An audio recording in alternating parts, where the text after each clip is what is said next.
Darkwater, Voices from Within the Veil. By William Edward Burghardt Du Bois. Postscript.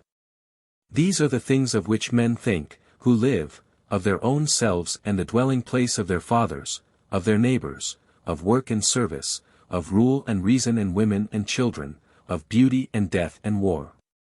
To this thinking I have only to add a point of view. I have been in the world, but not of it.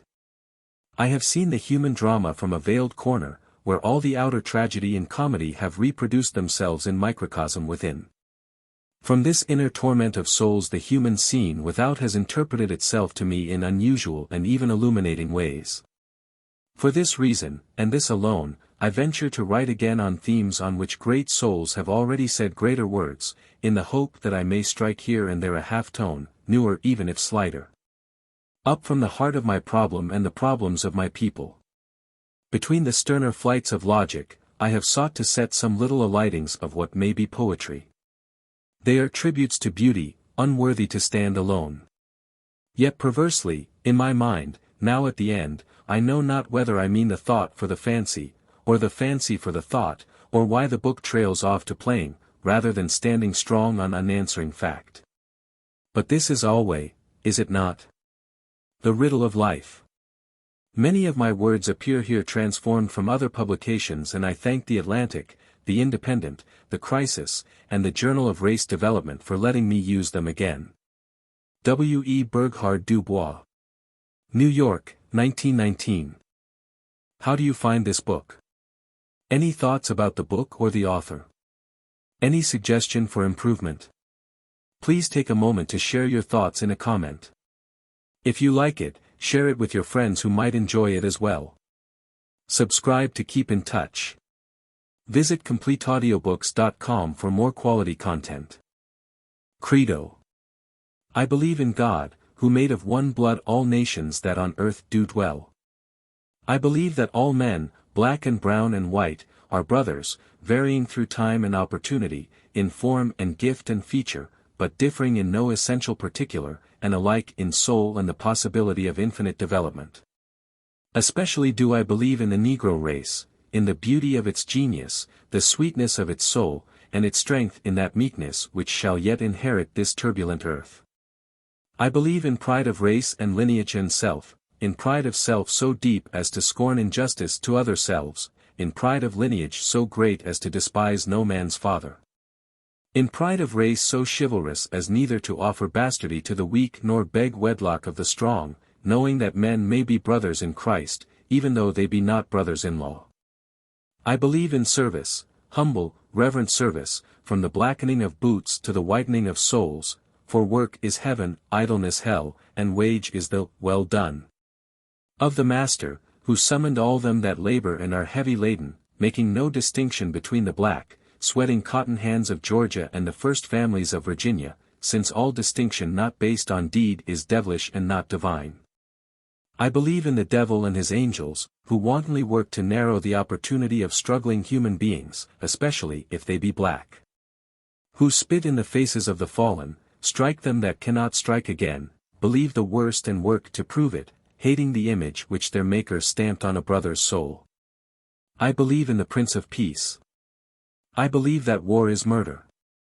I believe that armies and navies are at bottom the tinsel and braggadocio of oppression and wrong, and I believe that the wicked conquest of weaker and darker nations by nations whiter and stronger but foreshadows the death of that strength.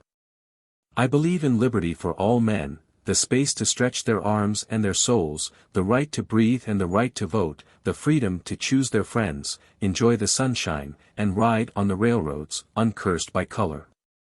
Thinking, dreaming, working as they will in a kingdom of beauty and love. I believe in the training of children, black even as white. The leading out of little souls into the green pastures and beside the still waters, not for pelf or peace, but for life lit by some large vision of beauty and goodness and truth. Lest we forget, and the sons of the fathers, like Esau, for mere meat barter their birthright in a mighty nation. Finally, I believe in patience, patience with the weakness of the weak and the strength of the strong, the prejudice of the ignorant and the ignorance of the blind, patience with the tardy triumph of joy and the mad chastening of sorrow. 1. The Shadow of Years. I was born by a golden river and in the shadow of two great hills, 5 years after the Emancipation Proclamation. The house was quaint, with clapboards running up and down, neatly trimmed, and there were 5 rooms, a tiny porch, a rosy front yard, and unbelievably delicious strawberries in the rear. A South Carolinian, lately come to the Berkshire Hills, owned all this, tall, thin, and black, with golden earrings, and given to religious trances. We were his transient tenants for the time. My own people were part of a great clan.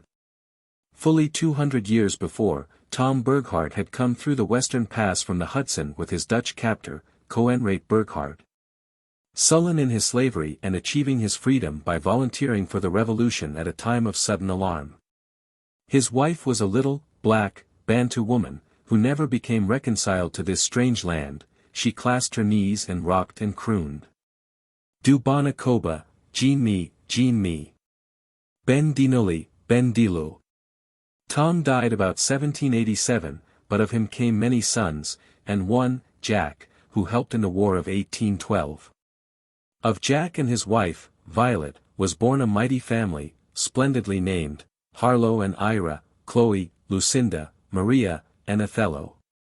I dimly remember my grandfather, Othello, or Uncle Tallow, a brown man, strong-voiced and redolent with tobacco, who sat stiffly in a great high chair because his hip was broken.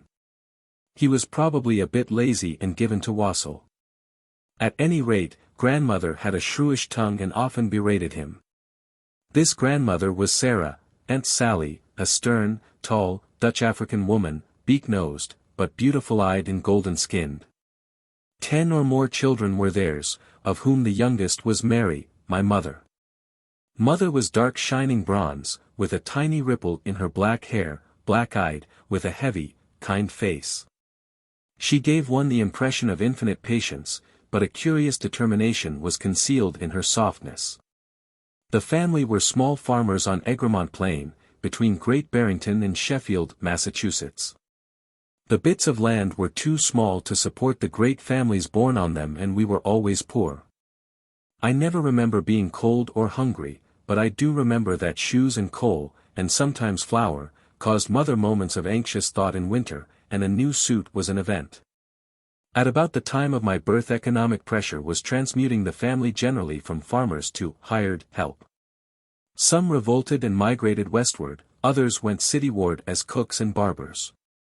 Mother worked for some years at house service in Great Barrington, and after a disappointed love episode with a cousin, who went to California, she met and married Alfred Du Bois and went to town to live by the Golden River where I was born.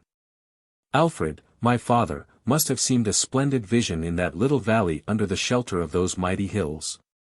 He was small and beautiful of face and feature, just tinted with the sun, his curly hair chiefly revealing his kinship to Africa.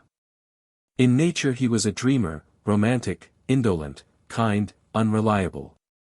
He had in him the making of a poet, an adventurer, or a beloved vagabond, according to the life that closed round him, and that life gave him all too little. His father, Alexander Du Bois, cloaked under a stern, austere demeanor a passionate revolt against the world. He, too, was small, but squarish. I remember him as I saw him first, in his home in New Bedford, white hair close-cropped. A seamed, hard face, but high in tone, with a grey eye that could twinkle or glare. Long years before him Louis XIV drove 2 Huguenots, Jacques and Louis Du Bois, into wild Ulster County, New York. One of them in the 3rd or 4th generation had a descendant, Dr. James Du Bois, a gay, rich bachelor, who made his money in the Bahamas, where he and the Gilberts had plantations. There he took a beautiful little mulatto slave as his mistress, and 2 sons were born, Alexander in 1803 and John, later. They were fine, straight, clear-eyed boys, white enough to pass. He brought them to America and put Alexander in the celebrated Cheshire School, in Connecticut. Here he often visited him, but one last time, fell dead. He left no will, and his relations made short shrift of these sons. They gathered in the property, apprenticed grandfather to a shoemaker, then dropped him. Grandfather took his bitter dose like a thoroughbred. Wild as was his inner revolt against this treatment, he uttered no word against the thieves and made no plea. He tried his fortunes here and in Haiti, where, during his short, restless sojourn, my own father was born. Eventually, grandfather became chief steward on the passenger boat between New York and New Haven, later he was a small merchant in Springfield, and finally he retired and ended his days at New Bedford. Always he held his head high, took no insults, made few friends. He was not a Negro, he was a man. Yet the current was too strong even for him. Then even more than now a colored man had colored friends or none at all, lived in a colored world or lived alone. A few fine, strong, black men gained the heart of this silent, bitter man in New York and New Haven. If he had scant sympathy with their social clannishness, he was with them in fighting discrimination. So, when the white Episcopalians of Trinity Parish, New Haven, showed plainly that they no longer wanted black folks as fellow Christians, he led the revolt which resulted in St. Luke's Parish and was for years its senior warden. He lies dead in the Grove Street Cemetery, beside Jehudi Ashman. Beneath his sternness was a very human man. Slyly he wrote poetry, stilted, pleading things from a soul astray. He loved women in his masterful way, marrying 3 beautiful wives in succession and clinging to each with a certain desperate, even if unsympathetic, affection. As a father he was, naturally, a failure, hard, domineering, unyielding. His 4 children reacted characteristically. One was until past middle life a thin spinster, the mental image of her father. One died. One passed over into the white world and her children's children are now white, with no knowledge of their Negro blood. The 4th, my father, bent before grandfather, but did not break, better if he had. He yielded and flared back, asked forgiveness and forgot why, became the harshly held favorite, who ran away and rioted and roamed and loved and married my brown mother. So with some circumstance having finally gotten myself born, with a flood of Negro blood, a strain of French, a bit of Dutch, but, thank God, no Anglo-Saxon, I come to the days of my childhood. They were very happy.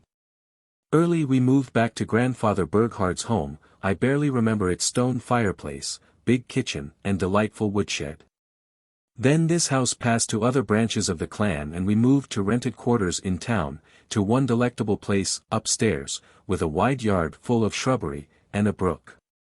To another house abutting a railroad, with infinite interests and astonishing playmates. And finally back to the quiet street on which I was born, down a long lane and in a homely, cozy cottage, with a living room, a tiny sitting room, a pantry, and 2 attic bedrooms. Here mother and I lived until she died, in 1884, for father early began his restless wanderings. I last remember urgent letters for us to come to New Milford, where he had started a barber shop. Later he became a preacher. But mother no longer trusted his dreams, and he soon faded out of our lives into silence. From the age of 5 until I was 16 I went to a school on the same grounds, down a lane, into a widened yard, with a big chokecherry tree and 2 buildings, wood and brick. Here I got acquainted with my world, and soon had my criterions of judgment. Wealth had no particular lure. On the other hand, the shadow of wealth was about us.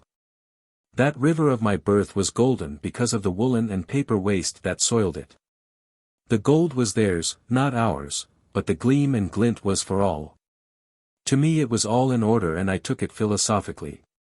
I cordially despised the poor Irish and South Germans, who slaved in the mills, and annexed the rich and well-to-do as my natural companions. Of such is the kingdom of snobs. Most of our townfolk were, naturally, the well-to-do, shading downward, but seldom reaching poverty. As playmate of the children I saw the homes of nearly every one, except a few immigrant New Yorkers, of whom none of us approved. The homes I saw impressed me, but did not overwhelm me. Many were bigger than mine, with newer and shinier things, but they did not seem to differ in kind. I think I probably surprised my hosts more than they me, for I was easily at home and perfectly happy and they looked to me just like ordinary people, while my brown face and frizzled hair must have seemed strange to them. Yet I was very much one of them. I was a center and sometimes the leader of the town gang of boys. We were noisy, but never very bad, and, indeed, my mother's quiet influence came in here, as I realize now. She did not try to make me perfect. To her I was already perfect. She simply warned me of a few things, especially saloons. In my town the saloon was the open door to hell. The best families had their drunkards and the worst had little else.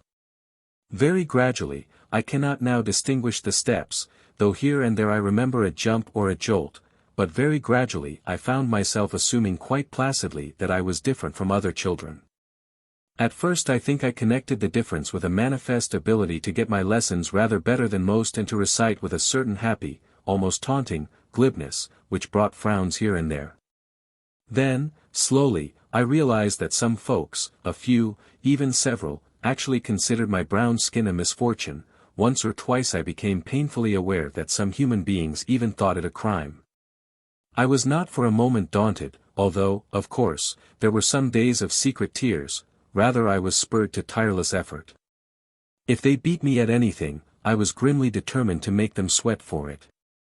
Once I remember challenging a great, hard farmer boy to battle, when I knew he could whip me, and he did. But ever after, he was polite. As time flew I felt not so much disowned and rejected as rather drawn up into higher spaces and made part of a mightier mission. At times I almost pitied my pale companions, who were not of the Lord's anointed and who saw in their dreams no splendid quests of golden fleeces.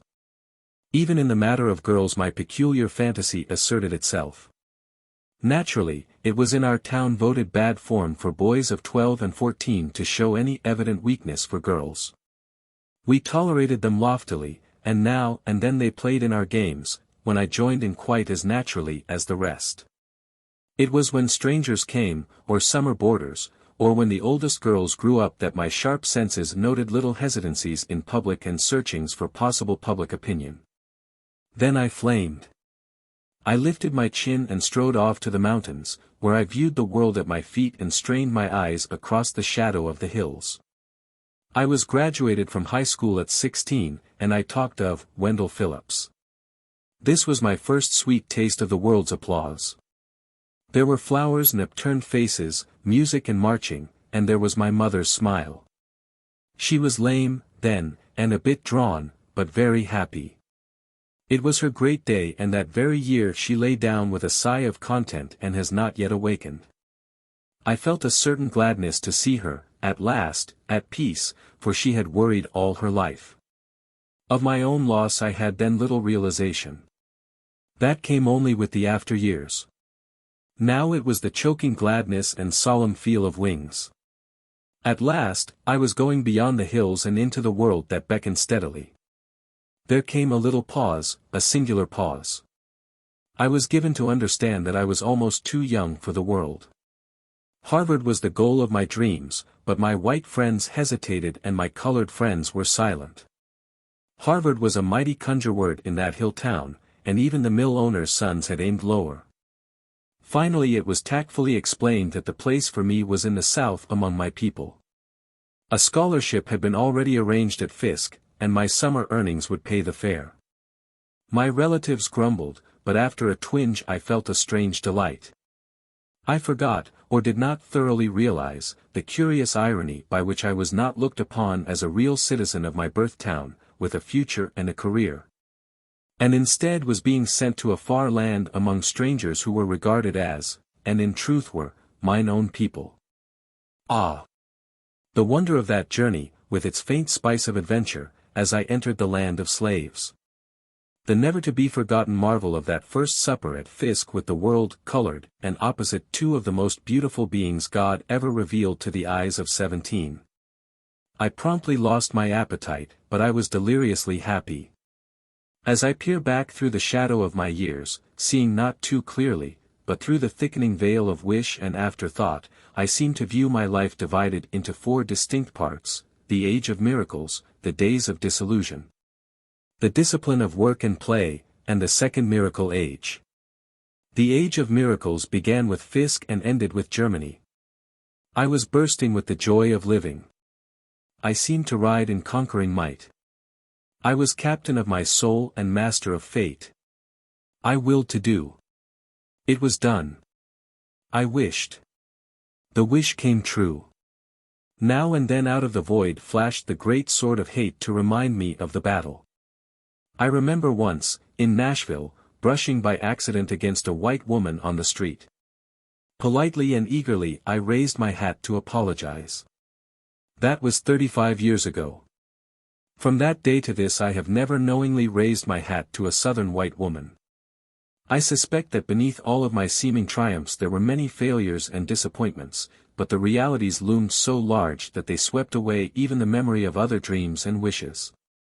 Consider, for a moment, how miraculous it all was to a boy of 17, just escaped from a narrow valley. I willed and lo. My people came dancing about me, riotous in color, gay in laughter, full of sympathy, need, and pleading. Darkly delicious girls, colored girls, sat beside me and actually talked to me while I gazed in tongue-tied silence or babbled in boastful dreams. Boys with my own experiences and out of my own world, who knew and understood, wrought out with me great remedies. I studied eagerly under teachers who bent in subtle sympathy, feeling themselves some shadow of the veil and lifting it gently that we darker souls might peer through to other worlds. I willed and lo. I was walking beneath the elms of Harvard, the name of allurement, the college of my youngest, wildest visions. I needed money, scholarships and prizes fell into my lap, not all I wanted or strove for, but all I needed to keep in school. Commencement came and standing before governor, president, and grave, gowned men, I told them certain astonishing truths, waving my arms and breathing fast. They applauded with what now seems to me uncalled for fervor, but then I walked home on pink clouds of glory. I asked for a fellowship and got it. I announced my plan of studying in Germany, but Harvard had no more fellowships for me. A friend, however, told me of the Slater Fund and how the board was looking for colored men worth educating. No thought of modest hesitation occurred to me. I rushed at the chance. The trustees of the Slater Fund excused themselves politely. They acknowledged that they had in the past looked for colored boys of ability to educate, but, being unsuccessful, they had stopped searching. I went at them hammer and tongs. I plied them with testimonials and mid-year and final marks. I intimated plainly, impudently, that they were stalling. In vain did the chairman, ex-President Hayes, explain and excuse. I took no excuses and brushed explanations aside. I wonder now that he did not brush me aside, too, as a conceited meddler, but instead he smiled and surrendered. I crossed the ocean in a trance. Always I seemed to be saying, it is not real, I must be dreaming. I can live it again, the little, Dutch ship, the blue waters, the smell of new-mown hay, Holland and the Rhine. I saw the Wartburg and Berlin, I made the Harzreise and climbed the Brocken, I saw the Hansa towns and the cities and dwarfs of South Germany. I saw the Alps at Bern, the cathedral at Milan, Florence, Rome, Venice, Vienna, and Pest. I looked on the boundaries of Russia, and I sat in Paris and London. On mountain and valley, in home and school, I met men and women as I had never met them before. Slowly they became, not white folks, but folks. The unity beneath all life clutched me.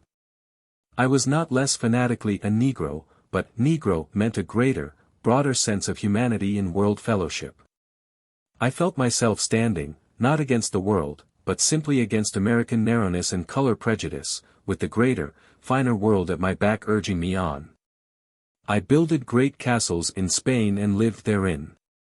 I dreamed and loved and wandered and sang, then, after 2 long years, I dropped suddenly back into nigger, hating America.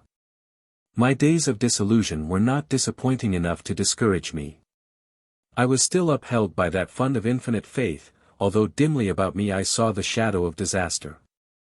I began to realize how much of what I had called will and ability was sheer luck. Suppose my good mother had preferred a steady income from my child labor rather than bank on the precarious dividend of my higher training? Suppose that pompous old village judge, whose dignity we often ruffled and whose apples we stole, had had his way and sent me while a child to a reform school to learn a trade. Suppose Principal Hosmer had been born with no faith in darkies, and instead of giving me Greek and Latin had taught me carpentry and the making of tin pans. Suppose I had missed a Harvard scholarship. Suppose the Slater Board had then, as now, distinct ideas as to where the education of Negroes should stop. Suppose and suppose. As I sat down calmly on flat earth and looked at my life, a certain great fear seized me. Was I the masterful captain or the pawn of laughing sprites? Who was I to fight a world of color prejudice? I raise my hat to myself when I remember that, even with these thoughts, I did not hesitate or waver, but just went doggedly to work, and therein lay whatever salvation I have achieved. First came the task of earning a living. I was not nice or hard to please. I just got down on my knees and begged for work, anything and anywhere. I wrote to Hampton, Tuskegee, and a dozen other places. They politely declined, with many regrets. The trustees of a backwoods Tennessee town considered me, but were eventually afraid. Then, suddenly, Wilberforce offered to let me teach Latin and Greek at $750 a year. I was overjoyed. I did not know anything about Latin and Greek, but I did know of Wilberforce. The breath of that great name had swept the water and dropped into southern Ohio, where Southerners had taken their cure at Tawawa Springs and where white Methodists had planted a school. Then came the little bishop, Daniel Payne, who made it a school of the African Methodists. This was the school that called me, and when reconsidered offers from Tuskegee and Jefferson City followed, I refused. I was so thankful for that first offer. I went to Wilberforce with high ideals. I wanted to help to build a great university. I was willing to work night as well as day. I taught Latin, Greek, English, and German. I helped in the discipline, took part in the social life, begged to be allowed to lecture on sociology, and began to write books. But I found myself against a stone wall. Nothing stirred before my impatient pounding. Or if it stirred, it soon slept again. Of course, I was too impatient. The snarl of years was not to be undone in days. I set at solving the problem before I knew it. Wilberforce was a colored church school. In it were mingled the problems of poorly prepared pupils, an inadequately equipped plant, the natural politics of bishoprics, and the provincial reactions of a country town loaded with traditions. It was my first introduction to a Negro world, and I was at once marvelously inspired and deeply depressed. I was inspired with the children. Had I not rubbed against the children of the world, and did I not find here the same eagerness, the same joy of life, the same brains as in New England, France, and Germany? But, on the other hand, the ropes and myths and knots and hindrances, the thundering waves of the white world beyond beating us back. The scalding breakers of this inner world, its currents and back eddies, its meanness and smallness, its sorrow and tragedy, its screaming farce. In all this I was as one bound hand and foot. Struggle, work, fight as I would, I seemed to get nowhere and accomplish nothing. I had all the wild intolerance of youth, and no experience in human tangles. For the first time in my life I realized that there were limits to my will to do. The day of miracles was past, and a long, gray road of dogged work lay ahead. I had, naturally, my triumphs here and there. I defied the bishops in the matter of public extemporaneous prayer, and they yielded. I bearded the poor, hunted president in his den, and yet was re-elected to my position. I was slowly winning away, but quickly losing faith in the value of the way won. Was this the place to begin my life work? Was this the work which I was best fitted to do? What business had I, anyhow, to teach Greek when I had studied men? I grew sure that I had made a mistake. So I determined to leave Wilberforce and try elsewhere. Thus, the third period of my life began. First, in 1896, I married, a slip of a girl, beautifully dark-eyed and thorough and good as a German housewife. Then I accepted a job to make a study of Negroes in Philadelphia for the University of Pennsylvania, 1 year at $600. How did I dare these two things? I do not know. Yet they spelled salvation. To remain at Wilberforce without doing my ideals meant spiritual death. Both my wife and I were homeless. I dared a home and a temporary job. But it was a different daring from the days of my first youth. I was ready to admit that the best of men might fail. I meant still to be captain of my soul, but I realized that even captains are not omnipotent in uncharted and angry seas. I essayed a thorough piece of work in Philadelphia. I labored morning, noon, and night. Nobody ever reads that fat volume on The Philadelphia Negro, but they treat it with respect, and that consoles me. The colored people of Philadelphia received me with no open arms. They had a natural dislike to being studied like a strange species. I met again and in different guise those curious cross-currents and inner social whirlings of my own people. They set me to groping. I concluded that I did not know so much as I might about my own people, and when President Bumstead invited me to Atlanta University the next year to teach sociology and study the American Negro, I accepted gladly. At a salary of $1,200. My real-life work was done at Atlanta for 13 years, from my 29th to my 42nd birthday. They were years of great spiritual upturning, of the making and unmaking of ideals, of hard work and hard play. Here I found myself. I lost most of my mannerisms. I grew more broadly human, made my closest and most holy friendships, and studied human beings. I became widely acquainted with the real condition of my people. I realized the terrific odds which faced them. At Wilberforce I was their captious critic. In Philadelphia I was their cold and scientific investigator, with microscope and probe. It took but a few years of Atlanta to bring me to hot and indignant defense. I saw the race hatred of the whites as I had never dreamed of it before, naked and unashamed. The faint discrimination of my hopes and intangible dislikes paled into nothing before this great, red monster of cruel oppression. I held back with more difficulty each day my mounting indignation against injustice and misrepresentation. With all this came the strengthening and hardening of my own character. The billows of birth, love, and death swept over me. I saw life through all its paradox and contradiction of streaming eyes and mad merriment. I emerged into full manhood, with the ruins of some ideals about me, but with others planted above the stars.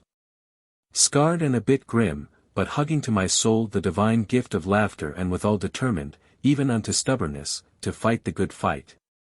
At last, forbear and waver as I would, I faced the great decision. My life's last and greatest door stood ajar. What with all my dreaming, studying, and teaching was I going to do in this fierce fight? Despite all my youthful conceit and bumptiousness, I found developed beneath it all a reticence and new fear of forwardness, which sprang from searching criticisms of motive and high ideals of efficiency. But contrary to my dream of racial solidarity and notwithstanding my deep desire to serve and follow and think, rather than to lead and inspire and decide, I found myself suddenly the leader of a great wing of people fighting against another and greater wing. Nor could any effort of mine keep this fight from sinking to the personal plane. Heaven knows I tried. That first meeting of a knot of enthusiasts, at Niagara Falls, had all the earnestness of self-devotion. At the second meeting, at Harper's Ferry, it arose to the solemnity of a holy crusade, and yet without and to the cold, hard stare of the world it seemed merely the envy of fools against a great man, Booker Washington. Of the movement I was willy-nilly leader. I hated the role. For the first time I faced criticism and cared. Every ideal and habit of my life was cruelly misjudged. I who had always overstriven to give credit for good work, who had never consciously stooped to envy, was accused by honest colored people of every sort of small and petty jealousy. While white people said I was ashamed of my race and wanted to be white. And this of me, whose one life fanaticism had been belief in my Negro blood. Away back in the little years of my boyhood I had sold the Springfield Republican and written for Mr. Fortune's Globe. I dreamed of being an editor myself some day. I am an editor. In the great, slashing days of college life I dreamed of a strong organization to fight the battles of the Negro race. The National Association for the Advancement of Colored People is such a body, and it grows daily. In the dark days at Wilberforce I planned a time when I could speak freely to my people and of them, interpreting between two worlds. I am speaking now. In the study at Atlanta I grew to fear lest my radical beliefs should so hurt the college that either my silence or the institution's ruin would result. Powers and principalities have not yet curbed my tongue and Atlanta still lives.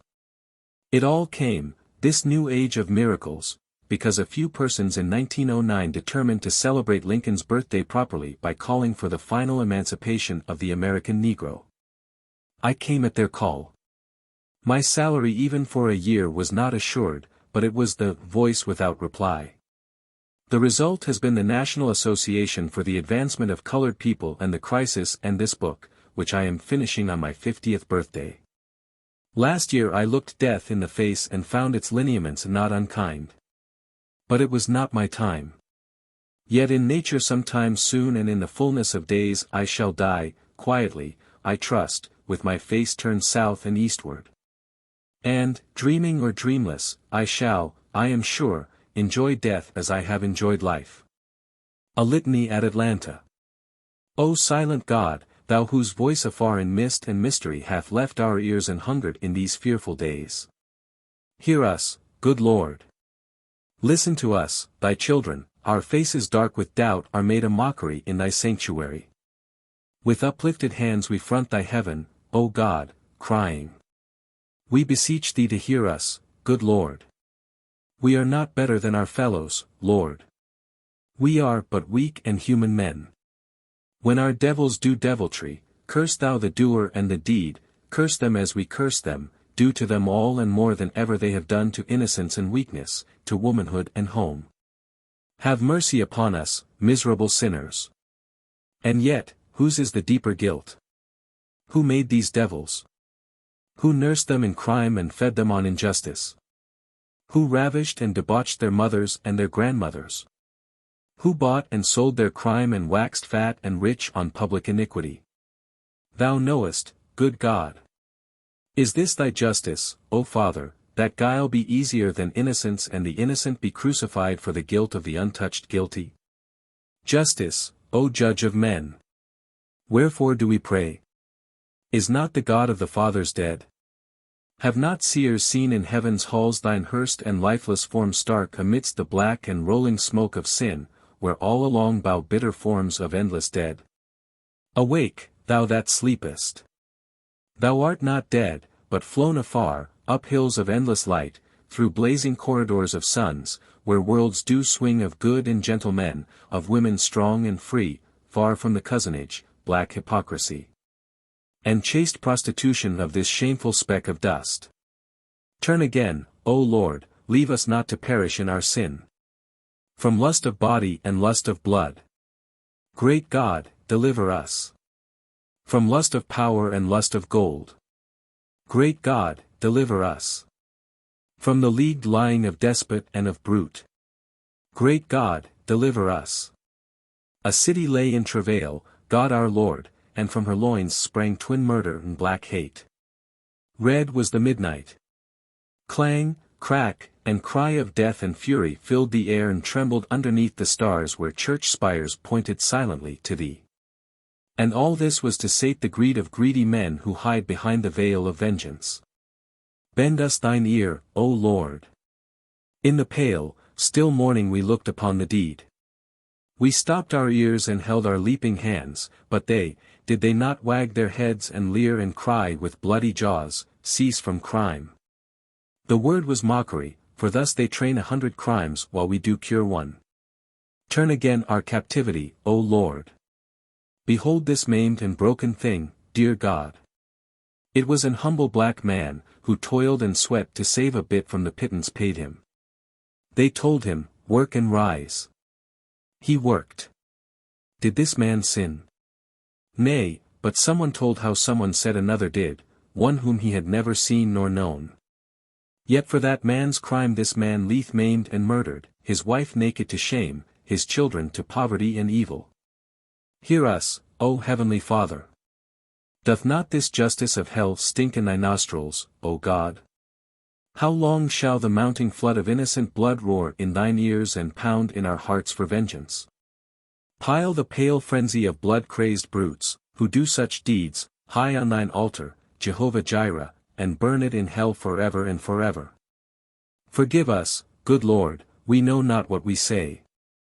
Bewildered we are and passion-tossed, mad with the madness of a mobbed and mocked and murdered people.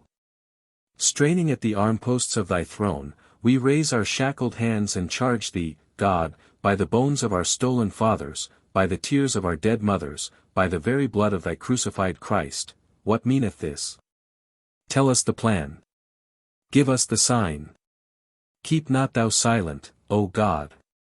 Sit not longer blind, Lord God, deaf to our prayer and dumb to our dumb suffering. Surely thou, too, art not white, O Lord, a pale, bloodless, heartless thing. Ah! Christ of all the pities! Forgive the thought. Forgive these wild, blasphemous words. Thou art still the God of our black fathers, and in thy soul's soul sit some soft darkenings of the evening, some shadowings of the velvet night. But whisper, speak, call, great God, for thy silence is white terror to our hearts. The way, O God, show us the way and point us the path. Whither? North is greed and south is blood, within, the coward, and without, the liar. Whither? To death. Amen. Welcome, dark sleep. Whither? To life. But not this life, dear God, not this. Let the cup pass from us, tempt us not beyond our strength, for there is that clamoring and clawing within, to whose voice we would not listen, yet shudder lest we must, and it is red. Ah! God! It is a red and awful shape. Selah. In yonder east trembles a star. Vengeance is mine, I will repay, saith the Lord. Thy will, O Lord, be done. Kyrie eleison. Lord, we have done these pleading, wavering words. We beseech thee to hear us, good Lord. We bow our heads and hearken soft to the sobbing of women and little children. We beseech thee to hear us, good Lord. Our voices sink in silence and in night. Hear us, good Lord. In night, O God of a godless land. Amen. In silence, O silent God. Selah. 2. The souls of white folk. High in the tower, where I sit above the loud complaining of the human sea, I know many souls that toss and whirl and pass, but none there are that intrigue me more than the souls of white folk. Of them I am singularly clairvoyant. I see in and through them. I view them from unusual points of vantage. Not as a foreigner do I come, for I am native, not foreign, bone of their thought and flesh of their language. Mine is not the knowledge of the traveler or the colonial composite of dear memories, words and wonder. Nor yet is my knowledge that which servants have of masters, or mass of class, or capitalist of artisan. Rather I see these souls undressed and from the back and side. I see the working of their entrails. I know their thoughts and they know that I know. This knowledge makes them now embarrassed, now furious. They deny my right to live and be and call me misbirth. My word is to them mere bitterness and my soul, pessimism. And yet as they preach and strut and shout and threaten, crouching as they clutch at rags of facts and fancies to hide their nakedness, they go twisting, flying by my tired eyes and I see them ever stripped, ugly, human. The discovery of personal whiteness among the world's peoples is a very modern thing, a 19th and 20th century matter, indeed. The ancient world would have laughed at such a distinction. The Middle Age regarded skin color with mild curiosity, and even up into the 18th century we were hammering our national mannequins into one, great, universal man, with fine frenzy which ignored color and race even more than birth. Today we have changed all that, and the world in a sudden, emotional conversion has discovered that it is white and by that token, wonderful. This assumption that of all the hues of God whiteness alone is inherently and obviously better than brownness or tan leads to curious acts. Even the sweeter souls of the dominant world as they discourse with me on weather, will, and woe are continually playing above their actual words an obligato of tune and tone, saying, "My poor, unwhite thing! Weep not nor rage. I know, too well, that the curse of God lies heavy on you. Why? That is not for me to say, but be brave. Do your work in your lowly sphere, praying the good Lord that into heaven above, where all is love, you may, one day, be born, white." I do not laugh. I am quite straight-faced as I ask soberly. But what on earth is whiteness that one should so desire it? Then always, somehow, some way, silently but clearly, I am given to understand that whiteness is the ownership of the earth forever and ever, amen. Now what is the effect on a man or a nation when it comes passionately to believe such an extraordinary dictum as this? That nations are coming to believe it is manifest daily. Wave on wave, each with increasing virulence, is dashing this new religion of whiteness on the shores of our time. Its first effects are funny, the strut of the southerner, the arrogance of the Englishman amuck, the whoop of the hoodlum who vicariously leads your mob. Next it appears dampening generous enthusiasm in what we once counted glorious. To free the slave is discovered to be tolerable only in so far as it freed his master. Do we sense somnolent writhings in black Africa or angry groans in India or triumphant bonsais in Japan? To your tents, O Israel! These nations are not white. After the more comic manifestations and the chilling of generous enthusiasm come subtler, darker deeds. Everything considered, the title to the universe claimed by white folk is faulty. It ought, at least, to look plausible. How easy, then, by emphasis and omission to make children believe that every great soul the world ever saw was a white man's soul, that every great thought the world ever knew was a white man's thought. That every great deed the world ever did was a white man's deed, that every great dream the world ever sang was a white man's dream. In fine, that if from the world were dropped everything that could not fairly be attributed to white folk, the world would, if anything, be even greater, truer, better than now. And if all this be a lie, is it not a lie in a great cause? Here it is that the comedy verges to tragedy. The first minor note is struck, all unconsciously, by those worthy souls in whom consciousness of high descent brings burning desire to spread the gift abroad, the obligation of nobility to the ignoble. Such sense of duty assumes two things, a real possession of the heritage and its frank appreciation by the humble-born. So long, then, as humble black folk, voluble with thanks, receive barrels of old clothes from lordly and generous whites, there is much mental peace and moral satisfaction. But when the black man begins to dispute the white man's title to certain alleged bequests of the fathers in wage and position, authority and training, and when his attitude toward charity is sullen anger rather than humble jollity. When he insists on his human right to swagger and swear and waste, then the spell is suddenly broken and the philanthropist is ready to believe that Negroes are impudent, that the South is right, and that Japan wants to fight America. After this the descent to hell is easy. On the pale, white faces which the great billows whirl upward to my tower I see again and again, often and still more often, a writing of human hatred, a deep and passionate hatred, vast by the very vagueness of its expressions. Down through the green waters, on the bottom of the world, where men move to and fro, I have seen a man, an educated gentleman, grow livid with anger because a little, silent, black woman was sitting by herself in a Pullman car. He was a white man. I have seen a great, grown man curse a little child, who had wandered into the wrong waiting room, searching for its mother. Here, you damned black, he was white. In Central Park I have seen the upper lip of a quiet, peaceful man curl back in a tigerish snarl of rage because black folk rode by in a motor car. He was a white man. We have seen, you and I, city after city drunk and furious with ungovernable lust of blood, mad with murder, destroying, killing, and cursing. Torturing human victims because somebody accused of crime happened to be of the same color as the mob's innocent victims and because that color was not white. We have seen, merciful God.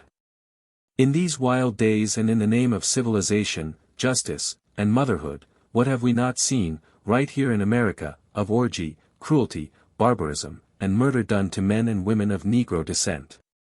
Up through the foam of green and weltering waters wells this great mass of hatred, in wilder, fiercer violence, until I look down and know that today to the millions of my people no misfortune could happen, of death and pestilence. Failure and defeat, that would not make the hearts of millions of their fellows beat with fierce, vindictive joy. Do you doubt it? Ask your own soul what it would say if the next census were to report that half of Black America was dead and the other half dying. Unfortunate. Unfortunate. But where is the misfortune? Mine. Am I, in my blackness, the sole sufferer? I suffer. And yet, somehow, above the suffering, above the shackled anger that beats the bars, above the hurt that crazes there surges in me a vast pity, pity for a people imprisoned and enthralled, hampered and made miserable for such a cause. For such a fantasy. Conceive this nation, of all human peoples, engaged in a crusade to make the world safe for democracy. Can you imagine the United States protesting against Turkish atrocities in Armenia, while the Turks are silent about mobs in Chicago and St. Louis? What is Louvain compared with Memphis, Waco, Washington, Dyersburg, and Estill Springs?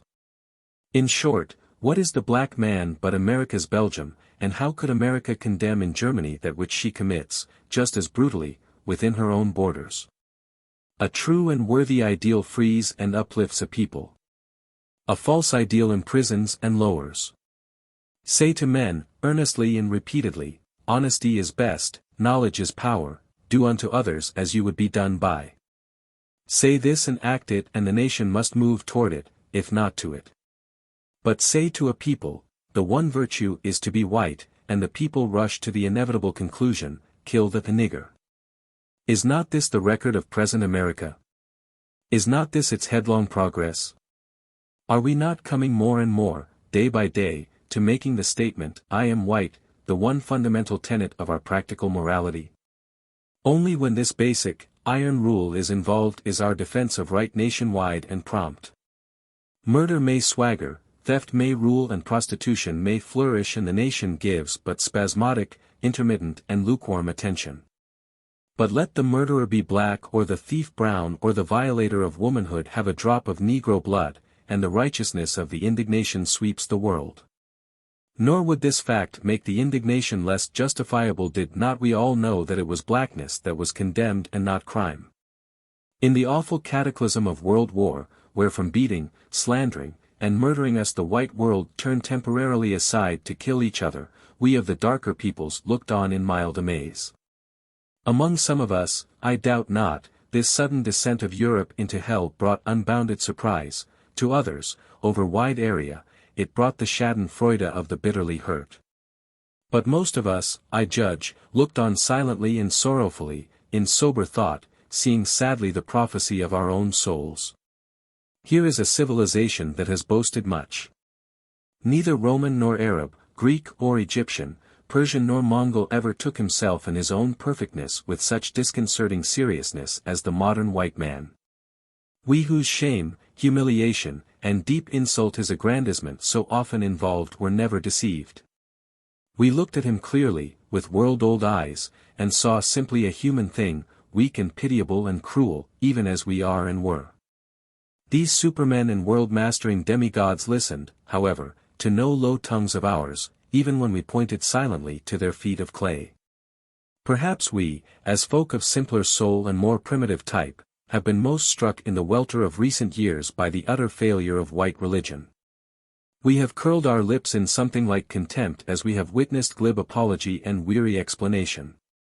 Nothing of the sort deceived us.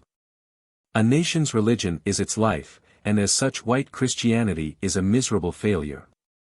Nor would we be unfair in this criticism. We know that we, too, have failed, as you have, and have rejected many a Buddha, even as you have denied Christ. But we acknowledge our human frailty, while you, claiming superhumanity, scoff endlessly at our shortcomings. The number of white individuals who are practicing with even reasonable approximation the democracy and unselfishness of Jesus Christ is so small and unimportant as to be fit subject for jest in Sunday supplements and in Punch, Life, L'Oreille, and Fleegent Bladder. In her foreign mission work the extraordinary self-deception of white religion is epitomized. Solemnly the white world sends $5 million worth of missionary propaganda to Africa each year and in the same 12 months adds $25 million worth of the vilest gin manufactured. Peace to the augurs of Rome. We may, however, grant without argument that religious ideals have always far outrun their very human devotees. Let us, then, turn to more mundane matters of honor and fairness. The world today is trade. The world has turned shopkeeper, history is economic history, living is earning a living. Is it necessary to ask how much of high emprise and honorable conduct has been found here? Something, to be sure. The establishment of world credit systems is built on splendid and realizable faith in fellow men. But it is, after all, so low and elementary a step that sometimes it looks merely like honor among thieves. For the revelations of highway robbery and low cheating in the business world and in all its great modern centers have raised in the hearts of all true men in our day an exceeding great cry for revolution in our basic methods and conceptions of industry and commerce. We do not, for a moment, forget the robbery of other times and races when trade was a most uncertain gamble, but was there not a certain honesty and frankness in the evil that argued a saner morality? There are more merchants today, surer deliveries, and wider well-being, but are there not, also, bigger thieves, deeper injustice, and more calloused selfishness in well-being? Be that as it may, certainly the nicer sense of honor that has risen ever and again in groups of forward-thinking men has been curiously and broadly blunted. Consider our chiefest industry, fighting. Laboriously the Middle Ages built its rules of fairness, equal armament, equal notice, equal conditions. What do we see today? Machine guns against assegais, conquest sugared with religion. Mutilation and rape masquerading as culture, all this, with vast applause at the superiority of white over black soldiers. War is horrible. This the dark world knows to its awful cost. But has it just become horrible, in these last days, when under essentially equal conditions, equal armament, and equal waste of wealth white men are fighting white men, with surgeons and nurses hovering near? Think of the wars through which we have lived in the last decade, in German Africa, in British Nigeria, in French and Spanish Morocco, in China, in Persia, in the Balkans, in Tripoli, in Mexico, and in a dozen lesser places. Were not these horrible? 2. Mind you, there were for most of these wars no Red Cross funds. Behold little Belgium and her pitiable plight, but has the world forgotten Congo?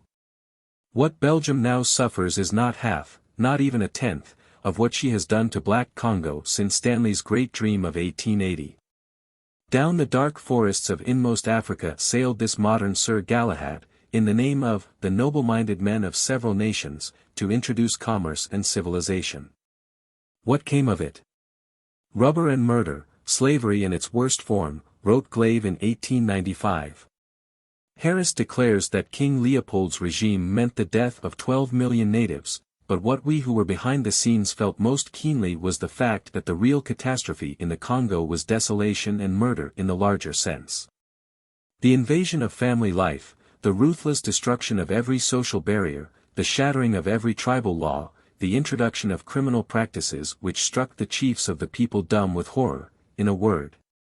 A veritable avalanche of filth and immorality overwhelmed the Congo tribes.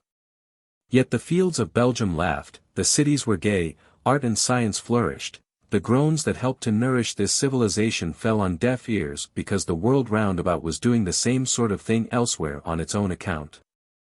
As we saw the dead dimly through rifts of battle smoke and heard faintly the cursings and accusations of blood brothers, we darker men said, "This is not Europe gone mad.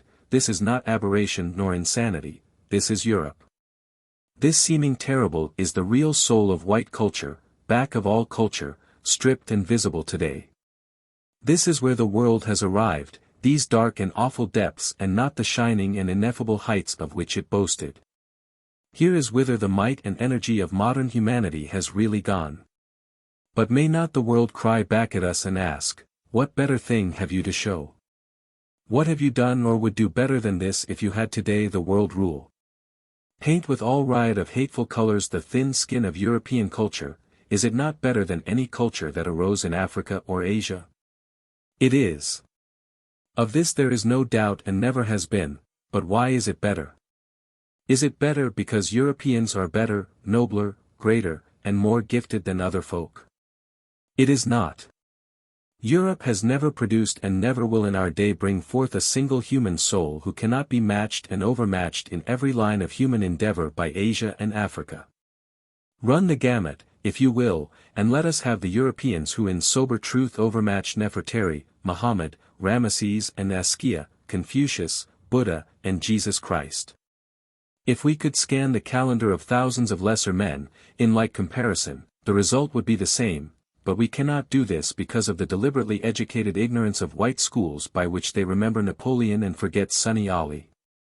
The greatness of Europe has lain in the width of the stage on which she has played her part, the strength of the foundations on which she has builded, and a natural, human ability no whit greater, if as great, than that of other days and races. In other words, the deeper reasons for the triumph of European civilization lie quite outside and beyond Europe, back in the universal struggles of all mankind. Why, then, is Europe great? Because of the foundations which the mighty past have furnished her to build upon, the iron trade of ancient, black Africa, the religion and empire building of yellow Asia, the art and science of the Dago Mediterranean shore, east, south, and west, as well as north. And where she has builded securely upon this great past and learned from it she has gone forward to greater and more splendid human triumph. But where she has ignored this past and forgotten and sneered at it, she has shown the cloven hoof of poor, crucified humanity, she has played, like other empires gone, the world fool.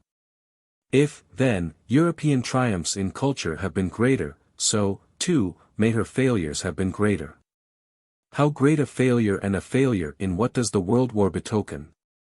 Was it national jealousy of the sort of the 17th century? But Europe has done more to break down national barriers than any preceding culture. Was it fear of the balance of power in Europe? Hardly, save in the half-Asiatic problems of the Balkans. What, then, does Hauptmann mean when he says, "Our jealous enemies forged an iron ring about our breasts and we knew our breasts had to expand, that we had to split asunder this ring or else we had to cease breathing. But Germany will not cease to breathe and so it came to pass that the iron ring was forced apart." Whither is this expansion? What is that breath of life, thought to be so indispensable to a great European nation? Manifestly it is expansion overseas, it is colonial aggrandizement which explains, and alone adequately explains, the World War. How many of us today fully realize the current theory of colonial expansion, of the relation of Europe which is white, to the world which is black and brown and yellow? Bluntly put, that theory is this: it is the duty of white Europe to divide up the darker world and administer it for Europe's good. This Europe has largely done. The European world is using black and brown men for all the uses which men know. Slowly but surely white culture is evolving the theory that darkies are born beasts of burden for white folk. It were silly to think otherwise, cries the cultured world, with stronger and shriller accord. The supporting arguments grow and twist themselves in the mouths of merchant, scientist, soldier, traveler, writer, and missionary. Darker peoples are dark in mind as well as in body, of dark, uncertain, and imperfect descent.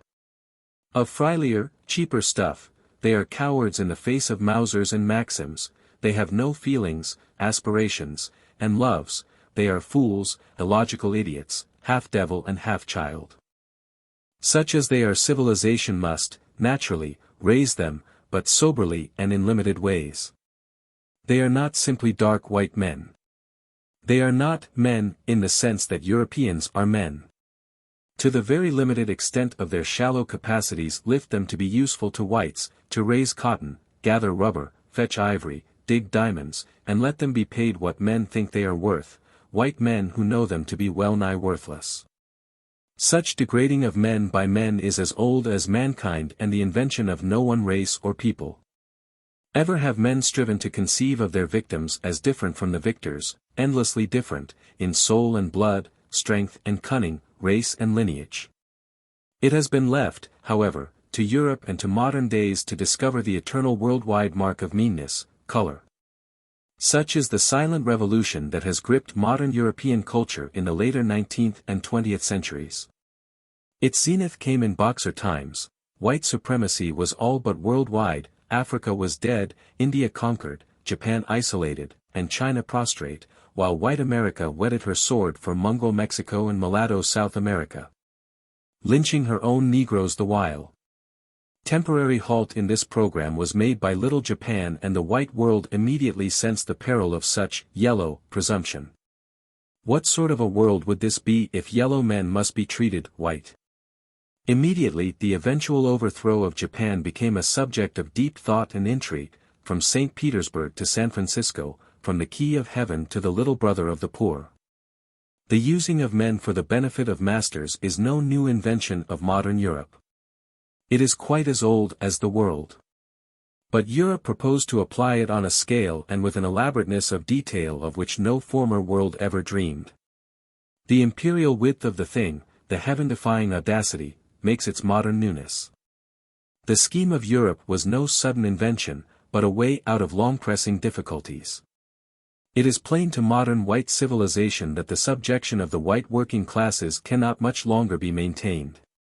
Education, political power, and increased knowledge of the technique and meaning of the industrial process are destined to make a more and more equitable distribution of wealth in the near future. The day of the very rich is drawing to a close, so far as individual white nations are concerned. But there is a loophole. There is a chance for exploitation on an immense scale for inordinate profit, not simply to the very rich, but to the middle class and to the laborers. This chance lies in the exploitation of darker peoples. It is here that the golden hand beckons. Here are no labor unions or votes or questioning onlookers or inconvenient consciences. These men may be used down to the very bone, and shot and maimed in punitive expeditions when they revolt. In these dark lands, industrial development may repeat in exaggerated form every horror of the industrial history of Europe, from slavery and rape to disease and maiming, with only one test of success, dividends. This theory of human culture and its aims has worked itself through warp and woof of our daily thought with a thoroughness that few realize. Everything great, good, efficient, fair, and honorable is white. Everything mean, bad, blundering, cheating, and dishonorable is yellow, a bad taste is brown, and the devil is black. The changes of this theme are continually rung in picture and story, in newspaper heading and moving picture, in sermon and school book, until, of course, the king can do no wrong. A white man is always right and a black man has no rights which a white man is bound to respect. There must come the necessary despisings and hatreds of these savage half-men, this unclean canaille of the world, these dogs of men. All through the world this gospel is preaching. It has its literature, it has its secret propaganda, and above all, it pays. There's the rub, it pays. Rubber, ivory, and palm oil, tea, coffee, and cocoa, bananas, oranges, and other fruit.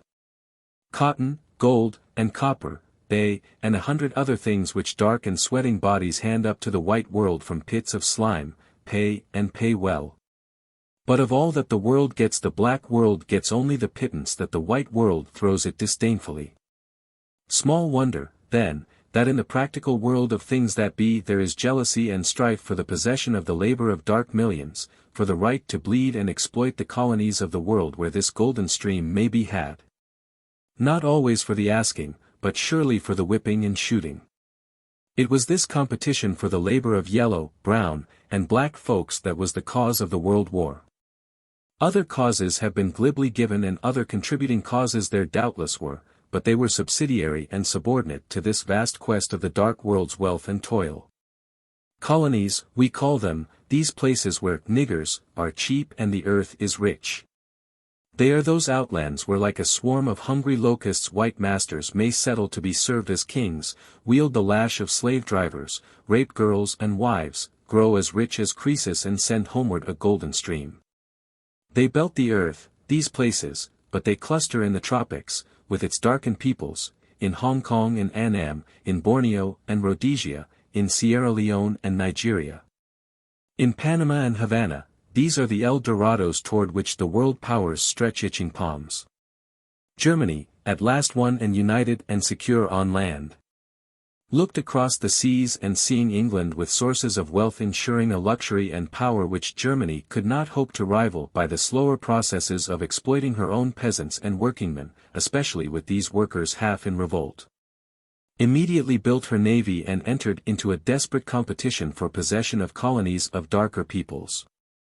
To South America, to China, to Africa, to Asia Minor, she turned like a hound quivering on the leash, impatient, suspicious, irritable, with bloodshot eyes and dripping fangs, ready for the awful word. England and France crouched watchfully over their bones, growling and wary, but gnawing industriously, while the blood of the dark world whetted their greedy appetites. In the background, shut out from the highway to the seven seas, sat Russia and Austria, snarling and snapping at each other and at the last Mediterranean gate to the El Dorado, where the sick man enjoyed bad health. And where millions of serfs in the Balkans, Russia, and Asia offered a feast to greed well nigh as great as Africa. The fateful day came. It had to come. The cause of war is preparation for war, and of all that Europe has done in a century there is nothing that has equaled in energy, thought, and time her preparation for wholesale murder. The only adequate cause of this preparation was conquest and conquest, not in Europe, but primarily among the darker peoples of Asia and Africa, conquest, not for assimilation and uplift, but for commerce and degradation. For this, and this mainly, did Europe gird herself at frightful cost for war. The red day dawned when the tinder was lighted in the Balkans and Austro-Hungary seized a bit which brought her a step nearer to the world's highway. She seized one bit and poised herself for another. Then came that curious chorus of challenges, those leaping suspicions, raking all causes for distrust and rivalry and hatred, but saying little of the real and greatest cause. Each nation felt its deep interests involved. But how? Not, surely, in the death of Ferdinand the Warlike, not, surely, in the old, half-forgotten revanche for Alsace-Lorraine, not even in the neutrality of Belgium. No. But in the possession of land overseas, in the right to colonies, the chance to levy endless tribute on the darker world, on coolies in China, on starving peasants in India, on black savages in Africa, on dying South Sea Islanders, on Indians of the Amazon, all this and nothing more. Even the broken reed on which we had rested high hopes of eternal peace, the Guild of the Laborers, the front of that very important movement for human justice on which we had builded most. Even this flew like a straw before the breath of King and Kaiser. Indeed, the flying had been foreshadowed when in Germany and America international socialists had all but red, yellow and black men out of the kingdom of industrial justice. Subtly had they been bribed, but effectively, were they not lordly whites and should they not share in the spoils of rape? High wages in the United States and England might be the skillfully manipulated result of slavery in Africa and of peonage in Asia. With the dog-in-the-manger theory of trade, with the determination to reap inordinate profits and to exploit the weakest to the utmost there came a new imperialism, the rage for one's own nation to own the earth or, at least, a large enough portion of it to ensure as big profits as the next nation. Where sections could not be owned by one dominant nation there came a policy of open door, but the door was open to white people only. As to the darkest and weakest of peoples there was but one unanimity in Europe, that which Hindenburg of the German Colonial Office called the agreement with England to maintain white prestige in Africa. The doctrine of the divine right of white people to steal. Thus the world market most wildly and desperately sought today is the market where labor is cheapest and most helpless and profit is most abundant. This labor is kept cheap and helpless because the white world despises darkies. If one has the temerity to suggest that these workingmen may walk the way of white workingmen and climb by votes and self-assertion and education to the rank of men, he is howled out of court. They cannot do it, and if they could, they shall not, for they are the enemies of the white race, and the whites shall rule forever and everywhere. Thus the hatred and despising of human beings from whom Europe wishes to extort her luxuries has led to such jealousy and bickering between European nations that they have fallen afoul of each other and have fought like crazed beasts. Such is the fruit of human hatred. But what of the darker world that watches? Most men belong to this world. With Negro and Negroid, East Indian, Chinese, and Japanese, they form 2/3 of the population of the world. A belief in humanity is a belief in colored men.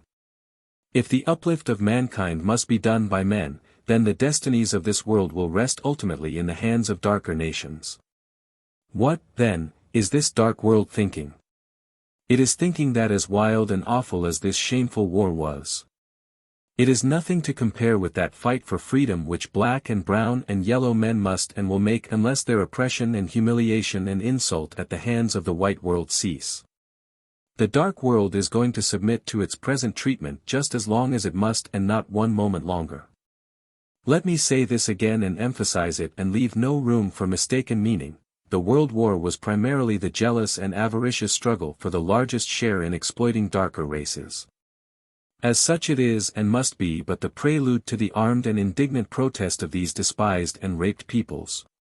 Today Japan is hammering on the door of justice, China is raising her half-manacled hands to knock next, India is writhing for the freedom to knock, Egypt is sullenly muttering, the Negroes of South and West Africa, of the West Indies, and of the United States are just awakening to their shameful slavery.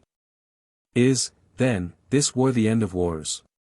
Can it be the end, so long as sits enthroned, even in the souls of those who cry peace, the despising and robbing of darker peoples? If Europe hugs this delusion, then this is not the end of world war, it is but the beginning.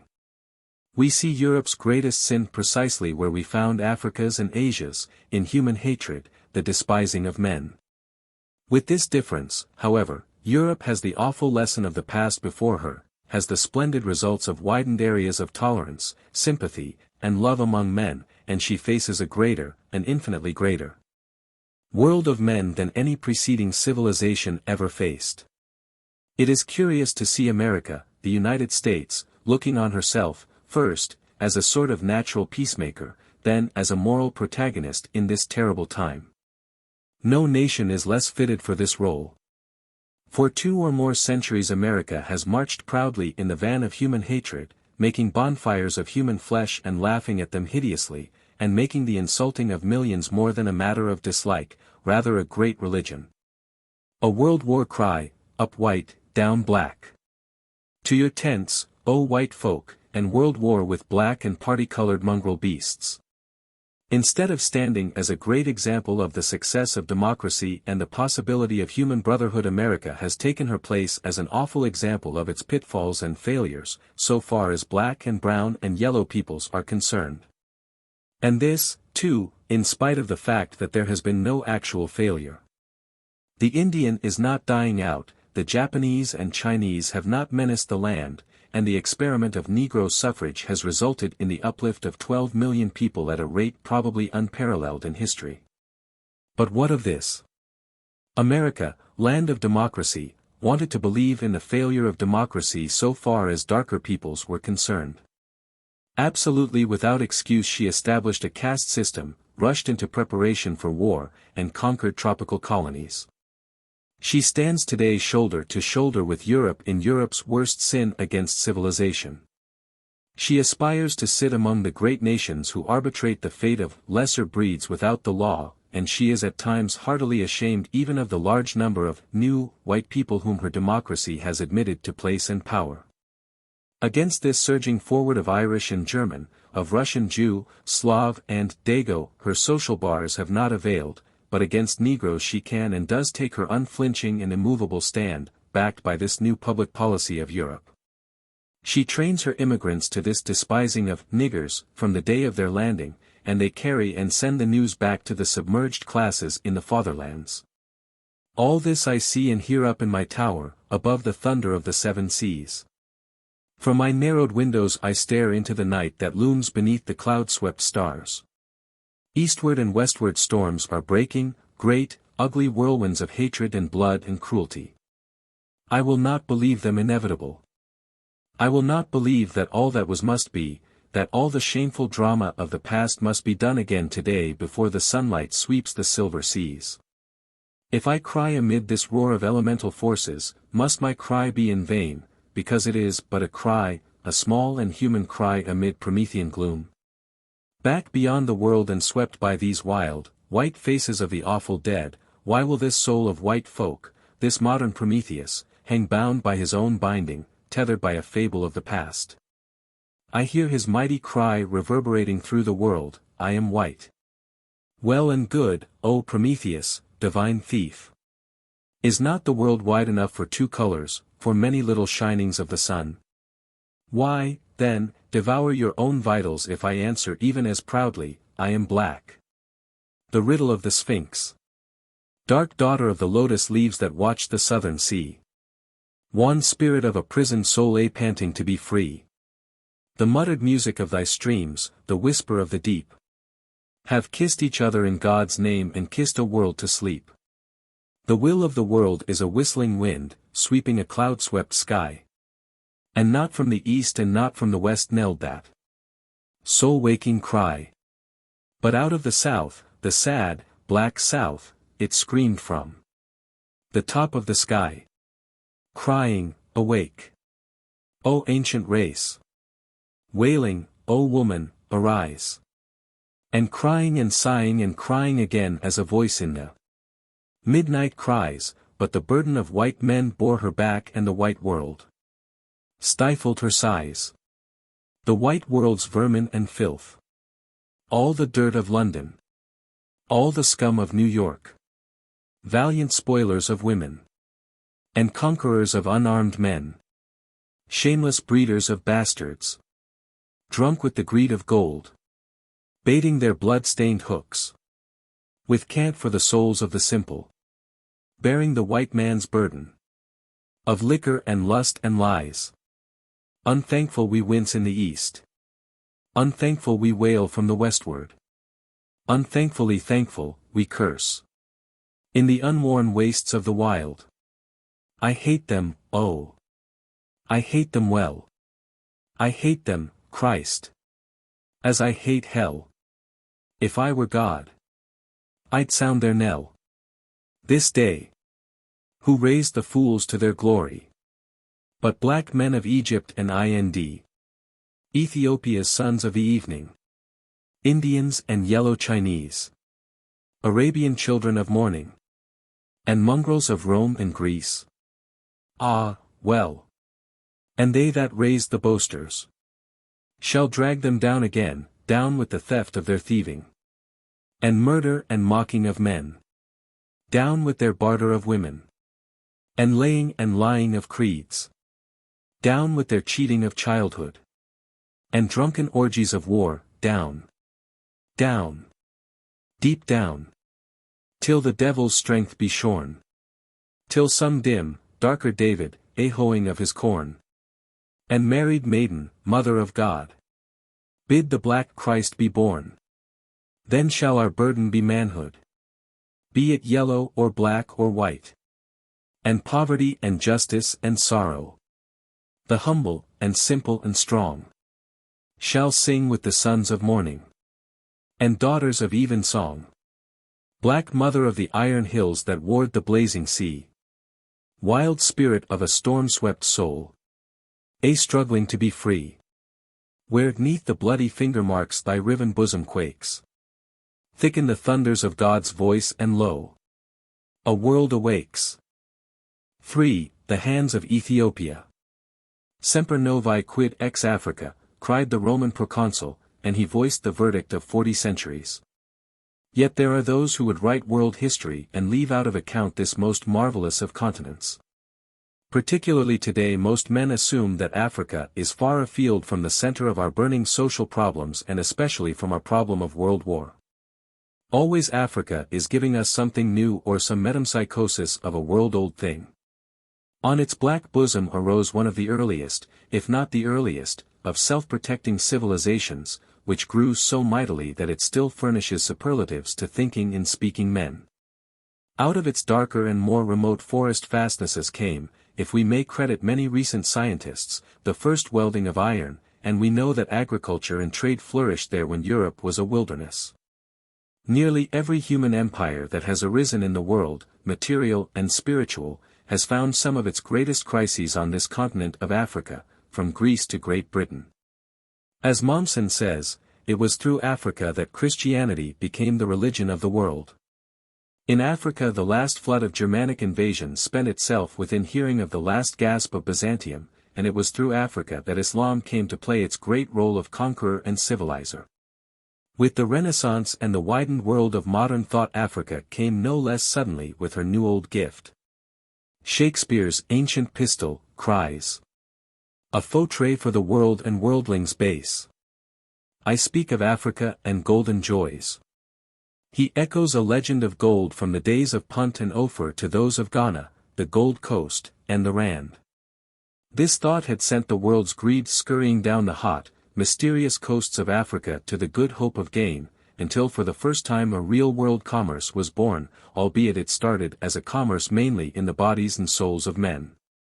The present problem of problems is nothing more than democracy beating itself helplessly against the color bar, purling, seeping, seething, foaming to burst through. Ever and again overwhelming the emerging masses of white men in its rolling backwaters and held back by those who dream of future kingdoms of greed built on black and brown and yellow slavery. The indictment of Africa against Europe is grave. For 400 years white Europe was the chief support of that trade in human beings which first and last robbed black Africa of 100 million human beings, transformed the face of her social life, overthrew organized government, distorted ancient industry, and snuffed out the lights of cultural development. Today, instead of removing laborers from Africa to distant slavery, industry built on a new slavery approaches Africa to deprive the natives of their land, to force them to toil, and to reap all the profit for the white world. It is scarcely necessary to remind the reader of the essential facts underlying these broad assertions. A recent law of the Union of South Africa assigns nearly 250 million acres of the best of natives' land to 1.5 million whites and leaves 36 million acres of swamp and marsh for 4.5 million blacks. In Rhodesia over 90 million acres have been practically confiscated. In the Belgian Congo all the land was declared the property of the state. Slavery in all but name has been the foundation of the cocoa industry in Saint Tomé and St. Principe and in the mines of the Rand. Gin has been one of the greatest of European imports, having increased 50% in 10 years and reaching a total of at least $25 million a year today. Negroes of ability have been carefully gotten rid of, deposed from authority, kept out of positions of influence, and discredited in their people's eyes, while a caste of white overseers and governing officials has appeared everywhere. Naturally, the picture is not all lurid. David Livingstone has had his successors and Europe has given Africa something of value in the beginning of education and industry. Yet the balance of iniquity is desperately large. But worse than that, it has aroused no world protest. A great Englishman, familiar with African problems for a generation, says frankly today, there does not exist any real international conscience to which you can appeal. Moreover, that treatment shows no certain signs of abatement. Today in England the Empire Resources Development Committee proposes to treat African colonies as Crown estates and by intensive scientific exploitation of both land and labor to make these colonies pay the English national debt after the war. German thinkers, knowing the tremendous demand for raw material which would follow the war, had similar plans of exploitation. It is the clear, common sense of the African situation, says H.G. Wells, that while these precious regions of raw material remain divided up between a number of competitive European imperialisms, each resolutely set upon the exploitation of its possessions, to its own advantage and the disadvantage of the others, there can be no permanent peace in the world. It is impossible. We, then, who fought the war against war, who in a hell of blood and suffering held hardly our souls in leash by the vision of a world organized for peace. Who are looking for industrial democracy and for the organization of Europe so as to avoid incentives to war, we, least of all, should be willing to leave the backward world as the greatest temptation. Not only to wars based on international jealousies, but to the most horrible of wars, which arise from the revolt of the maddened against those who hold them in common contempt. Consider, my reader, if you were today a man of some education and knowledge, but born a Japanese or a Chinaman, an East Indian or a Negro, what would you do and think? What would be in the present chaos your outlook and plan for the future? Manifestly, you would want freedom for your people, freedom from insult, from segregation, from poverty, from physical slavery. If the attitude of the European and American worlds is in the future going to be based essentially upon the same policies as in the past, then there is but one thing for the trained man of darker blood to do, and that is definitely and as openly as possible to organize his world for war against Europe. He may have to do it by secret, underground propaganda, as in Egypt and India and eventually in the United States, or by open increase of armament, as in Japan, or by desperate efforts at modernization, as in China, but he must do it. He represents the vast majority of mankind. To surrender would be far worse than physical death. There is no way out unless the white world gives up such insult as its modern use of the adjective, yellow, indicates, or its connotation of chink and nigger implies. Either it gives up the plan of color serfdom which its use of the other adjective, white, implies, as indicating everything decent in every part of the world worth living in, or trouble is written in the stars. It is, therefore, of singular importance after disquieting delay to see the real pacifist appear. Both England and Germany have recently been basing their claims to parts of Black Africa on the wishes and interests of the black inhabitants. Lloyd George has declared the general principle of national self-determination applicable at least to German Africa, while Chancellor Hertling once welcomed a discussion on the reconstruction of the world's colonial possessions. The demand that an Africa for Africans shall replace the present barbarous scramble for exploitation by individual states comes from singularly different sources. Colored America demands that the conquered German colonies should not be returned to Germany, neither should they be held by the Allies. Here is the opportunity for the establishment of a nation that may never recur. Thousands of colored men, sick of white arrogance and hypocrisy, see in this their race's only salvation. Sir Harry H. Johnston recently said, "If we are to talk, as we do, sentimentally but justly about restoring the nationhood of Poland, about giving satisfaction to the separatist feeling in Ireland, and about what is to be done for European nations who are oppressed, then we can hardly exclude from this feeling the countries of Africa. Laborers, black laborers, on the Canal Zone right, out of this chaos may be the great awakening of our race. There is cause for rejoicing. If we fail to embrace this opportunity now, we fail to see how we will be ever able to solve the race question. It is for the British Negro, the French Negro, and the American Negro to rise to the occasion and start a national campaign, jointly and collectively, with this aim in view. From British West Africa comes the bitter complaint that the West Africans should have the right or opportunity to settle their future for themselves is a thing which hardly enters the mind of the European politician. That the Balkan states should be admitted to the Council of Peace and decide the government under which they are to live is taken as a matter of course because they are Europeans, but no extra-European is credited. Even by the extremist advocates of human equality, with any right except to humbly accept the fate which Europe shall decide for him. Here, then, is the danger and the demand. And the real pacifist will seek to organize, not simply the masses in white nations, guarding against exploitation and profiteering, but will remember that no permanent relief can come but by including in this organization the lowest and the most exploited races in the world. World philanthropy, like national philanthropy, must come as uplift and prevention and not merely as alleviation and religious conversion. Reverence for humanity, as such, must be installed in the world, and Africa should be the talisman. Black Africa, including British, French, Belgian, Portuguese, Italian, and Spanish possessions and the independent states of Abyssinia and Liberia, and leaving out of account Egypt and North Africa, on the one hand, and South Africa, on the other. Has an area of 8,200,000 square miles and a population well over 100 millions of black men, with less than 100,000 whites. Commercial exploitation in Africa has already larger results to show than most people realize.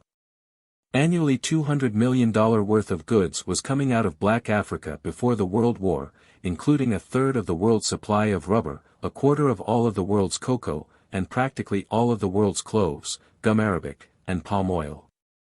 In exchange there was being returned to Africa 100 millions in cotton cloth, 25 millions in iron and steel, and as much in foods, and probably 25 millions in liquors.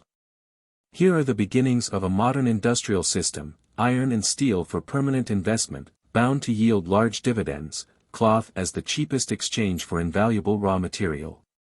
Liquor to tickle the appetites of the natives and render the alienation of land and the breakdown of customary law easier, eventually forced and contract labor under white drivers to increase and systematize the production of raw materials. These materials are capable of indefinite expansion.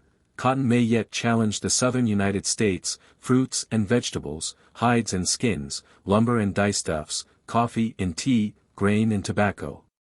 And fibers of all sorts can easily follow organized and systematic toil. Is it a paradise of industry we thus contemplate? It is much more likely to be a hell. Under present plans there will be no voice or law or custom to protect labor, no trades unions, no 8-hour laws, no factory legislation. Nothing of that great body of legislation built up in modern days to protect mankind from sinking to the level of beasts of burden. All the industrial deviltry, which civilization has been driving to the slums and the backwaters, will have a voiceless continent to conceal it. If the slave cannot be taken from Africa, slavery can be taken to Africa. Who are the folk who live here? They are brown and black, curly and crisp-haired, short and tall, and long-headed. Out of them in days without date flowed the beginnings of Egypt. Among them rose, later, centers of culture at Ghana, Mel, and Timbuktu.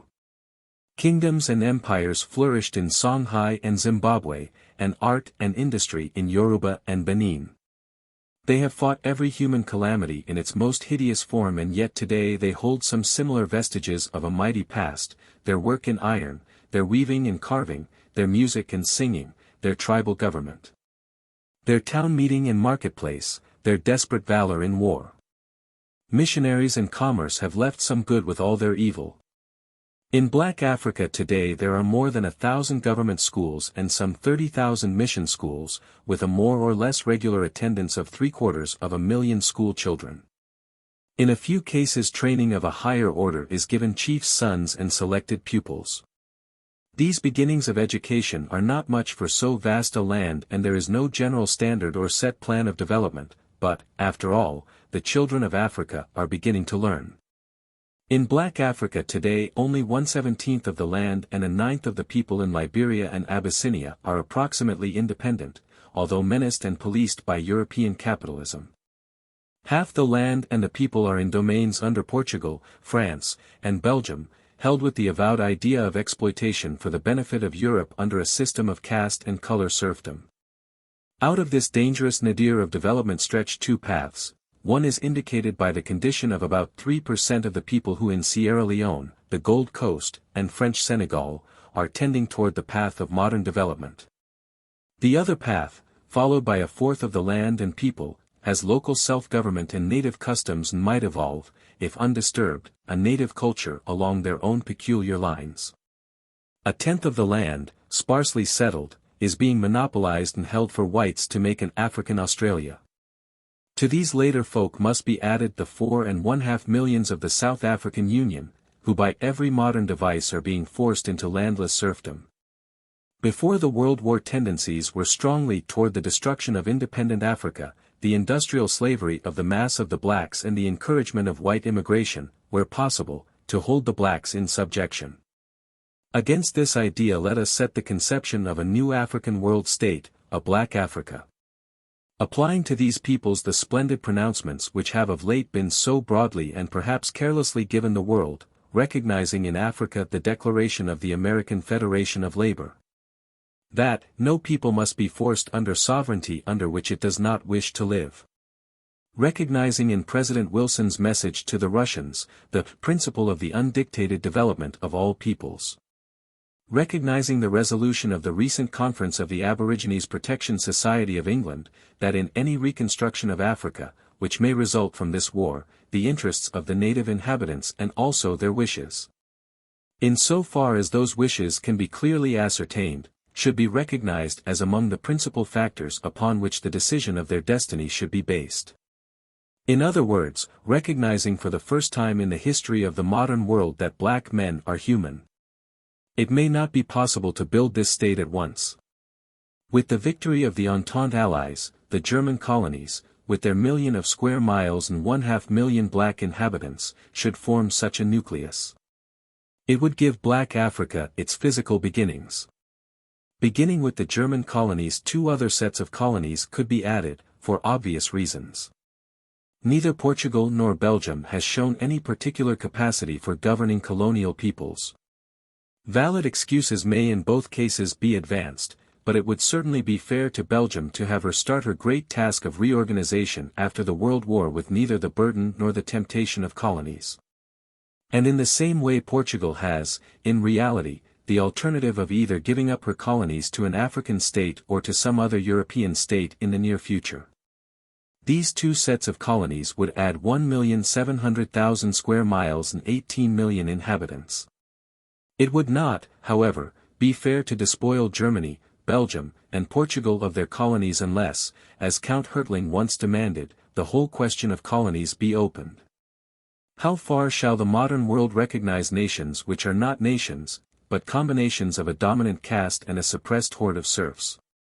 Will it not be possible to rebuild a world with compact nations, empires of self-governing elements, and colonies of backward peoples under benevolent international control? The great test would be easy. Does England propose to erect in India and Nigeria nations brown and black which shall be eventually independent, self-governing entities, with a full voice in the British imperial government? If not, let these states either have independence at once or, if unfitted for that, be put under international tutelage and guardianship. It is possible that France, with her great heart, may welcome a black France, an enlarged Senegal in Africa. But it would seem that eventually all Africa south of 20 degrees north latitude and north of the Union of South Africa should be included in a new African state. Somaliland and Eritrea should be given to Abyssinia, and then with Liberia we would start with 2 small, independent African states and 1 large state under international control. Does this sound like an impossible dream? No one could be blamed for so regarding it before 1914. I, myself, would have agreed with them. But since the nightmare of 1914 to 1918, since we have seen the impossible happen and the unspeakable become so common as to cease to stir us. In a day when Russia has dethroned her Tsar, England has granted the suffrage to women and is in the act of giving home rule to Ireland, when Germany has adopted parliamentary government, when Jerusalem has been delivered from the Turks, and the United States has taken control of its railroads, is it really so far-fetched to think of an Africa for the Africans, guided by organized civilization? No one would expect this new state to be independent and self-governing from the start. Contrary, however. To present schemes for Africa, the world would expect independence and self-government as the only possible end of the experiment. At first we can conceive of no better way of governing this state than through that same international control by which we hope to govern the world for peace. A curious and instructive parallel has been drawn by Simeon Strunsky, just as the common ownership of the Northwest Territory helped to weld the colonies into the United States. So could not joint and benevolent domination of Africa and of other backward parts of the world be a cornerstone upon which the future federation of the world could be built? From the British Labour Party comes this declaration, with regard to the colonies of the several belligerents in tropical Africa, from sea to sea. The British Labour movement disclaims all sympathy with the imperialist idea that these should form the booty of any nation, should be exploited for the profit of the capitalists. or should be used for the promotion of the militarists' aims of government. In view of the fact that it is impracticable here to leave the various peoples concerned to settle their own destinies, it is suggested that the interests of humanity would be best served by the full and frank abandonment by all the belligerents of any dreams of an African empire. The transfer of the present colonies of the European powers in tropical Africa, however, and the limits of this area may be defined to the proposed supranational authority, or League of Nations. Lloyd George himself has said in regard to the German colonies, a word difficult to restrict merely to them: I have repeatedly declared that they are held at the disposal of a conference, whose decision must have primary regard to the wishes and interests of the native inhabitants of such colonies. None of those territories is inhabited by Europeans. The governing considerations, therefore, must be that the inhabitants should be placed under the control of an administration acceptable to themselves, one of whose main purposes will be to prevent their exploitation for the benefit of European capitalists or governments. The special commission for the government of this African state must, naturally, be chosen with great care and thought.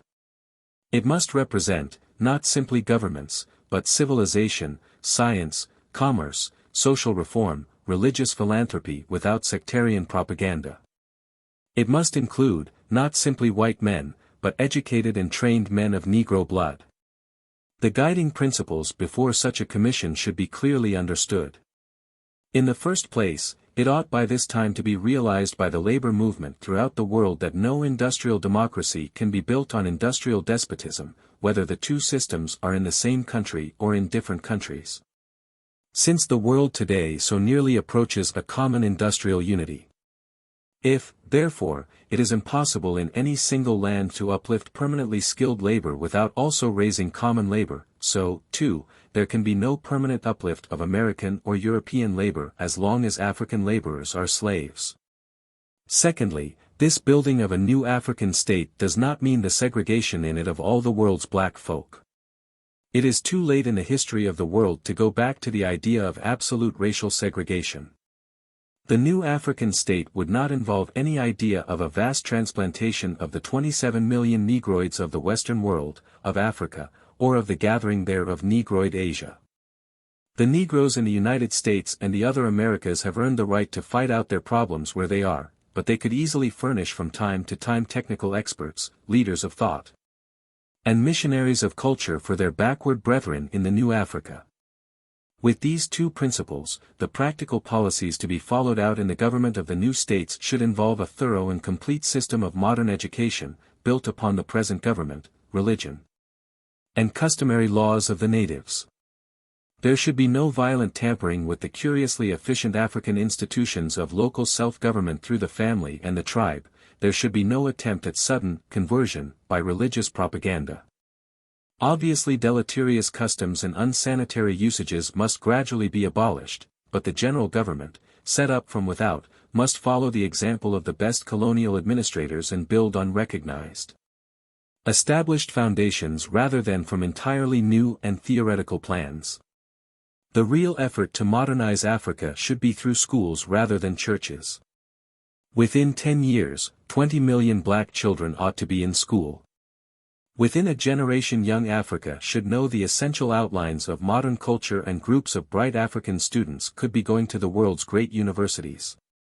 From the beginning the actual general government should use both colored and white officials, and later natives should be worked in.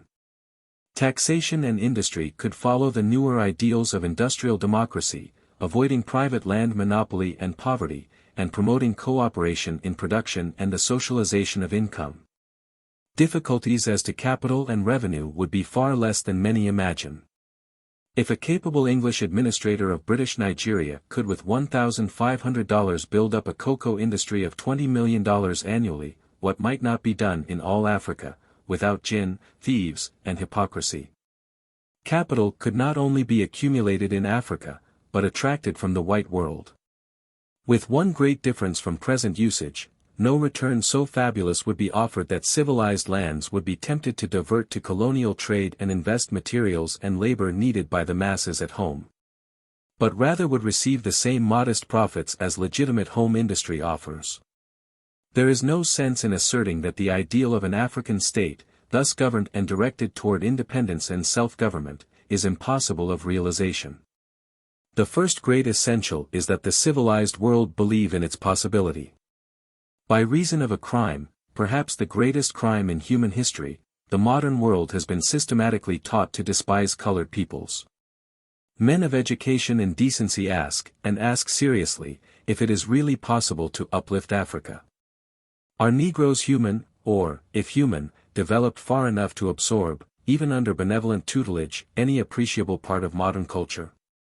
Has not the experiment been tried in Haiti and Liberia, and failed? One cannot ignore the extraordinary fact that a world campaign beginning with the slave trade and ending with the refusal to capitalize the word Negro, leading through a passionate defense of slavery by attributing every bestiality to blacks and finally culminating in the evident modern profit which lies in degrading blacks, all this has unconsciously trained millions of honest modern men into the belief that black folk are subhuman. This belief is not based on science, else it would be held as a postulate of the most tentative kind, ready at any time to be withdrawn in the face of facts. The belief is not based on history, for it is absolutely contradicted by Egyptian, Greek, Roman, Byzantine, and Arabian experience. Nor is the belief based on any careful survey of the social development of men of Negro blood today in Africa and America. It is simply passionate, deep-seated heritage, and as such can be moved by neither argument nor fact. Only faith in humanity will lead the world to rise above its present color prejudice. Those who do believe in men, who know what black men have done in human history, who have taken pains to follow even superficially the story of the rise of the Negro in Africa, the West Indies, and the Americas of our day know that our modern contempt of Negroes rests upon no scientific foundation worth a moment's attention. It is nothing more than a vicious habit of mind. It could as easily be overthrown as our belief in war, as our international hatreds, as our old conception of the status of women, as our fear of educating the masses, and as our belief in the necessity of poverty. We can, if we will, inaugurate on the Dark Continent a last great crusade for humanity. With Africa redeemed, Asia would be safe and Europe indeed triumphant. I have not mentioned North and South Africa, because my eye was centered on the main mass of the Negro race. Yet it is clear that for the development of Central Africa, Egypt should be free and independent, there along the highway to a free and independent India. While Morocco, Algeria, Tunis, and Tripoli must become a part of Europe, with modern development in home rule. South Africa, stripped of its black serfs and their lands, must admit the resident natives and colored folk to its body politic as equals. The hands which Ethiopia shall soon stretch out unto God are not mere hands of helplessness and supplication, but rather are they hands of pain and promise, hard, gnarled, and muscled for the world's real work. They are hands of fellowship for the half-submerged masses of a distempered world, they are hands of helpfulness for an agonized God. 20 centuries before Christ a great cloud swept over seas and settled on Africa, darkening and well-nigh blotting out the culture of the land of Egypt. For 500 years it rested there, until a black woman, Queen Nefertari, the most venerated figure in Egyptian history, rose to the throne of the pharaohs and redeemed the world and her people. 20 centuries after Christ, black Africa, prostrated, raped, and shamed, lies at the feet of the conquering Philistines of Europe. Beyond the awful sea a black woman is weeping and waiting, with her sons on her breast. What shall the end be? The world-old and fearful things, war and wealth, murder and luxury. Or shall it be a new thing, a new peace and a new democracy of all races, a great humanity of equal men? Semper novi quid ex Africa. The princess of the Hither Isles. Her soul was beautiful, wherefore she kept it veiled in lightly laced humility and fear, out of which peered anxiously and anon the white and blue and pale gold of her face. Beautiful as daybreak or as the laughing of a child. She sat in the Hither Isles, well walled between the this and now, upon a low and silver throne, and leaned upon its arm-posts, sadly looking upward toward the sun. Now the Hither Isles are flat and cold and swampy, with drear drab light and all manner of slimy, creeping things, and piles of dirt and clouds of flying dust and sordid scraping and feeding and noise. She hated them, and ever as her hands and busy feet swept back the dust and slime her soul sat silver-throned, staring toward the great hill to the westward, which shone so brilliant golden beneath the sunlight and above the sea. The sea moaned, and with it moaned the princess' soul, for she was lonely, very, very lonely, and full weary of the monotone of life. So she was glad to see a moving in yonder kingdom on the mountainside, where the sun shone warm, and when the king of yonder kingdom, silken in robe and golden crowned and warded by his hound, walked down along the restless waters and sat beside the arm-post of her throne, she wondered why she could not love him and fly with him up the shining mountain-side, out of the dirt and dust that nested between the this and now. She looked at him and tried to be glad, for he was bonny and good to look upon, this king of yonder kingdom, tall and straight, thin-lipped and white and tawny. So, again, this last day, she strove to burn life into his singularly sodden clay, to put his icy soul aflame wherewith to warm her own, to set his senses singing. Vacantly he heard her winged words, staring and curling his long mustaches with vast thoughtfulness. Then he said, "We found more gold in yonder kingdom." "Hell seize your gold," blurted the princess. "No, it's mine," he maintained stolidly. She raised her eyes. "It belongs," she said, "to the empire of the sun." "Nay, the sun belongs to us," said the king calmly as he glanced to where yonder kingdom blushed above the sea. She glanced, too, and a softness crept into her eyes. "No, no," she murmured as with hesitating pause she raised her eyes above the sea, above the hill, up into the sky where the sun hung silent and splendid. Its robes were heaven's blue, lined and broidered in living flame, and its crown was one vast jewel, glistening in glittering glory that made the sun's own face a blackness, the blackness of utter light. With blinded, tear-filled eyes she peered into that formless black and burning face and sensed in its soft, sad gleam unfathomed understanding. With sudden, wild abandon she stretched her arms toward it appealing, beseeching, entreating, and lo! "Niggers and Dagos," said the king of yonder kingdom, glancing carelessly backward and lighting in his lips a carefully rolled wisp of fragrant tobacco. She looked back, too, but in half-wondering terror, for it seemed a beggar man was creeping across the swamp, shuffling through the dirt and slime. He was little and bald and black, rough-clothed, sodden with dirt, and bent with toil. Yet withal something she sensed about him, and it seemed the king of yonder kingdom lounged more comfortably beside the silver throne and let curl a tiny trail of light blue smoke. "I hate beggars," he said, "especially brown and black ones." And he then pointed at the beggar's retinue and laughed, an unpleasant laugh, welded of contempt and amusement. The princess looked and shrank on her throne. He, the beggar man, was what? But his retinue, that squalid, sordid, party-colored band of vacant, dull-faced filth and viciousness, was writhing over the land, and he and they seemed almost crouching underneath the scorpion lash of one tall skeleton, that looked like death. And the twisted woman whom men called pain. Yet they all walked as one.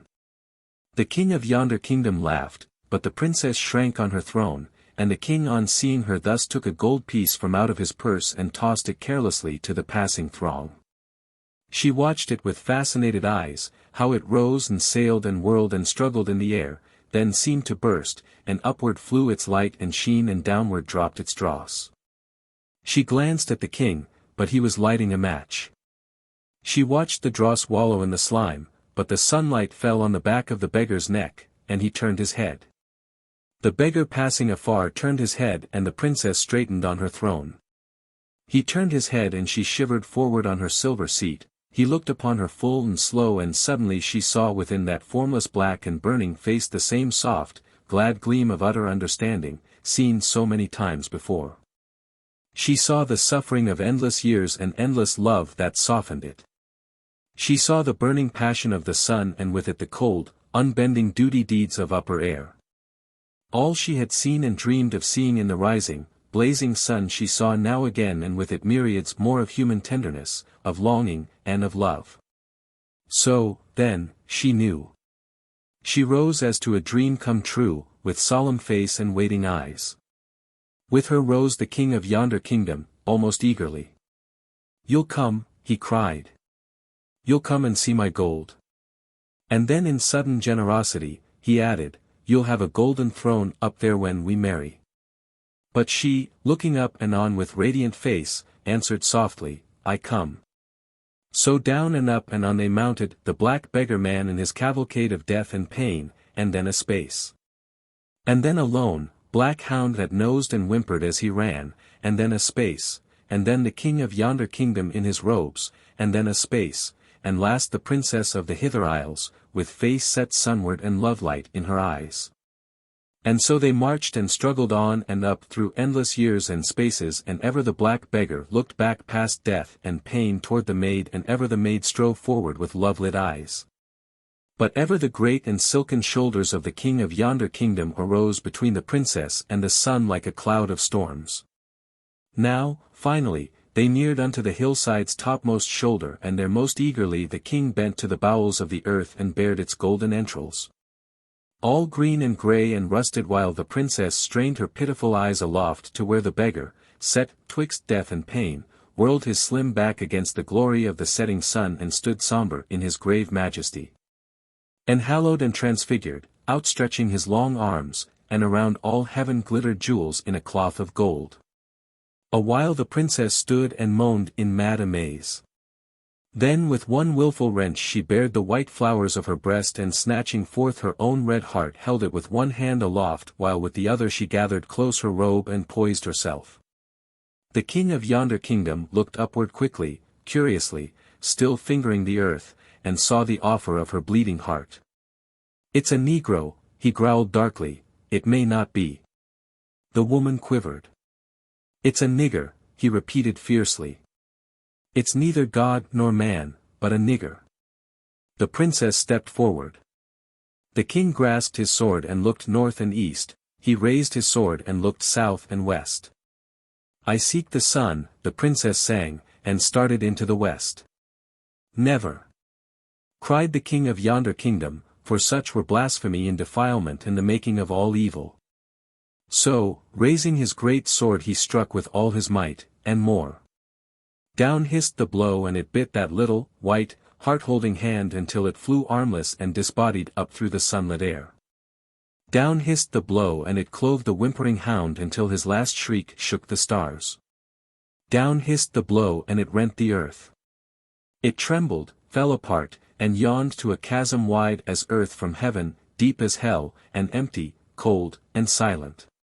On yonder distant shore blazed the mighty empire of the sun in warm and blissful radiance, while on this side, in shadows cold and dark, gloomed the Hither Isles and the hill that once was golden, but now was green and slimy dross. All below was the sad and moaning sea, while between the here and there flew the severed hand and dripped the bleeding heart. Then up from the soul of the princess welled a cry of dark despair, such a cry as only babe-raped mothers know and murdered loves. Poised on the crumbling edge of that great nothingness the princess hung, hungering with her eyes and straining her fainting ears against the awful splendor of the sky. Out from the slime and shadows groped the king, thundering, "Back, don't be a fool." But down through the thin ether thrilled the still and throbbing warmth of heaven's sun, whispering, "Leap." And the princess leapt. For, of work and wealth. For 15 years I was a teacher of youth. They were years out of the fullness and bloom of my younger manhood. They were years mingled of half-breathless work, of anxious self-questionings, of planning and replanning, of disillusion, or mounting wonder. The teacher's life is a double one. He stands in a certain fear. He tends to be stilted, almost dishonest, veiling himself before those awful eyes. Not the eyes of Almighty God are so straight, so penetrating, so all-seeing as the wonder-swept eyes of youth. You walk into a room, to the left is a tall window, bright with colors of crimson and gold and sunshine. Here are rows of books and there is a table. Somber blackboards clothe the walls to the right, and beside your desk is the delicate ivory of a nobly cast head. But you see nothing of this. You see only a silence and eyes, fringed, soft eyes, hard eyes, eyes great and small. Eyes here so poignant with beauty that the sob struggles in your throat, eyes there so hard with sorrow that laughter wells up to meet and beat it back. Eyes through which the mockery and ridicule of hell or some pulse of high heaven may suddenly flash. Ah! That mighty pause before the class, that orison and benediction, how much of my life it has been and made. I fought earnestly against posing before my class. I tried to be natural and honest and frank, but it was a bitter hard. What would you say to a soft, brown face, aureoled in 1,000 ripples of gray-black hair, which knells suddenly, "Do you trust white people?" You do not, and you know that you do not, much as you want to, yet you rise and lie and say you do. You must say it for her salvation and the world's. You repeat that she must trust them, that most white folks are honest, and all the while you are lying in every level, silent either knows you are lying, and miserably you sit and lie on, to the greater glory of God. I taught history and economics and something called sociology at Atlanta University, where, as our Mr. Webster used to say, we professors occupied settees and not mere chairs. I was fortunate with this teaching in having vivid in the minds of my pupils a concrete social problem of which we all were parts and which we desperately desired to solve. There was little danger, then, of my teaching or of their thinking becoming purely theoretical. Work and wage were thrilling realities to us all. What did we study? I can tell you best by taking a concrete human case, such as was continually leaping to our eyes and thought and demanding understanding and interpretation and what I could bring of prophecy. St. Louis sprawls where mighty rivers meet, as broad as Philadelphia, but 3 stories high instead of 2, with wider streets and dirtier atmosphere, over the dull brown of wide, calm rivers. The city overflows into the valleys of Illinois and lies there, writhing under its grimy cloud. The other city is dusty and hot beyond all dream, a feverish Pittsburgh in the Mississippi Valley, a great, ruthless, terrible thing. It is the sort that crushes man and invokes some living Superman, a giant of things done, a clang of awful accomplishment. 3 men came wandering across this place. They were neither kings nor wise men, but they came with every significance, perhaps even greater, than that which the kings bore in the days of old. There was one who came from the north, brawny and riotous with energy, a man of concentrated power, who held all the thunderbolts of modern capital in his great fists and made flour and meat, iron and steel, cunning chemicals, wood, paint and paper, transforming to endless tools a disemboweled earth. He was one who saw nothing, knew nothing, sought nothing but the making and buying of that which sells.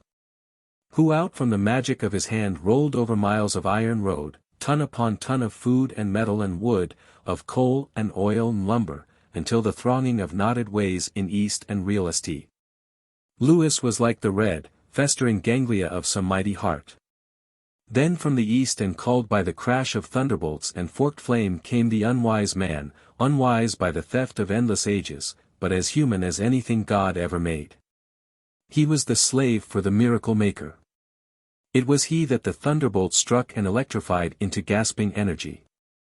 The rasp of his hard breathing shook the midnights of all this endless valley, and the pulse of his powerful arms set the great nation to trembling. And then, at last, out of the south, like a still, small voice, came the third man, black, with great eyes and greater memories. Hesitantly eager and yet with the infinite softness and ancient calm which come from that eternal race whose history is not the history of a day, but of endless ages. Here, surely, was fit meeting place for these curiously intent forces, for these epoch-making and age-twisting forces, for these human feet on their superhuman errands. Yesterday I rode in East St. Louis. It is the kind of place one quickly recognizes, tireless and with no restful green of verdure, hard and uneven of street, crude, cold, and even hateful of aspect. Conventional, of course, in its business quarter, but quickly beyond one sees the ruts and the hollows, the stench of ill-tamed sewerage, unguarded railroad crossings, saloons outnumbering churches and churches catering to saloons. Homes impudently straight and new, prostitutes free and happy, gamblers in paradise, the town wide open, shameless and frank. Great factories pouring out stench, filth, and flame, these and all other things so familiar in the world marketplaces, where industry triumphs over thought and products overwhelm men. May I tell, too, how yesterday I rode in this city past flame-swept walls and over grey ashes, in streets almost wet with blood and beside ruins, where the bones of dead men new-bleached peered out at me in sullen wonder. Across the river, in the greater city, where bronze St.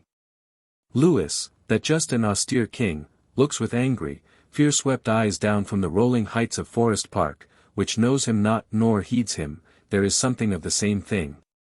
But this city is larger and older, and the forces of evil have had some curbing from those who have seen the vision and panted for life. But eastward from St. Louis there is a land of no taxes for great industries, there is a land where you may buy grafting politicians at far less rate than you would pay for franchises or privileges in a modern town. There, too, you may escape the buying of indulgences from the great terminal fist, which squeezes industry out of St. Louis. In fact, East St. Louis is a paradise for high and frequent dividends and for the piling up of wealth to be spent in St. Louis and Chicago and New York, and when the world is sane again, across the seas. So the unwise men pouring out of the East, falling, scrambling, rushing into America at the rate of 1 million a year, ran, walked, and crawled to this maelstrom of the workers. They garnered higher wage than ever they had before, but not all of it came in cash. A part, and an insidious part, was given to them transmuted into whiskey, prostitutes, and games of chance. They laughed and disported themselves. God! Had not their mothers wept enough? It was a good town. There was no veil of hypocrisy here, but a wickedness, frank, ungilded, and open. To be sure, there were things sometimes to reveal the basic savagery and thin veneer. Once, for instance, a man was lynched for brawling on the public square of the county seat, once a mayor who sought to clean up was publicly assassinated, always there was theft and rumors of theft, until St. Clair County was a hissing in good men's ears, but always, too, there were good wages and jolly hoodlums and unchecked wassail of Saturday nights. Gamblers, big and little, rioted in East St. Louis. The little gamblers used cards and roulette wheels and filched the weekly wage of the workers. The greater gamblers used meat and iron and undid the foundations of the world. All the gods of chance flaunted their wild raiment here, above the brown flood of the Mississippi. Then the world changed, then civilization, built for culture, rebuilt itself for willful murder in Europe, Asia, America, and the southern seas. Hands that made food made powder, and iron for railways was iron for guns. The wants of common men were forgotten before the groan of giants. Streams of gold, lost from the world's workers, filtered and trickled into the hands of gamblers and put new power into the thunderbolts of East St. Louis. Wages had been growing before the World War. Slowly but remorselessly the skilled and intelligent, banding themselves, had threatened the coffers of the mighty, and slowly the mighty had disgorged. Even the common workers, the poor and unlettered, had again and again gripped the sills of the city walls and pulled themselves to their chins, but, alas! There were so many hands and so many mouths, and the feet of the disinherited kept coming across the wet paths of the sea to this old El Dorado. War brought subtle changes. Wages stood still while prices fattened. It was not that the white American worker was threatened with starvation, but it was what was, after all, a more important question, whether or not he should lose his front room and Victrola and even the dream of a Ford car. There came a whirling and scrambling among the workers, they fought each other, they climbed on each other's backs. The skilled and intelligent, banding themselves even better than before, bargained with the men of might and held them by bitter threats. The less skilled and more ignorant seethed at the bottom and tried, as of old, to bring it about that the ignorant and unlettered should learn to stand together against both capital and skilled labor. It was here that there came out of the east a beam of unearthly light, a triumph of possible good in evil so strange that the workers hardly believed it. Slowly they saw the gates of Ellis Island closing, slowly the footsteps of the yearly million men became fainter and fainter. Until the stream of immigrants overseas was stopped by the shadow of death at the very time when new murder opened new markets over all the world to American industry. And the giants with the thunderbolt stamped and raged and peered out across the world and called for men and evermore, men.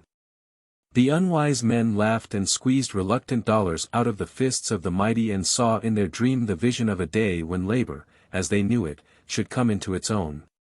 Saw this day and saw it with justice and with right, save for one thing, and that was the sound of the moan of the disinherited, who still lay without the walls.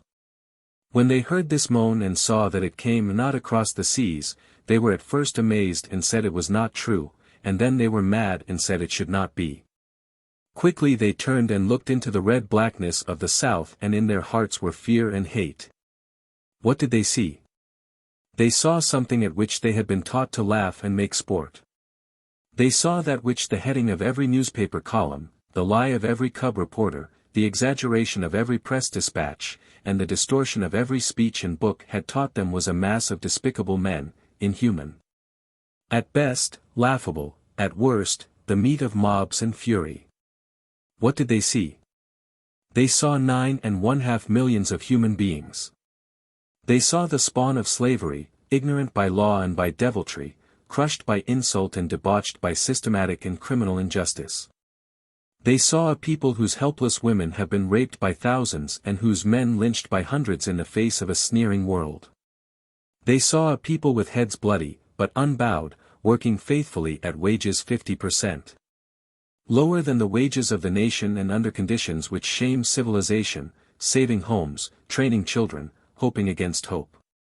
They saw the greatest industrial miracle of modern days, slaves transforming themselves to freemen and climbing out of perdition by their own efforts, despite the most contemptible opposition God ever saw. They saw all this, and what they saw the distraught employers of America saw, too. The North called to the South. A scream of rage went up from the cotton monopolists and industrial barons of the New South. Who was this who dared to interfere with their labor? Who sought to own their black slaves but they? Who honored and loved niggers as they did? They mobilized all the machinery of modern oppression, taxes, city ordinances, licenses, state laws, municipal regulations, wholesale police arrests and, of course, the peculiarly Southern method of the mob and the lyncher. They appealed frantically to the United States government. They groveled on their knees and shed wild tears at the suffering of their poor, misguided black friends, and yet, despite this, the Northern employers simply had to offer $2 and $3 a day, and from 1/4 to 1/2 million dark workers arose and poured themselves into the North.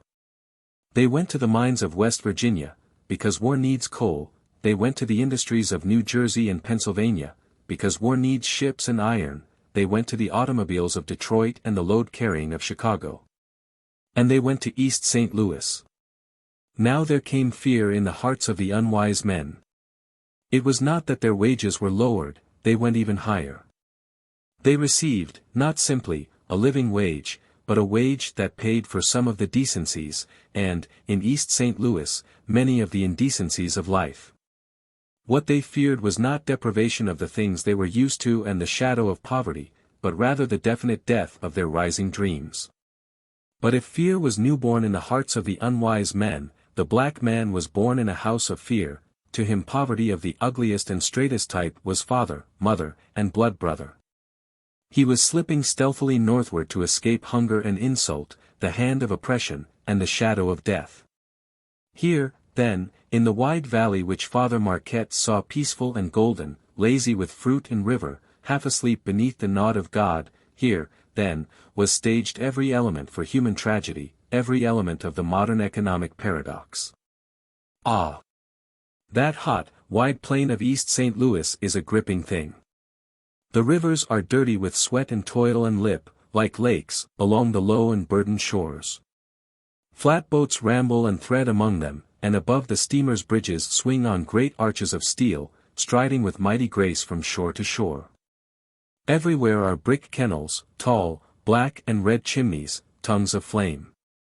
The ground is littered with cars and iron, tracks and trucks, boxes and crates, metals and coal and rubber. Nature-defying cranes, grim elevators rise above pile on pile of black and grimy lumber. And ever below is the water, wide and silent, gray-brown and yellow.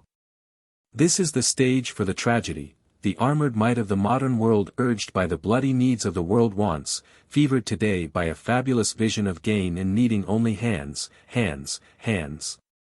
Fear of loss and greed of gain in the hearts of the giants, the clustered cunning of the modern workman, skilled as artificer and skilled in the rhythm of the habit of work, tasting the world's good and panting for more.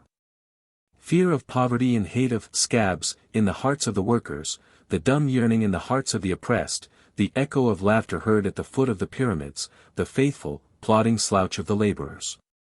Fear of the shadow of death in the hearts of black men. We ask, and perhaps there is no answer, how far may the captain of the world's industry do his deeds, despite the grinding tragedy of its doing? How far may men fight for the beginning of comfort, out beyond the horrid shadow of poverty, at the cost of starving other and what the world calls lesser men? How far may those who reach up out of the slime that fills the pits of the world's damned compel men with loaves to divide with men who starve?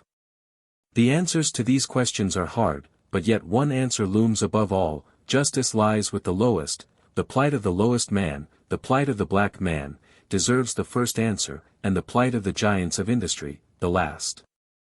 Little cared East St. Louis for all this bandying of human problems, so long as its grocers and saloon keepers flourished and its industries steamed and screamed and smoked and its bankers grew rich. Stupidity, license, and graft sat enthroned in the city hall. The new black folk were exploited as cheerfully as white Polacks and Italians. The rent of shacks mounted merrily, the street car lines counted gleeful gains, and the crimes of white men and black men flourished in the dark. The high and skilled and smart climbed on the bent backs of the ignorant. Harder the mass of laborers strove to unionize their fellows and to bargain with employers. Nor were the new blacks fools. They had no love for nothings in labor. They had no wish to make their fellows' wage envelope smaller, but they were determined to make their own larger. They, too, were willing to join in the new union movement. But the unions did not want them. Just as employers monopolized meat and steel, so they sought to monopolize labor and beat a giant's bargain. In the higher trades they succeeded. The best electrician in the city was refused admittance to the union and driven from the town because he was black. No black builder, printer, or machinist could join a union or work in East St. Louis, no matter what his skill or character.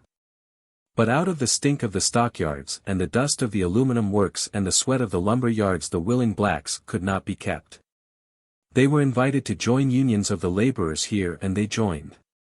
White workers and black workers struck at the aluminum works in the fall and won higher wages and better hours, then again in the spring they struck to make bargaining compulsory for the employer, but this time they fronted new things. The conflagration of war had spread to America, government and court stepped in and ordered no hesitation, no strikes, the work must go on.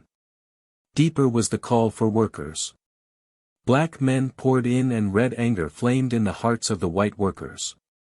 The anger was against the wielders of the thunderbolts, but here it was impotent because employers stood with the hand of the government before their faces.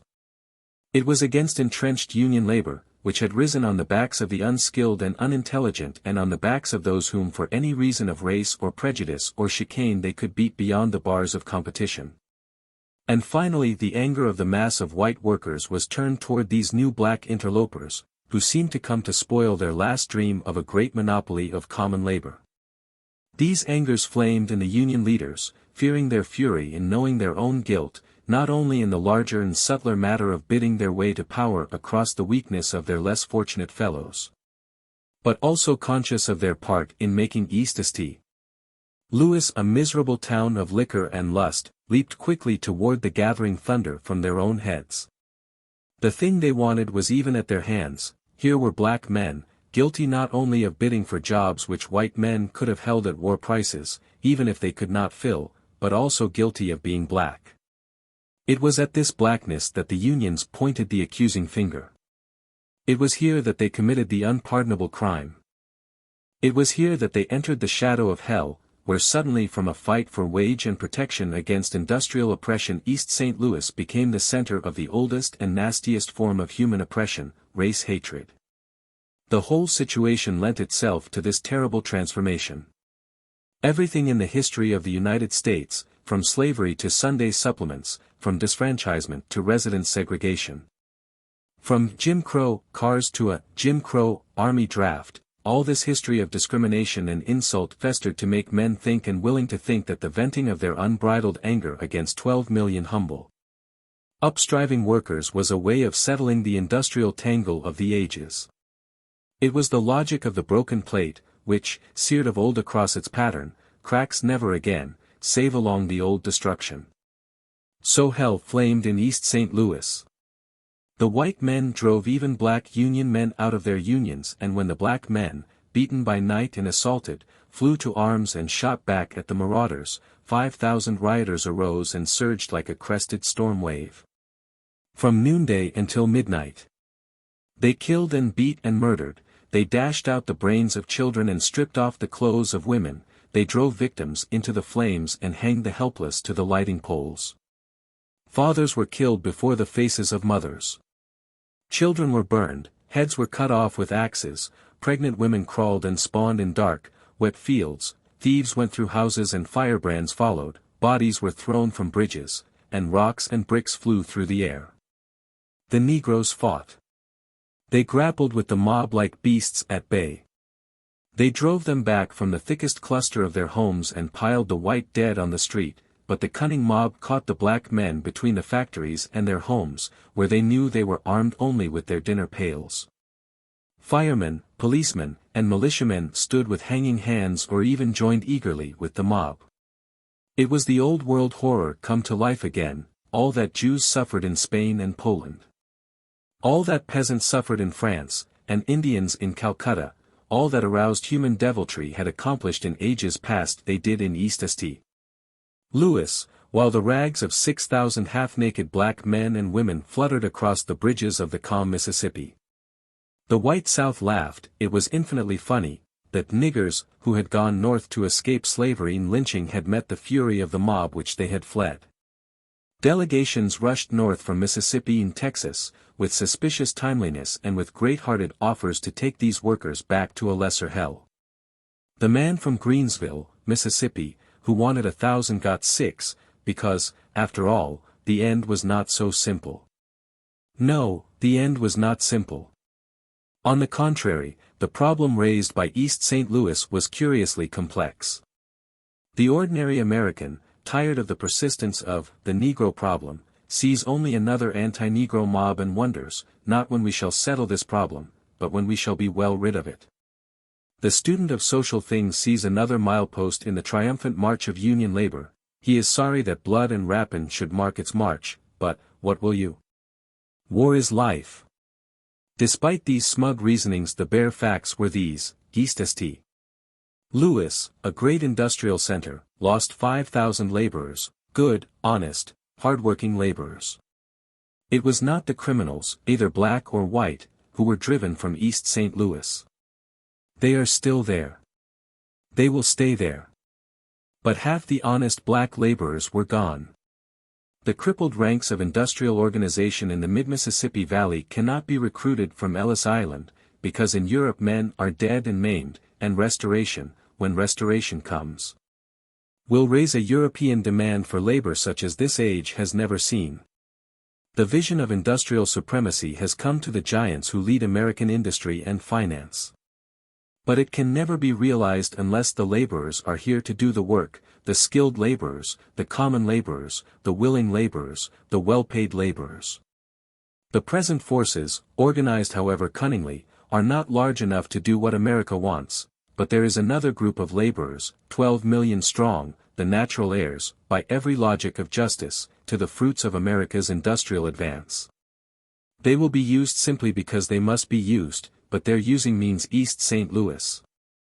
Eastward from St. Louis lie great centers, like Chicago, Indianapolis, Detroit, Cleveland, Pittsburgh, Philadelphia, and New York. In every one of these and in lesser centers there is not only the industrial unrest of war and revolutionized work, but there is the call for workers, the coming of black folk, and the deliberate effort to divert the thoughts of men, and particularly of workingmen, into channels of race hatred against blacks. In every one of these centers what happened in East St. Louis has been attempted, with more or less success. Yet the American Negroes stand today as the greatest strategic group in the world. Their services are indispensable, their temper and character are fine, and their souls have seen a vision more beautiful than any other mass of workers. They may win back culture to the world if their strength can be used with the forces of the world that make for justice and not against the hidden hates that fight for barbarism. For fight they must and fight they will. Rising on wings we cross again the rivers of St. Louis, winding and threading between the towers of industry that threaten and drown the towers of God. Far, far beyond, we sight the green of fields and hills. But ever below lies the river, blue, brownish-gray, touched with the hint of hidden gold. Drifting through half-flooded lowlands, with shanties and crops and stunted trees, past struggling corn and straggling village, we rush toward the battle of the Marne and the West, from this dread battle of the East. Westward, dear God, the fire of thy mad world crimsons our heaven. Our answering hell rolls eastward from St. Louis. Here, in microcosm, is the sort of economic snarl that arose continually for me and my pupils to solve. We could bring to its unraveling little of the scholarly aloofness and academic calm of most white universities. To us this thing was life and hope and death.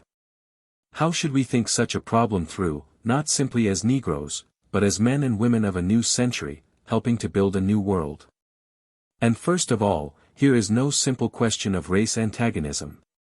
There are no races, in the sense of great, separate, pure breeds of men, differing in attainment, development, and capacity. There are great groups, now with common history, now with common interests, now with common ancestry. More and more common experience and present interest drive back the common blood, and the world today consists, not of races, but of the imperial commercial group of master capitalists, international and predominantly white. The national middle classes of the several nations, white, yellow, and brown, with strong blood bonds, common languages, and common history, the international laboring class of all colors.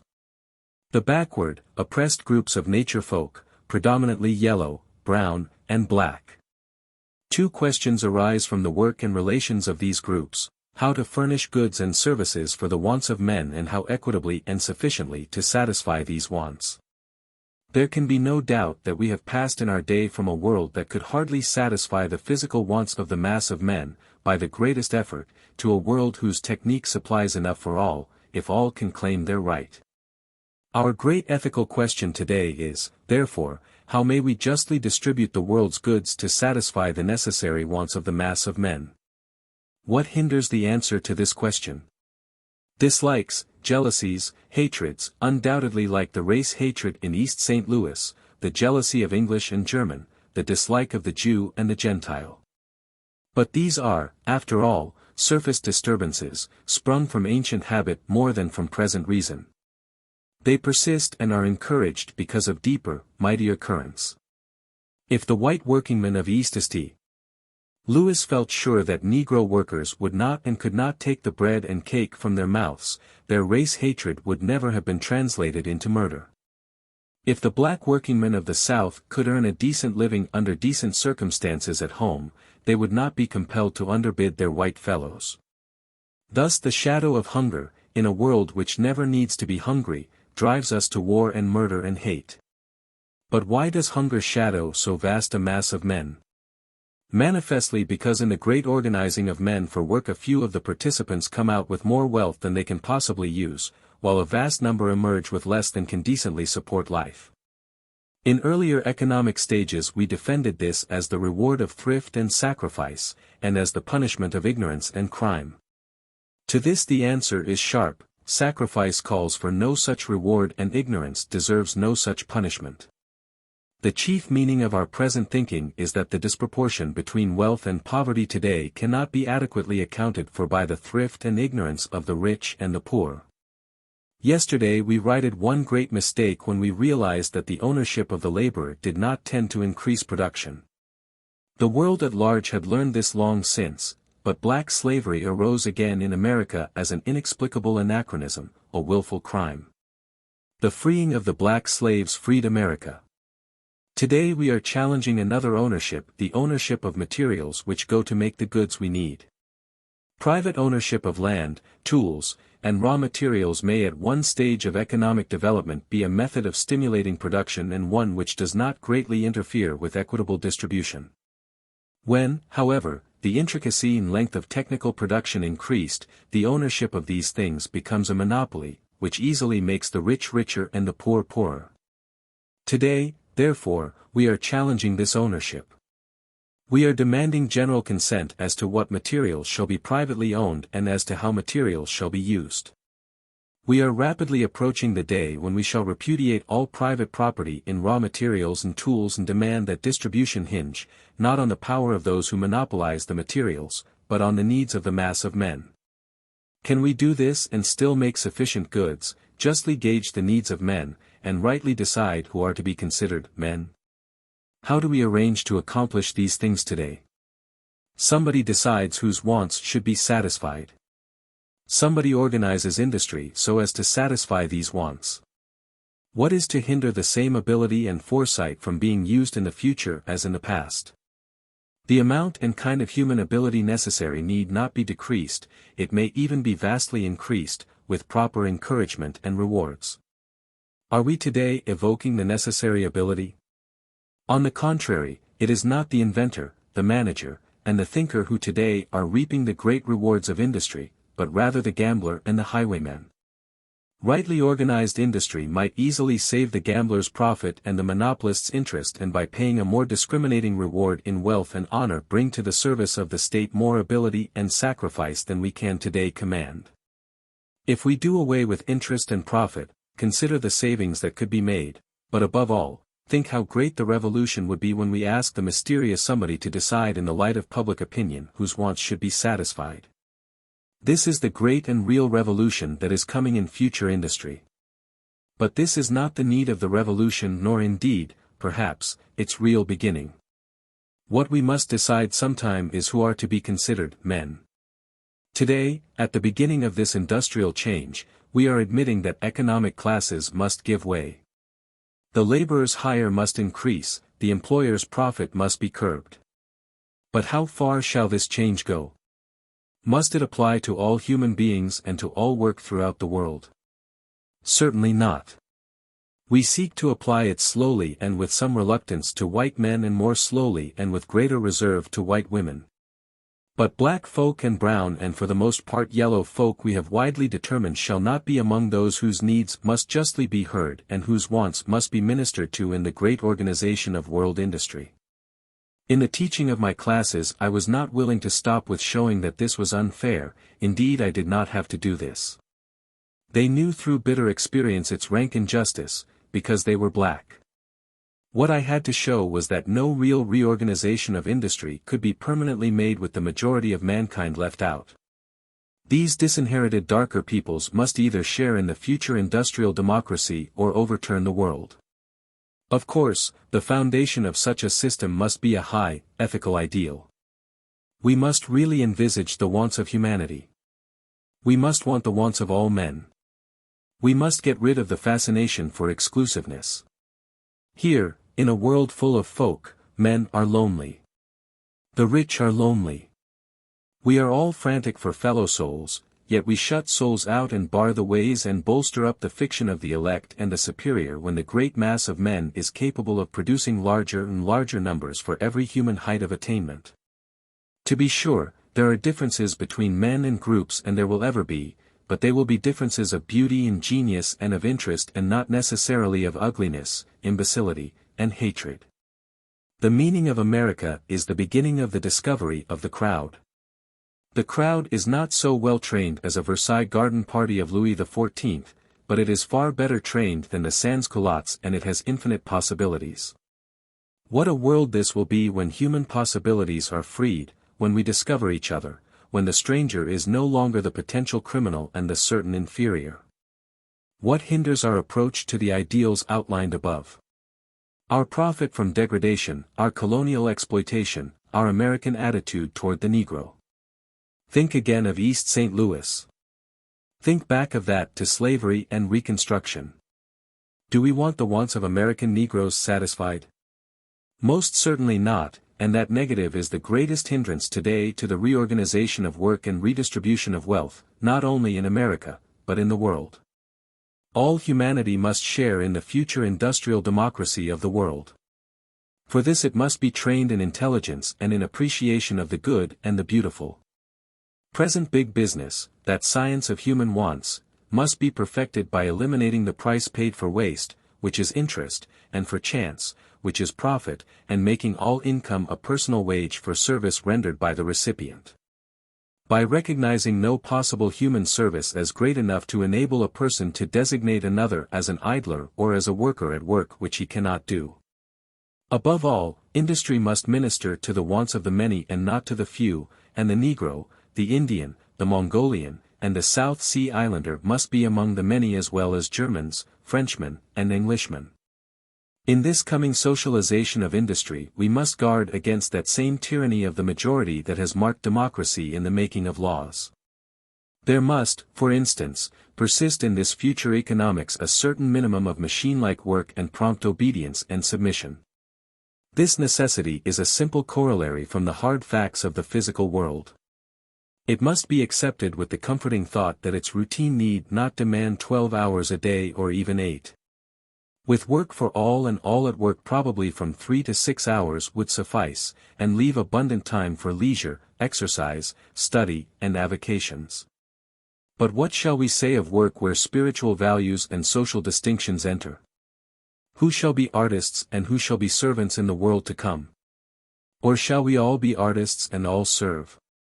The Second Coming. 3 bishops sat in San Francisco, New Orleans, and New York, peering gloomily into 3 flickering fires, which cast and recast shuddering shadows on book-lined walls. 3 letters lay in their laps, which said, "And thou, Valdosta, in the land of Georgia, art not least among the princes of America, for out of thee shall come a governor who shall rule my people." The white bishop of New York scowled and impatiently threw the letter into the fire. Valdosta. He thought, that's where I go to the governor's wedding of little Marguerite, my white flower. Then he forgot the writing in his musing, but the paper flared red in the fireplace. Valdosta, said the black bishop of New Orleans, turning uneasily in his chair. I must go down there. Those colored folk are acting strangely. I don't know where all this unrest and moving will lead to. Then, there's poor Lucy, and he threw the letter into the fire, but eyed it suspiciously as it flamed green. Stranger things than that have happened, he said slowly, and ye shall hear of wars and rumors of wars. For nation shall rise against nation and kingdom against kingdom. In San Francisco the priest of Japan, abroad to study strange lands, sat in his lacquer chair, with face like soft yellow and wrinkled parchment. Slowly he wrote in a great and golden book, I have been strangely bidden to the Val d'Aosta, where one of those religious cults that swarm here will welcome a prophet. I shall go and report to Kyoto. So in the dim waning of the day before Christmas 3 bishops met in Valdosta and saw its mills and storehouses, its wide-throated and sandy streets, in the mellow glow of a crimson sun. The governor glared anxiously up the street as he helped the Bishop of New York into his car and welcomed him graciously. I am troubled, said the governor, about the niggers. They are acting queerly. I'm not certain but Fleming is back of it. Fleming? Yes. He's running against me next term for governor, he's a firebrand. Wants niggers to vote and all that. Pardon me a moment, there's a darky I know, and he hurried to the black bishop, who had just descended from the Jim Crow car, and clasped his hand cordially. They talked in whispers. Search diligently, said the governor in parting, and bring me word again. Then returning to his guest, you will excuse me, won't you, he asked, but I am sorely troubled. I never saw niggers act so. They're leaving by the hundreds and those who stay are getting impudent. They seem to be expecting something. What's the crowd, Jim? The chauffeur said that there was some sort of Chinese official in town and everybody wanted to glimpse him. He drove around another way. It all happened very suddenly. The Bishop of New York, in full canonicals for the early wedding, stepped out on the rear balcony of his mansion, just as the dying sun lit crimson clouds of glory in the east and burned the west. "Fire!" yelled a wag in the surging crowd that was gathering to celebrate a southern Christmas Eve. All laughed and ran. The Bishop of New York did not understand. He peered around. Was it that dark, little house in the far backyard that flamed? Forgetful of his robes he hurried down, a brave, white figure in the sunset. He found himself before an old, black, rickety stable. He could hear the mules stamping within. No. It was not fire. It was the sunset glowing through the cracks. Behind the hut its glory rose toward God like flaming wings of cherubim. He paused until he heard the faint wail of a child. Hastily he entered. A white girl crouched before him, down by the very mule's feet, with a baby in her arms, a little mite of a baby that wailed weakly. Behind mother and child stood a shadow. The Bishop of New York turned to the right, inquiringly, and saw a black man in bishop's robes that faintly re-echoed his own. He turned away to the left and saw a golden Japanese in golden garb.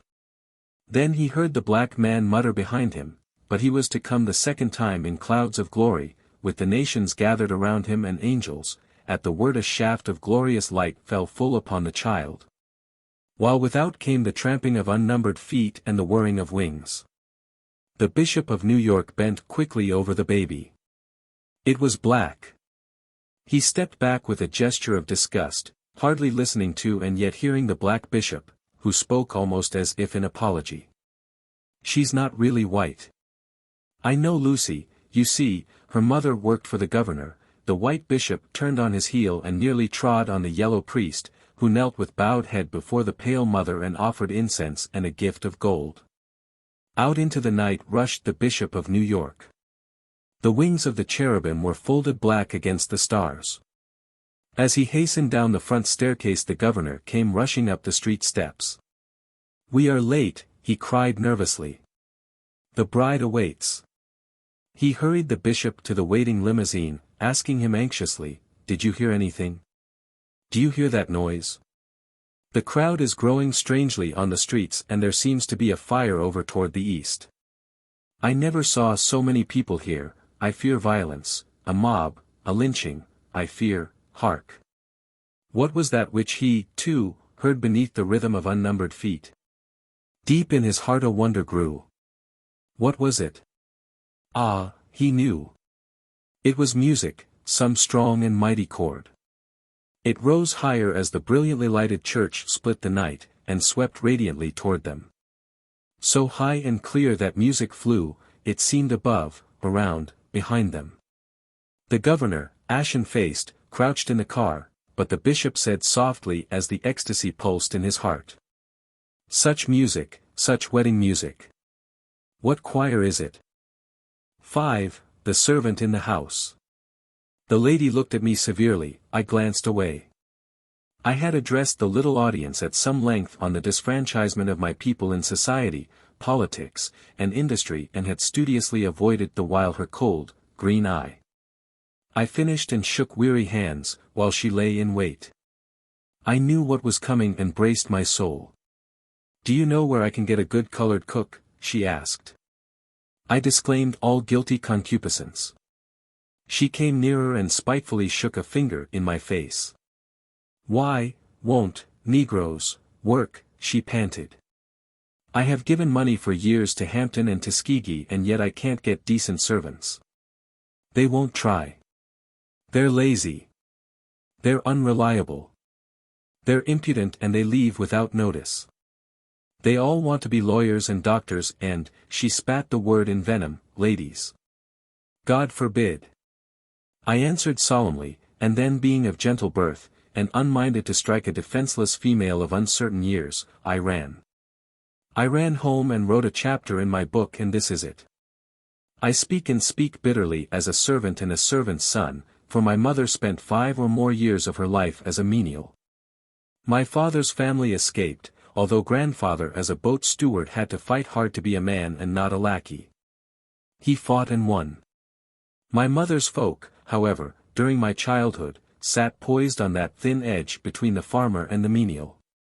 The surrounding Irish had two chances, the factory and the kitchen, and most of them took the factory, with all its dirt and noise and low wage. The factory was closed to us. Our little lands were too small to feed most of us.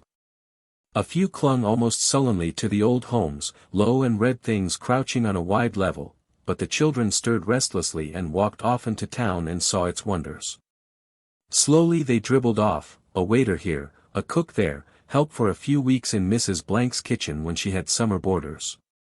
Instinctively I hated such work from my birth. I loathed it and shrank from it. Why? I could not have said. Had I been born in Carolina instead of Massachusetts, I should hardly have escaped the taint of service. Its temptations in wage and comfort would soon have answered my scruples.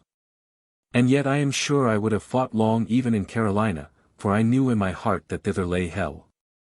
I mowed lawns on contract, did chores that left me my own man, sold papers, and peddled tea, anything to escape the shadow of the awful thing that lurked to grip my soul. Once, and once only, I felt the sting of its talons. I was 20 and had graduated from Fisk with a scholarship for Harvard. I needed, however, travel money and clothes and a bit to live on until the scholarship was due. Fortson was a fellow student in winter and a waiter in summer. He proposed that the Glee Club quartet of Fisk spend the summer at the hotel in Minnesota where he worked and that I go along as business manager, to arrange for engagements on the journey back. We were all eager, but we knew nothing of table waiting. "Never mind," said Fortson, "you can stand around the dining room during meals and carry out the big wooden trays of dirty dishes. Thus you can pick up knowledge of waiting and earn good tips and get free board." I listened askance, but I went. I entered that broad and blatant hotel at Lake Minnetonka with distinct forebodings. The flamboyant architecture, the great verandas, rich furniture, and richer dresses awed us mightily. The long loft reserved for us, with its clean little cots, was reassuring. The work was not difficult, but the meals. There were no meals. At first, before the guests ate, a dirty table in the kitchen was hastily strewn with uneatable scraps. We novices were the only ones who came to eat, while the guests' dining room, with its savors and sights, set our appetites on edge. After a while even the pretense of meals for us was dropped. We were sure we were going to starve when Doug, one of us, made a startling discovery: the waiters stole their food and they stole the best. We gulped and hesitated. Then we stole, too, or, at least, they stole and I shared, and we all fattened, for the dainties were marvelous. You slipped a bit here and hid it there, you cut off extra portions and gave false orders. You dashed off into darkness and hid in corners and ate and ate. It was nasty business. I hated it. I was too cowardly to steal much myself, and not coward enough to refuse what others stole. Our work was easy, but insipid. We stood about and watched overdressed people gorge. For the most part we were treated like furniture and were supposed to act the wooden part. I watched the waiters even more than the guests. I saw that it paid to amuse and to cringe. One particular black man set me crazy. He was intelligent and deft, but one day I caught sight of his face as he served a crowd of men. He was playing the clown, crouching, grinning, assuming a broad dialect when he usually spoke good English. It was a heartbreaking sight, and he made more money than any waiter in the dining room. I did not mind the actual work or the kind of work, but it was the dishonesty and deception, the flattery and cajolery, the unnatural assumption that worker and diner had no common humanity. It was uncanny. It was inherently and fundamentally wrong. I stood staring and thinking, while the other boys hustled about. Then I noticed one fat hog, feeding at a heavily gilded trough, who could not find his waiter. He beckoned me. It was not his voice, for his mouth was too full. It was his way, his air, his assumption. Thus Caesar ordered his legionaries or Cleopatra her slaves. Dogs recognized the gesture. I did not. He may be beckoning yet for all I know, for something froze within me. I did not look his way again.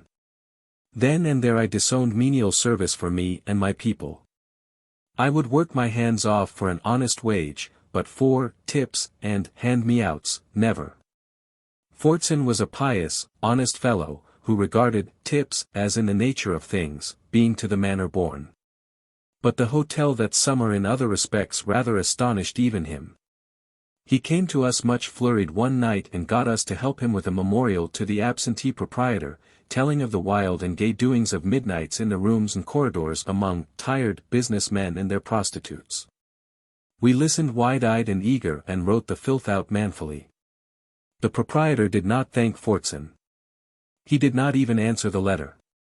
When I finally walked out of that hotel and out of menial service forever, I felt as though, in a field of flowers, my nose had been held unpleasantly long to the worms and manure at their roots.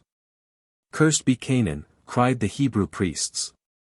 A servant of servants shall he be unto his brethren.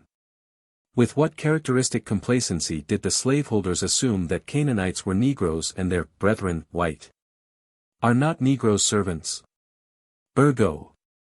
Upon such spiritual myths was the anachronism of American slavery built, and this was the degradation that once made menial servants the aristocrats among colored folk. House servants secured some decencies of food and clothing and shelter. They could more easily reach their master's ear, their personal abilities of character became known and bonds grew between slave and master which strengthened from friendship to love, from mutual service to mutual blood. Naturally out of this the West Indian servant climbed out of slavery into citizenship, for few West Indian masters, fewer Spanish or Dutch, were callous enough to sell their own children into slavery. Not so with English and Americans. With a harshness and indecency seldom paralleled in the civilized world, white masters on the mainland sold their mulatto children, half-brothers and half-sisters, and their own wives in all but name, into life slavery by the hundreds and thousands. They originated a special branch of slave trading for this trade, and the white aristocrats of Virginia and the Carolinas made more money by this business during the 18th and 19th centuries than in any other way.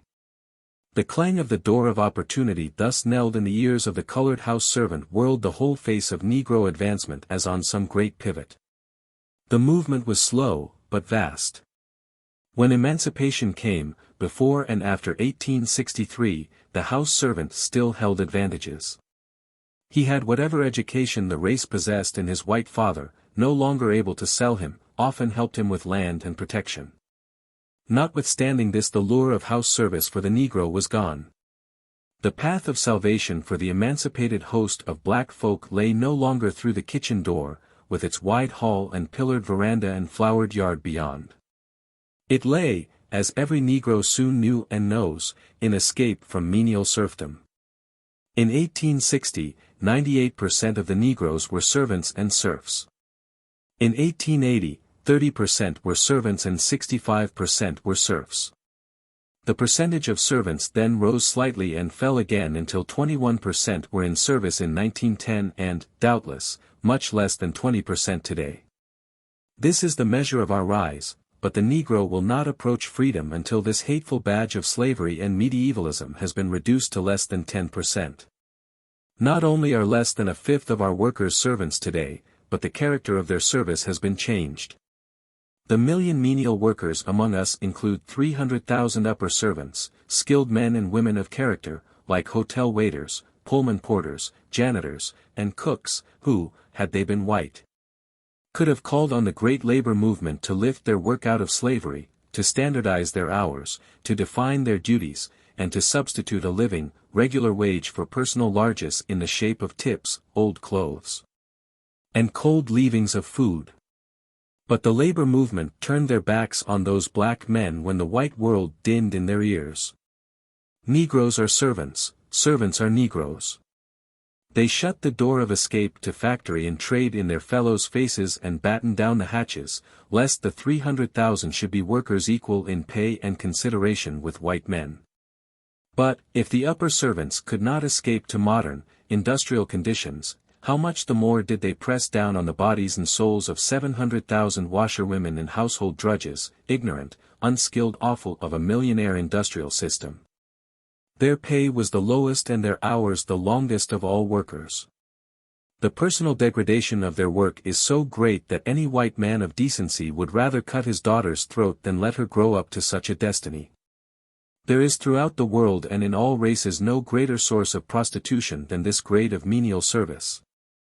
And the Negro race in America has largely escaped this destiny simply because its innate decency leads black women to choose irregular and temporary sexual relations with men they like rather than to sell themselves to strangers. To such sexual morals is added, in the nature of self-defense, that revolt against unjust labor conditions which expresses itself in soldiering, sullenness, petty pilfering, unreliability, and fast and fruitless changes of masters. Indeed, here among American Negroes we have exemplified the last and worst refuge of industrial caste. Menial service is an anachronism, the refuse of medieval barbarism. Way, then, does it linger? Why are we silent about it? Why in the minds of so many decent and upseeing folks does the whole Negro problem resolve itself into the matter of their getting a cook or a maid? No one knows better than I the capabilities of a system of domestic service at its best.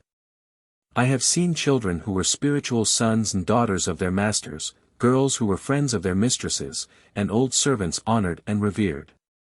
But in every such case the servant had transcended the menial, the service had been exalted above the wage. Now to accomplish this permanently and universally, calls for the same revolution in household help as in factory help and public service. While organized industry has been slowly making its help into self-respecting, well-paid men, and while public service is beginning to call for the highest types of educated and efficient thinkers, domestic service lags behind and insists upon seeking to evolve the best types of men from the worst conditions. The cause of this perversity, to my mind, is twofold. First, the ancient high estate of service, now pitifully fallen, yet gasping for breath. Secondly, the present low estate of the outcasts of the world, peering with bloodshot eyes at the gates of the industrial heaven. The Master spoke no greater word than that which said, "Whosoever will be great among you, let him be your servant." What is greater than personal service? Surely no social service, no wholesale helping of masses of men can exist which does not find its effectiveness and beauty in the personal aid of man to man. It is the purest and holiest of duties. Some mighty glimmer of this truth survived in those who made the first gentlemen of the bedchamber, the keepers of the robes, and the knights of the bath, the highest nobility that hedged an anointed king. Nor does it differ today in what the mother does for the child or the daughter for the mother, in all the personal attentions in the old-fashioned home. This is service. Think of what friend has meant, not simply in spiritual sympathies, but in physical helpfulness. In the world today what calls for more of love, sympathy, learning, sacrifice, and long-suffering than the care of children, the preparation of food, the cleansing and ordering of the home, personal attendance and companionship. The care of bodies and their raiment, what greater, more intimate, more holy services are there than these? And yet we are degrading these services and loathing them and scoffing at them and spitting upon them, first, by turning them over to the lowest and least competent and worst trained classes in the world.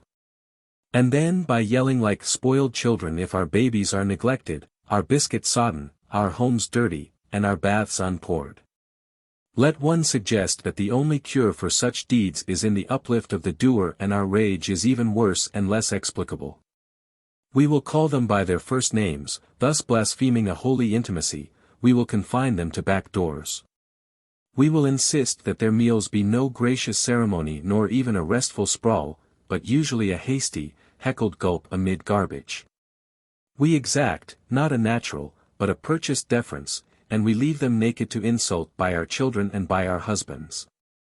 I remember a girl, how pretty she was, with the crimson flooding the old ivory of her cheeks and her gracious plumpness. She had come to the valley during the summer to do housework. I met and walked home with her, in the thrilling shadows, to an old village home I knew well. Then as I turned to leave I learned that she was there alone in that house for a weekend with only one young white man to represent the family. Oh, he was doubtless a gentleman, and all that, but for the first time in my life I saw what a snare the fowler was spreading at the feet of the daughters of my people, baited by church and state. Not alone is the hurt thus offered to the lowly, society and science suffer. The unit which we seek to make the center of society, the home, is deprived of the help of scientific invention and suggestion. It is only slowly and by the utmost effort that some small foothold has been gained for the vacuum cleaner, the washing machine, the power tool, and the chemical reagent. In our frantic effort to preserve the last vestiges of slavery and medievalism, we not only set out faces against such improvements, but we seek to use education and the power of the state to train the servants who do not naturally appear. Meantime the wild rush from house service, on the part of all who can scramble or run, continues. The rules of the labor union are designed, not simply to raise wages, but to guard against any likeness between artisan and servant. There is no essential difference in ability and training between a subway guard and a Pullman porter, but between their union cards lies a whole world. Yet we are silent. Menial service is not a social problem. It is not really discussed. There is no scientific program for its reform. There is but one panacea: escape. Get yourselves and your sons and daughters out of the shadow of this awful thing. Hire servants, but never be one. Indeed, subtly but surely the ability to hire at least a maid is still civilization's patent to respectability, while a man is the first word of aristocracy. All this is because we still consciously and unconsciously hold to the manure theory of social organization. We believe that at the bottom of organized human life there are necessary duties and services which no real human being ought to be compelled to do. We push below this mudsill the derelicts and half-men, whom we hate and despise, and seek to build above it, democracy. On such foundations is reared a theory of exclusiveness, a feeling that the world progresses by a process of excluding from the benefits of culture the majority of men, so that a gifted minority may blossom. Through this door the modern democrat arrives to the place where he is willing to allot 2 able-bodied men and 2 fine horses to the task of helping one wizened beldam to take the morning air. Here the absurdity ends. Here all honest minds turn back and ask, is menial service permanent or necessary? Can we not transfer cooking from the home to the scientific laboratory, along with the laundry? Cannot machinery, in the hands of self-respecting and well-paid artisans, do our cleaning, sewing, moving, and decorating? Cannot the training of children become an even greater profession than the attending of the sick? And cannot personal service and companionship be coupled with friendship and love where it belongs and whence it can never be divorced without degradation and pain? In fine, can we not, black and white, rich and poor, look forward to a world of service without servants? A miracle, you say. True. And only to be performed by the Immortal Child. Jesus Christ in Texas. It was in Waco, Texas. The convict guard laughed. I don't know, he said, I hadn't thought of that. He hesitated and looked at the stranger curiously. In the solemn twilight he got an impression of unusual height and soft, dark eyes. Curious sort of acquaintance for the colonel, he thought, then he continued aloud, but that nigger there is bad, a born thief, and ought to be sent up for life, got 10 years last time. Here the voice of the promoter, talking within, broke in. He was bending over his figures, sitting by the colonel. He was slight, with a sharp nose. The convicts, he said, would cost us $96 a year and board. Well, we can squeeze this so that it won't be over $125 apiece. Now if these fellows are driven, they can build this line within 12 months. It will be running by next April. Freights will fall 50%.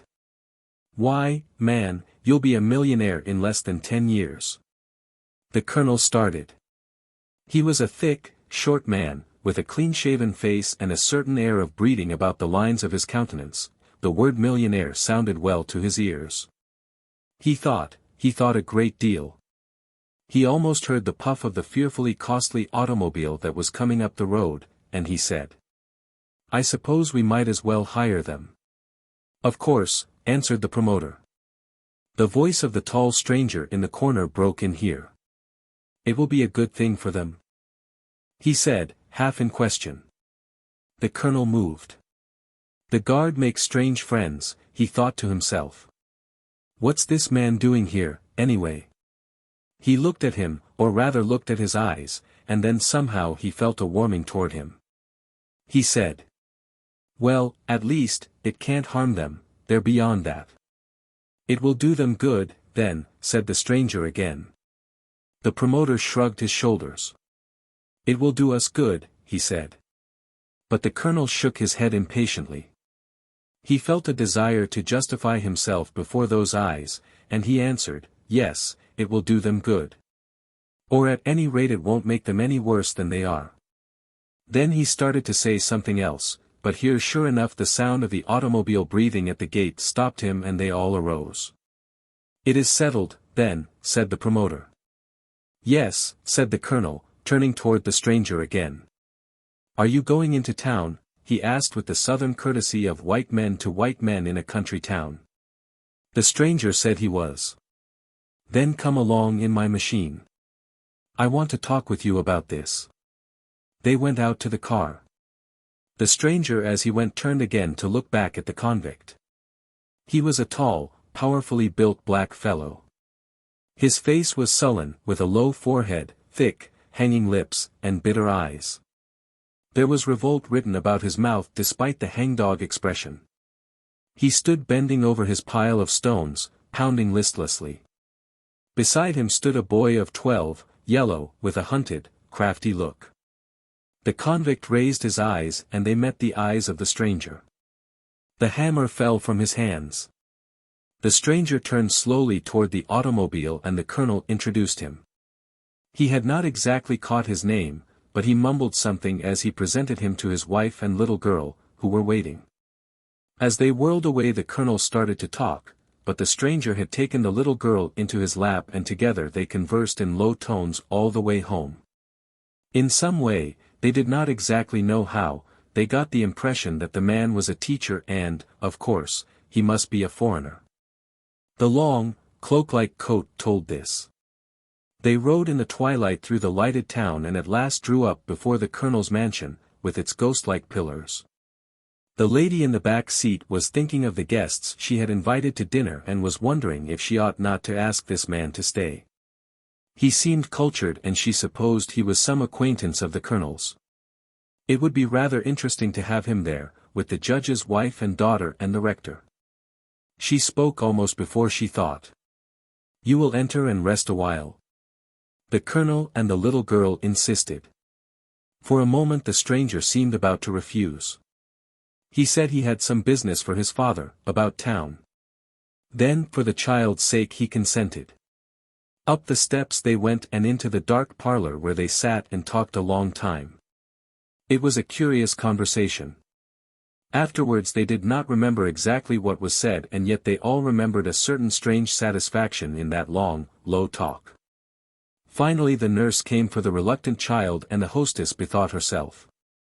"We will have a cup of tea, you will be dry and tired." She rang and switched on a blaze of light. With one accord they all looked at the stranger, for they had hardly seen him well in the glooming twilight. The woman started in amazement and the colonel half rose in anger. Why, the man was a mulatto, surely. Even if he did not own the Negro blood, their practiced eyes knew it. He was tall and straight and the coat looked like a Jewish gabardine. His hair hung in close curls far down the sides of his face and his face was olive, even yellow. A peremptory order rose to the colonel's lips and froze there as he caught the stranger's eyes. Those eyes, where had he seen those eyes before? He remembered them long years ago. The soft, tear-filled eyes of a brown girl. He remembered many things, and his face grew drawn and white. Those eyes kept burning into him, even when they were turned half away toward the staircase, where the white figure of the child hovered with her nurse and waved good-night. The lady sank into her chair and thought, what will the judge's wife say? How did the colonel come to invite this man here? How shall we be rid of him? She looked at the colonel in reproachful consternation. Just then the door opened and the old butler came in.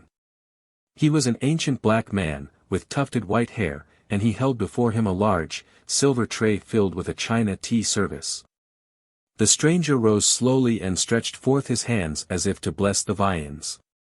The old man paused in bewilderment, tottered, and then with sudden gladness in his eyes dropped to his knees, and the tray crashed to the floor. "My Lord and my God!" he whispered, but the woman screamed, "Mother's china!" The doorbell rang. "Heavens! Here is the dinner party," exclaimed the lady. She turned toward the door, but there in the hall, clad in her night clothes, was the little girl. She had stolen down the stairs to see the stranger again, and the nurse above was calling in vain.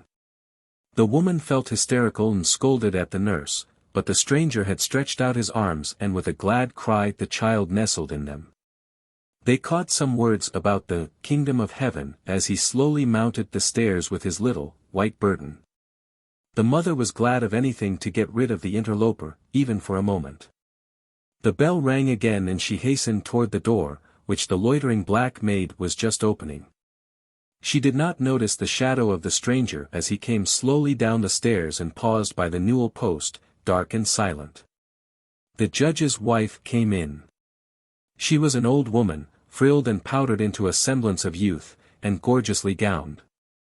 She came forward, smiling with extended hands, but when she was opposite the stranger, somewhere a chill seemed to strike her and she shuddered and cried. "What a draught!" as she drew a silken shawl about her and shook hands cordially. She forgot to ask who the stranger was. The judge strode in unseeing, thinking of a puzzling case of theft. What? "Oh, yes, good evening," he said, "good evening."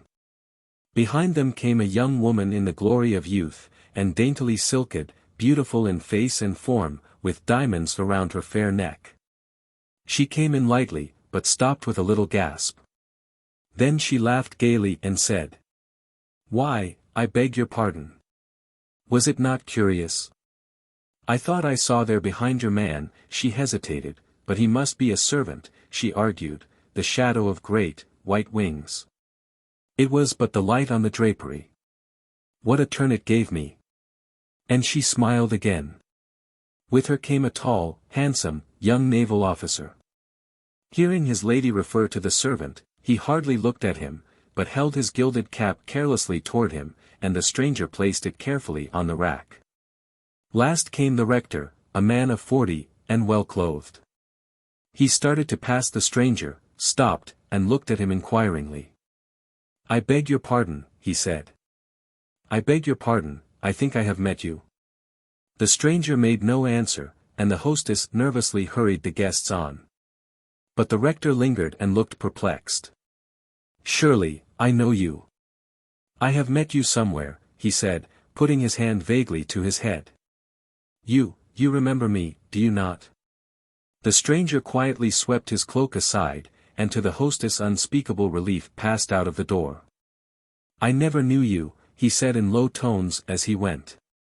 The lady murmured some vain excuse about intruders, but the rector stood with annoyance written on his face.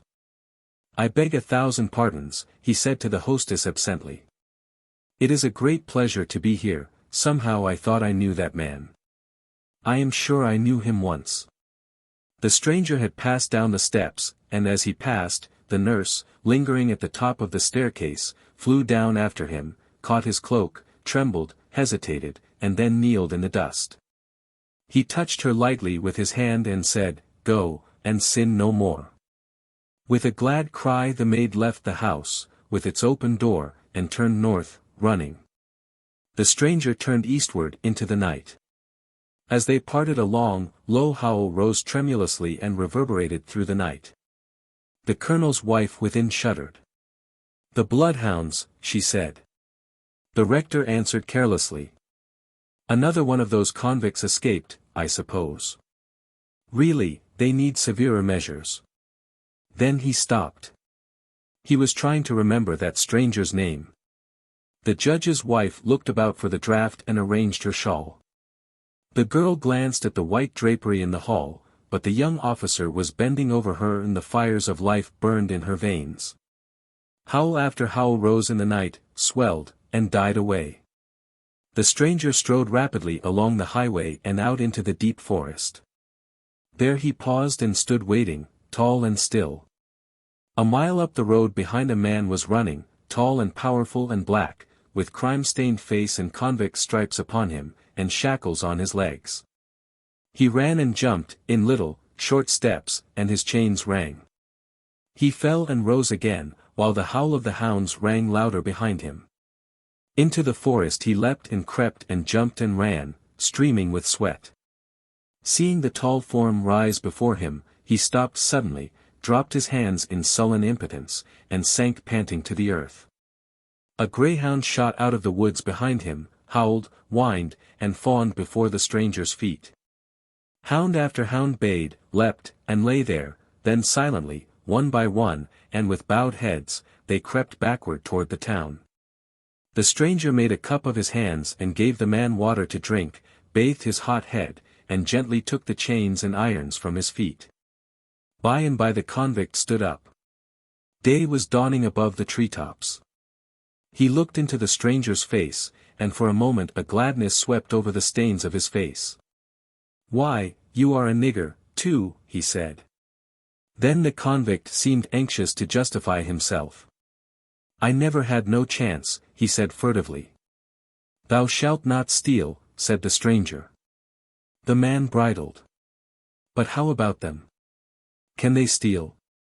Didn't they steal a whole year's work, and then when I stole to keep from starving?" He glanced at the stranger.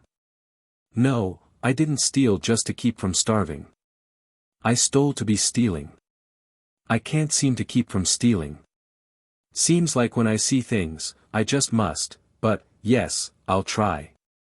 The convict looked down at his striped clothes, but the stranger had taken off his long coat, he had put it around him and the stripes disappeared. In the opening morning the black man started toward the low, log farmhouse in the distance, while the stranger stood watching him. There was a new glory in the day. The black man's face cleared up, and the farmer was glad to get him. All day the black man worked as he had never worked before. The farmer gave him some cold food. "You can sleep in the barn," he said, and turned away. "How much do I get a day?" asked the black man. The farmer scowled. "Now see here," said he. "If you'll sign a contract for the season, I'll give you $10 a month." "I won't sign no contract," said the black man doggedly. "Yes, you will," said the farmer, threateningly, "or I'll call the convict guard." And he grinned. The convict shrank and slouched to the barn. As night fell he looked out and saw the farmer leave the place. Slowly he crept out and sneaked toward the house. He looked through the kitchen door. No one was there, but the supper was spread as if the mistress had laid it and gone out. He ate ravenously. Then he looked into the front room and listened. He could hear low voices on the porch. On the table lay a gold watch. He gazed at it, and in a moment he was beside it, his hands were on it. Quickly he slipped out of the house and slouched toward the field. He saw his employer coming along the highway. He fled back in terror and around to the front of the house, when suddenly he stopped.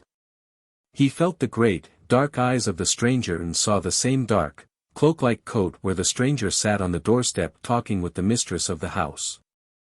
Slowly, guiltily, he turned back, entered the kitchen, and laid the watch stealthily where he had found it, then he rushed wildly back toward the stranger, with arms outstretched. The woman had laid supper for her husband, and going down from the house had walked out toward a neighbor's. She was gone but a little while, and when she came back she started to see a dark figure on the doorsteps under the tall, red oak. She thought it was the new Negro until he said in a soft voice, "Will you give me bread?" Reassured at the voice of a white man, she answered quickly in her soft, southern tones. "Why, certainly." She was a little woman, and once had been pretty, but now her face was drawn with work and care. She was nervous and always thinking, wishing, wanting for something. She went in and got him some cornbread and a glass of cool, rich buttermilk.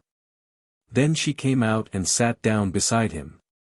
She began, quite unconsciously, to tell him about herself, the things she had done and had not done and the things she had wished for. She told him of her husband and this new farm they were trying to buy. She said it was hard to get niggers to work. She said they ought all to be in the chain gang and made to work. Even then some ran away. Only yesterday one had escaped, and another the day before. At last she gossiped of her neighbors, how good they were and how bad. "And do you like them all?" asked the stranger. She hesitated. "Most of them," she said. And then, looking up into his face and putting her hand into his, as though he were her father, she said, "There are none I hate, no, none at all." He looked away, holding her hand in his, and said dreamily, "You love your neighbor as yourself?" She hesitated. "I try," she began, and then looked the way he was looking, down under the hill where lay a little, half-ruined cabin. "They are niggers," she said briefly. He looked at her. Suddenly a confusion came over her and she insisted, she knew not why. "But they are niggers." With a sudden impulse she arose and hurriedly lighted the lamp that stood just within the door, and held it above her head. She saw his dark face and curly hair. She shrieked in angry terror and rushed down the path, and just as she rushed down, the black convict came running up with hands outstretched. They met in mid-path, and before he could stop he had run against her and she fell heavily to earth and lay white and still. Her husband came rushing around the house with a cry and an oath. "I knew it," he said. "It's that runaway nigger." He held the black man struggling to the earth and raised his voice to a yell. Down the highway came the convict guard, with hound and mob and gun. They paused across the fields. The farmer motioned to them. "He attacked my wife," he gasped.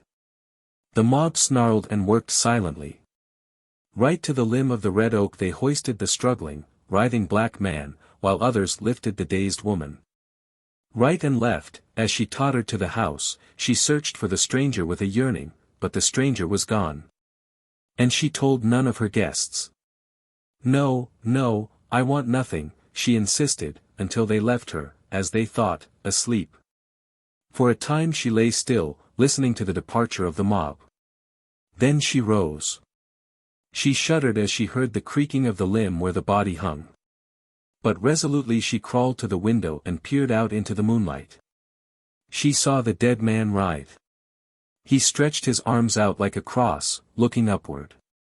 She gasped and clung to the window sill. Behind the swaying body, and down where the little, half-ruined cabin lay, a single flame flashed up amid the far-off shout and cry of the mob. A fierce joy sobbed up through the terror in her soul and then sank abashed as she watched the flame rise.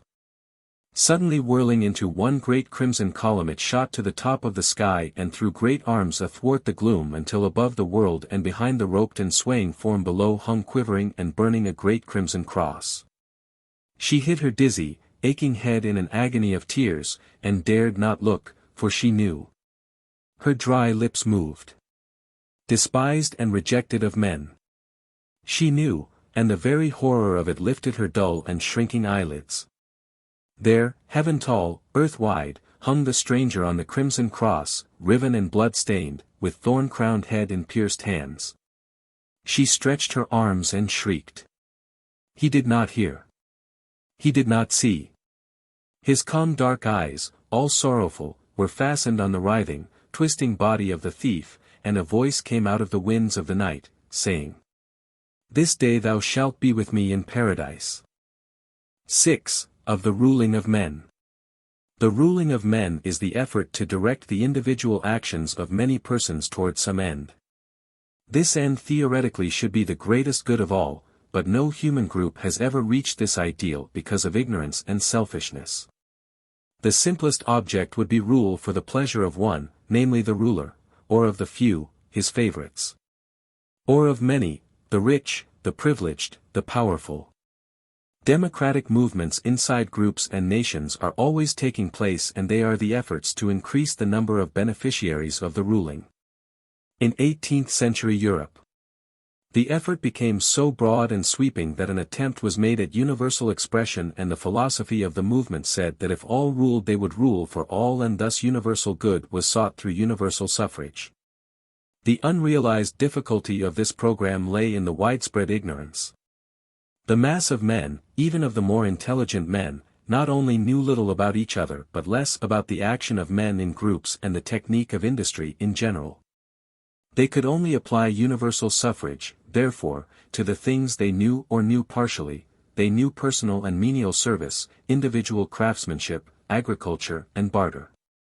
Taxes or the taking of private property for public ends and the rent of land.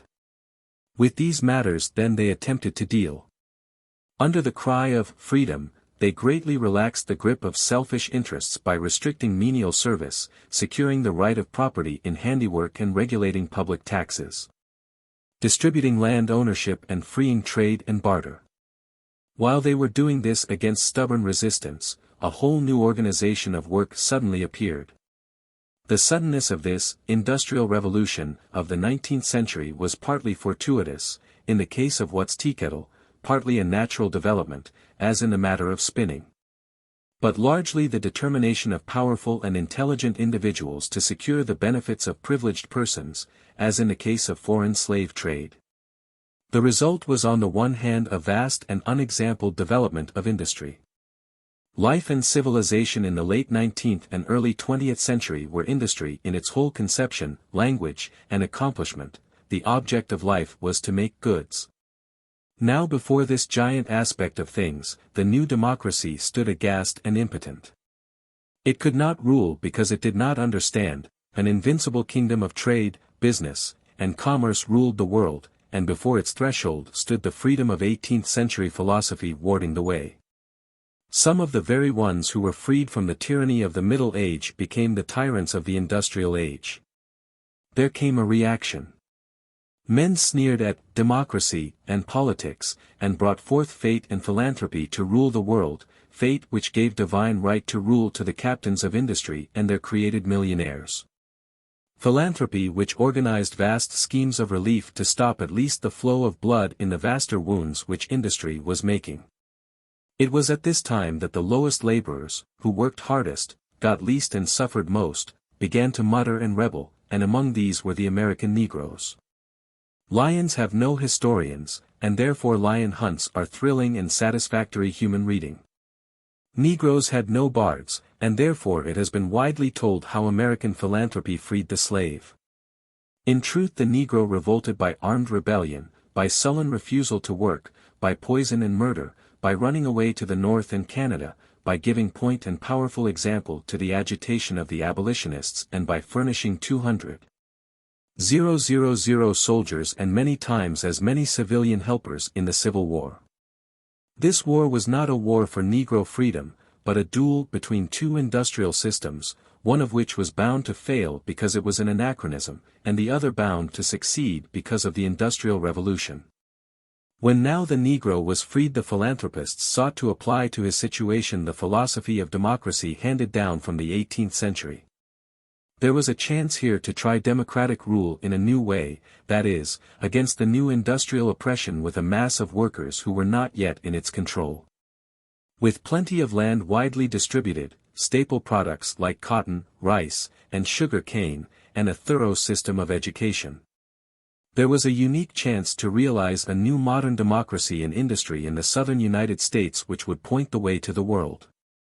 This, too, if done by black folk, would have tended to a new unity of human beings and an obliteration of human hatreds festering along the color line. Efforts were begun. The 14th and 15th Amendments gave the right to vote to white and black laborers, and they immediately established a public school system and began to attack the land question. The United States government was seriously considering the distribution of land and capital, 40 acres and a mule, and the price of cotton opened an easy way to economic independence. Cooperative movements began on a large scale. But alas! Not only were the former slave owners solidly arrayed against this experiment, but the owners of the industrial North saw disaster in any such beginnings of industrial democracy. The opposition based its objections on the color line, and Reconstruction became in history a great movement for the self-assertion of the white race against the impudent ambition of degraded blacks, instead of, in truth, the rise of a mass of black and white laborers. The result was the disfranchisement of the blacks of the South and a worldwide attempt to restrict democratic development to white races and to distract them with race hatred against the darker races. This program, however, although it undoubtedly helped raise the scale of white labor, in much greater proportion put wealth and power in the hands of the great European captains of industry and made modern industrial imperialism possible. This led to renewed efforts on the part of white European workers to understand and apply their political power to its reform through democratic control. Whether known as communism or socialism or what not, these efforts are neither new nor strange nor terrible, but world-old and seeking an absolutely justifiable human ideal, the only ideal that can be sought, the direction of individual action in industry so as to secure the greatest good of all. Marxism was one method of accomplishing this, and its panacea was the doing away with private property in machines and materials. Two mighty attacks were made on this proposal. One was an attack on the fundamental democratic foundation. Modern European white industry does not even theoretically seek the good of all, but simply of all Europeans. This attack was virtually unanswered, indeed some socialists openly excluded Negroes and Asiatics from their scheme. From this it was easy to drift into that form of syndicalism which asks socialism for the skilled laborer only and leaves the common laborer in his bonds. This throws us back on fundamentals. It compels us again to examine the roots of democracy. Who may be excluded from a share in the ruling of men? Time and time again the world has answered. The ignorant. The inexperienced. The guarded. The unwilling. That is, we have assumed that only the intelligent should vote, or those who know how to rule men. Or those who are not under benevolent guardianship, or those who ardently desire the right. These restrictions are not arguments for the wide distribution of the ballot, they are rather reasons for restriction addressed to the self-interest of the present real rulers. We say easily, for instance, the ignorant ought not to vote. We would say, no civilized state should have citizens too ignorant to participate in government, and this statement is but a step to the fact, that no state is civilized which has citizens too ignorant to help rule it. Or, in other words, education is not a prerequisite to political control is the cause of popular education. Again, to make experience a qualification for the franchise is absurd. It would stop the spread of democracy and make political power hereditary, a prerequisite of a class, caste, race, or sex. It has of course been soberly argued that only white folk or Englishmen, or men, are really capable of exercising sovereign power in a modern state. The statement proves too much. Only yesterday it was Englishmen of high descent, or men of blood, or sovereigns, by divine right, who could rule. Today the civilized world is being ruled by the descendants of persons who a century ago were pronounced incapable of ever developing a self-ruling people. In every modern state there must come to the polls every generation, and indeed every year, men who are inexperienced in the solutions of the political problems that confront them and who must experiment in methods of ruling men. Thus and thus only will civilization grow. Again, what is this theory of benevolent guardianship for women, for the masses, for Negroes, for lesser breeds without the law? It is simply the old cry of privilege, the old assumption that there are those in the world who know better what is best for others than those others know themselves, and who can be trusted to do this best. In fact, no one knows himself but that self's own soul. The vast and wonderful knowledge of this marvelous universe is locked in the bosoms of its individual souls. To tap this mighty reservoir of experience, knowledge, beauty, love, and deed we must appeal not to the few, not to some souls, but to all. The narrower the appeal, the poorer the culture. The wider the appeal, the more magnificent are the possibilities. Infinite is human nature. We make it finite by choking back the mass of men, by attempting to speak for others, to interpret and act for them, and we end by acting for ourselves and using the world as our private property. If this were all, it were crime enough, but it is not all. By our ignorance we make the creation of the greater world impossible. We beat back a world built of the playing of dogs and laughter of children, the song of black folk and worship of yellow, the love of women and strength of men, and try to express by a group of doddering ancients the will of the world. There are people who insist upon regarding the franchise, not as a necessity for the many, but as a privilege for the few. They say of persons and classes, they do not need the ballot. This is often said of women. It is argued that everything which women with the ballot might do for themselves can be done for them, that they have influence and friends at court, and that their enfranchisement would simply double the number of ballots. So, too, we are told that American Negroes can have done for them by other voters all that they could possibly do for themselves with the ballot and much more because the white voters are more intelligent. Further than this, it is argued that many of the disfranchised people recognize these facts. Women do not want the ballot has been a very effective counter-war cry, so much so that many men have taken refuge in the declaration, when they want to vote, why, then, so, too. We are continually told that the best Negroes stay out of politics. Such arguments show so curious a misapprehension of the foundation of the argument for democracy that the argument must be continually restated and emphasized. We must remember that if the theory of democracy is correct, the right to vote is not merely a privilege, not simply a method of meeting the needs of a particular group, and least of all a matter of recognized want or desire. Democracy is a method of realizing the broadest measure of justice to all human beings. The world has, in the past, attempted various methods of attaining this end, most of which can be summed up in three categories. The method of the benevolent tyrant. The method of the select few. The method of the excluded groups. The method of entrusting the government of a people to a strong ruler has great advantages when the ruler combines strength with ability, unselfish devotion to the public good, and knowledge of what that good calls for. Such a combination is, however, rare and the selection of the right ruler is very difficult. To leave the selection to force is to put a premium on physical strength, chance, and intrigue. To make the selection a matter of birth simply transfers the real power from sovereign to minister. Inevitably the choice of rulers must fall on electors. Then comes the problem, who shall elect? The earlier answer was, a select few, such as the wise, the best-born, the able.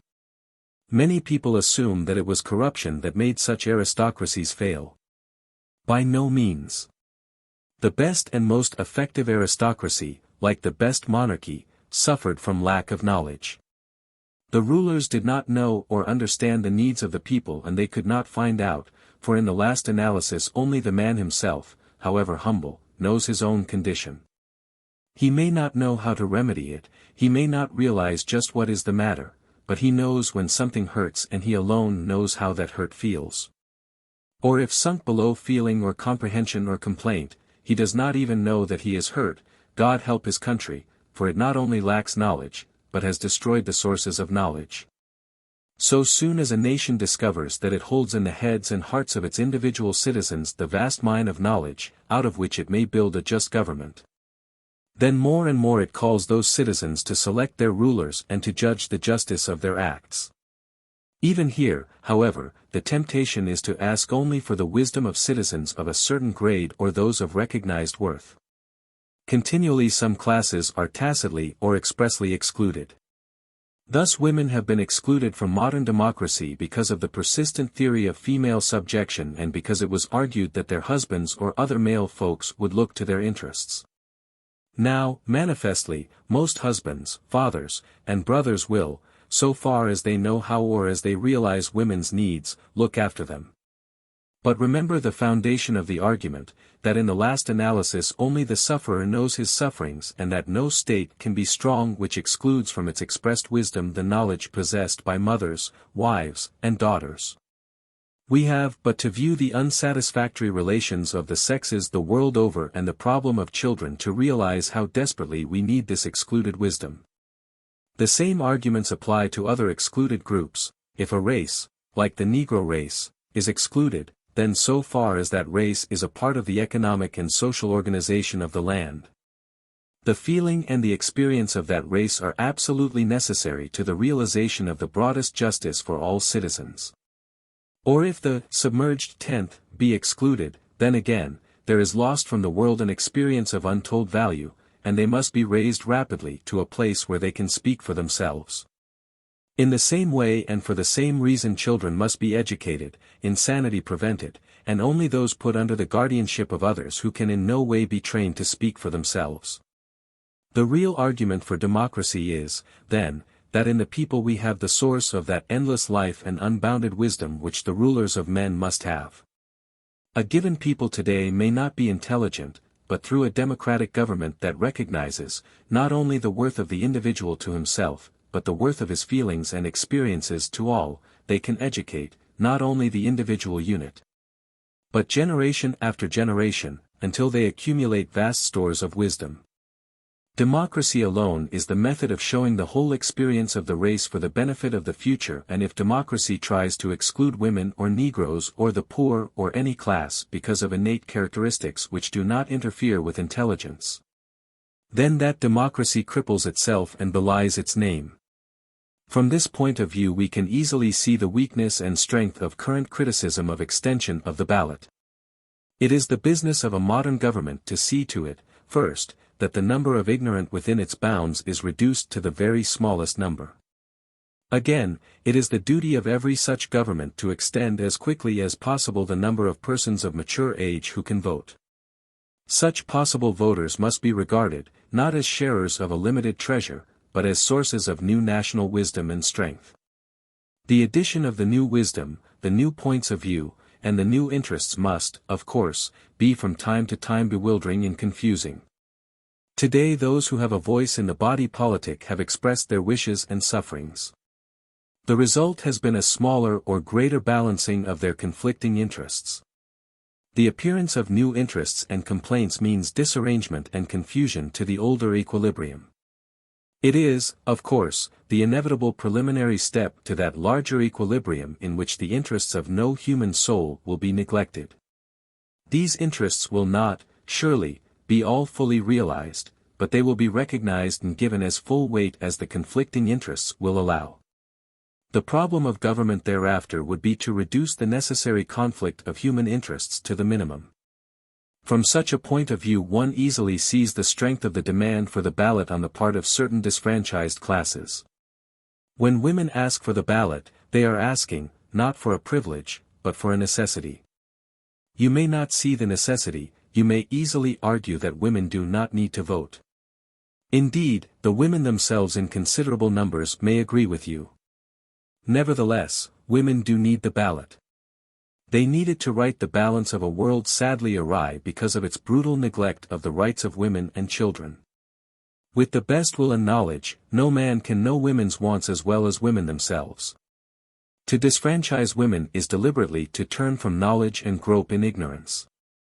So, too, with American Negroes, the South continually insists that a benevolent guardianship of whites over blacks is the ideal thing. They assume that white people not only know better what Negroes need than Negroes themselves, but that they are anxious to supply these needs. As a result they grope in ignorance and helplessness. They cannot understand the Negro. They cannot protect him from cheating and lynching, and, in general, instead of loving guardianship we see anarchy and exploitation.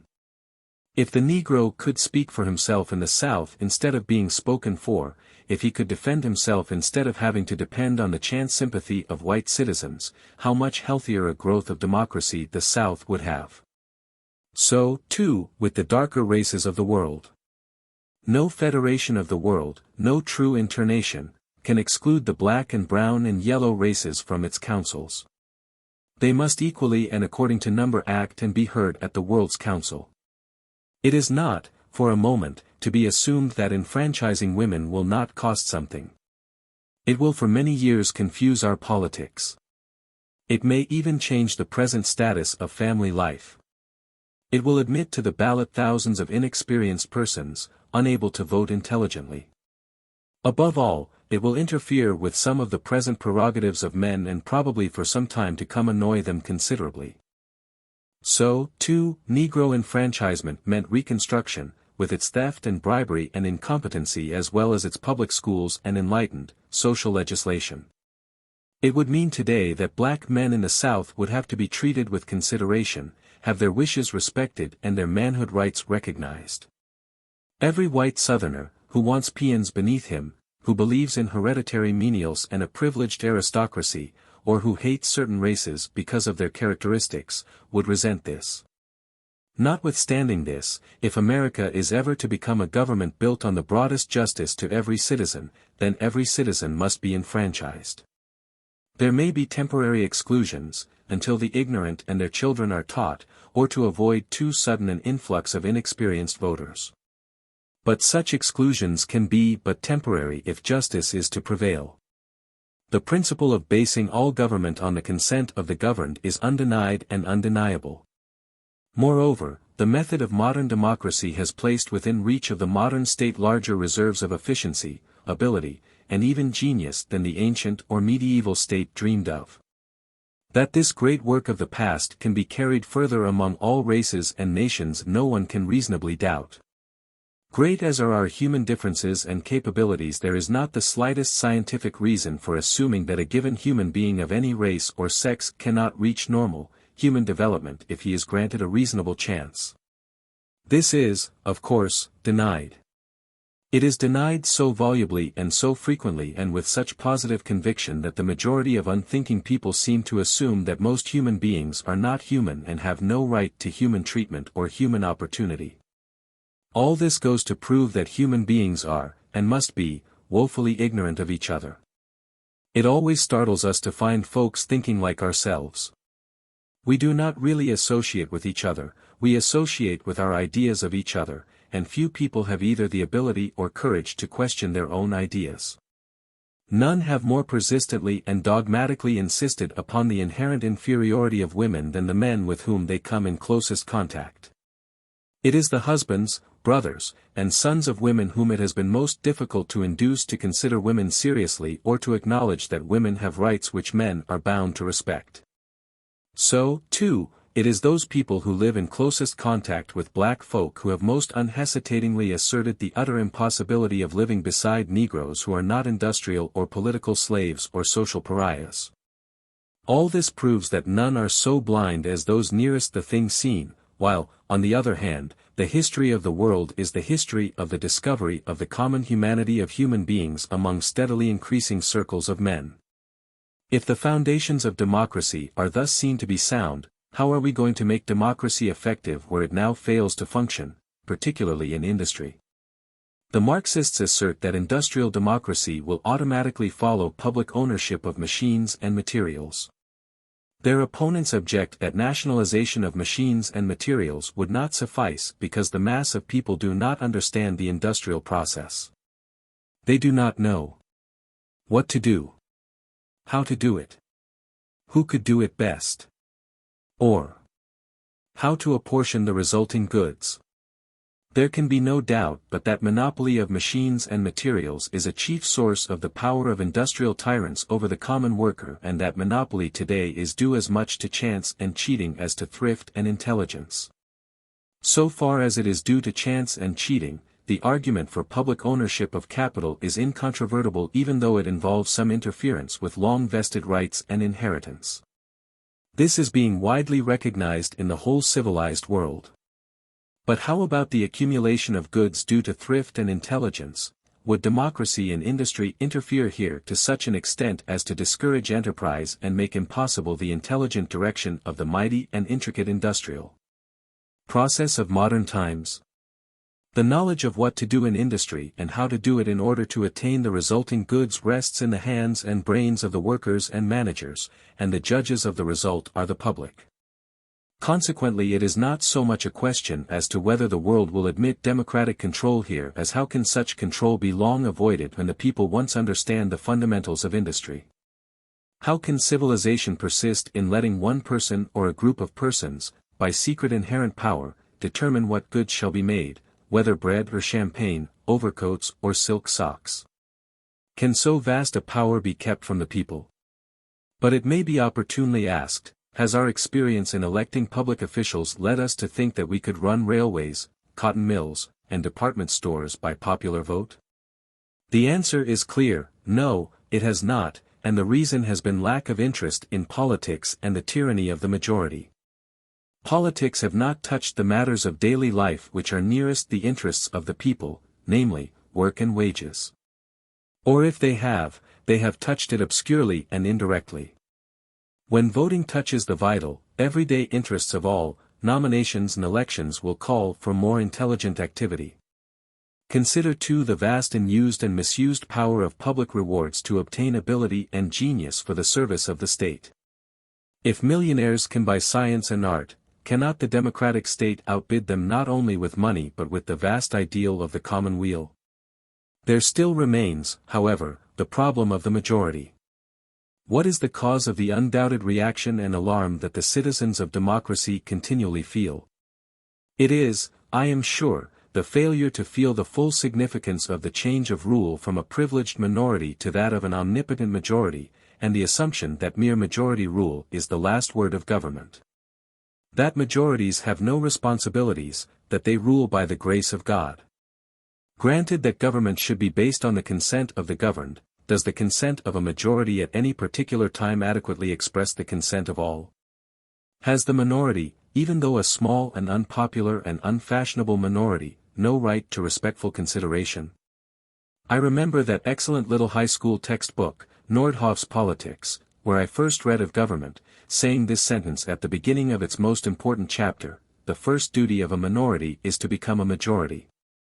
This is a statement which has its underlying truth, but it also has its dangerous falsehood, viz., any minority which cannot become a majority is not worthy of any consideration. But suppose that the outvoted minority is necessarily always a minority.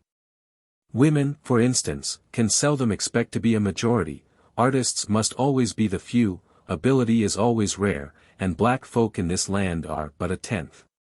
Yet to tyrannize over such minorities, to browbeat and insult them, to call that government a democracy which makes majority votes an excuse for crushing ideas and individuality and self-development, is manifestly a peculiarly dangerous perversion of the real democratic ideal. It is right here, in its method and not in its object, that democracy in America and elsewhere has so often failed. We have attempted to enthrone any chance majority and make it rule by divine right. We have kicked and cursed minorities as upstarts and usurpers when their sole offense lay in not having ideas or hair like ours. Efficiency, ability, and genius found often no abiding place in such a soil as this. Small wonder that revolt has come and high-handed methods are rife, of pretending that policies which we favor or persons that we like have the anointment of a purely imaginary majority vote. Are the methods of such a revolt wise, howsoever great the provocation and evil may be? If the absolute monarchy of majorities is galling and inefficient, is it any more inefficient than the absolute monarchy of individuals or privileged classes have been found to be in the past? Is the appeal from a numerous-minded despot to a smaller, privileged group or to one man likely to remedy matters permanently? Shall we step backward 1,000 years because our present problem is baffling? Surely not, and surely, too, the remedy for absolutism lies in calling these same minorities to counsel.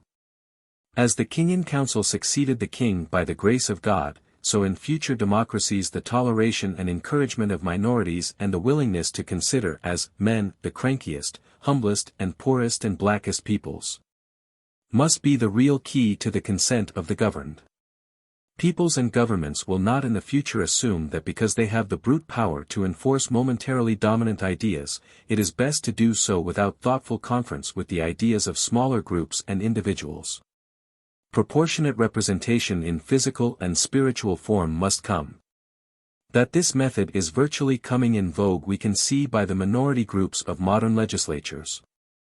Instead of the artificial attempts to divide all possible ideas and plans between two great parties, modern legislatures in advanced nations tend to develop smaller and smaller minority groups, while government is carried on by temporary coalitions. For a time we inveighed against this and sought to consider it a perversion of the only possible method of practical democracy. Today we are gradually coming to realize that government by temporary coalition of small and diverse groups may easily become the most efficient method of expressing the will of man and of setting the human soul free. The only hindrance to the faster development of this government by allied minorities is the fear of external war, which is used again and again to melt these living, human, thinking groups into inhuman, thoughtless, and murdering machines. The persons, then, who come forward in the dawn of the 20th century to help in the ruling of men must come with the firm conviction that no nation, race, or sex, has a monopoly of ability or ideas. That no human group is so small as to deserve to be ignored as a part, and as an integral and respected part, of the mass of men. That, above all, no group of 12 million black folk, even though they are at the physical mercy of 100 million white majority, can be deprived of a voice in their government and of the right to self-development without a blow at the very foundations of all democracy and all human uplift. That the very criticism aimed today at universal suffrage is in reality a demand for power on the part of consciously efficient minorities. But these minorities face a fatal blunder when they assume that less democracy will give them and their kind greater efficiency. However desperate the temptation, no modern nation can shut the gates of opportunity in the face of its women, its peasants, its laborers, or its socially damned. How astounded the future world citizen will be to know that as late as 1918 great and civilized nations were making desperate endeavor to confine the development of ability and individuality to one sex, that is, to one half of the nation. And he will probably learn that similar effort to confine humanity to one race lasted 100 years longer. The doctrine of the divine right of majorities leads to almost humorous insistence on a dead level of mediocrity.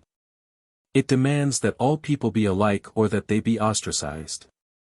At the same time its greatest accusation against rebels is this same desire to be alike. The suffragette is accused of wanting to be a man, the socialist is accused of envy of the rich, and the black man is accused of wanting to be white.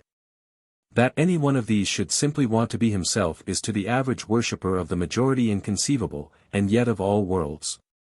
May the good Lord deliver us from a world where everybody looks like his neighbor and thinks like his neighbor and is like his neighbor. The world has long since awakened to a realization of the evil which a privileged few may exercise over the majority of a nation. So vividly has this truth been brought home to us that we have lightly assumed that a privileged and enfranchised majority cannot equally harm a nation. Insane, wicked, and wasteful as the tyranny of the few over the many may be, it is not more dangerous than the tyranny of the many over the few. Brutal physical revolution can, and usually does, end the tyranny of the few. But the spiritual losses from suppressed minorities may be vast and fatal and yet all unknown and unrealized because idea and dream and ability are paralyzed by brute force. If, now, we have a democracy with no excluded groups, with all men and women enfranchised, what is such a democracy to do? How will it function? What will be its field of work?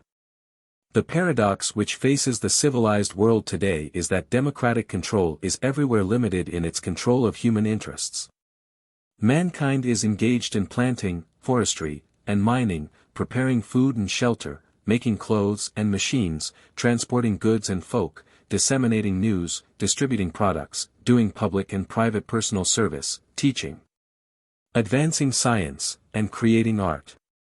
In this intricate whirl of activities, the theory of government has been hitherto to lay down only very general rules of conduct, marking the limits of extreme antisocial acts, like fraud, theft, and murder.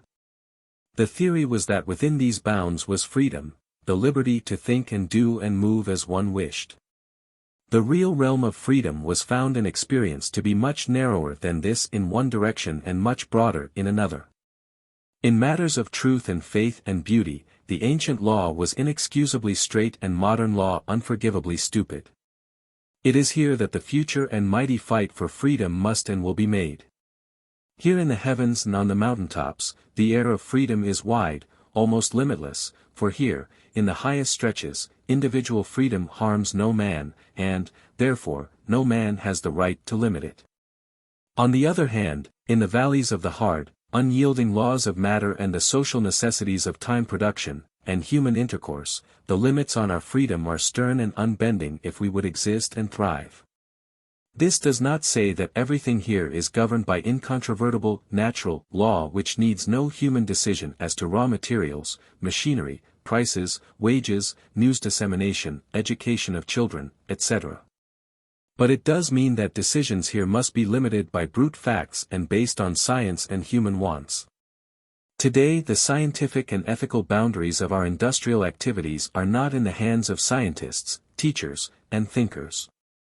Nor is the intervening opportunity for decision left in the control of the public whose welfare such decisions guide. On the contrary, the control of industry is largely in the hands of a powerful few, who decide for their own good and regardless of the good of others. The making of the rules of industry, then, is not in the hands of all, but in the hands of the few. The few who govern industry envisage, not the wants of mankind, but their own wants. They work quietly, often secretly, opposing law, on the one hand, as interfering with the freedom of industry. Opposing, on the other hand, free discussion and open determination of the rules of work and wealth and wages, on the ground that harsh natural law brooks no interference by democracy. These things today, then, are not matters of free discussion and determination. They are strictly controlled. Who controls them? Who makes these inner, but powerful, rules? Few people know. Others assert and believe these rules are natural, a part of our inescapable physical environment. Some of them doubtless are. But most of them are just as clearly the dictates of self-interest laid down by the powerful private persons who today control industry. Just here it is that modern men demand that democracy supplant skillfully concealed, but all too evident, monarchy. In industry, monarchy and the aristocracy rule, and there are those who, calling themselves democratic, believe that democracy can never enter here.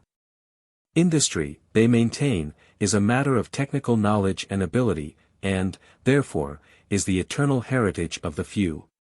They point to the failure of attempts at democratic control in industry, just as we used to point to Spanish-American governments, and they expose, not simply the failures of Russian Soviets. They fly to arms to prevent that greatest experiment in industrial democracy which the world has yet seen. These are the ones who say, we must control labor or civilization will fail, we must control white labor in Europe and America. Above all, we must control yellow labor in Asia and black labor in Africa and the South, else we shall have no tea, or rubber, or cotton. And yet is it so easy to give up the dream of democracy? Must industry rule men or may men rule even industry?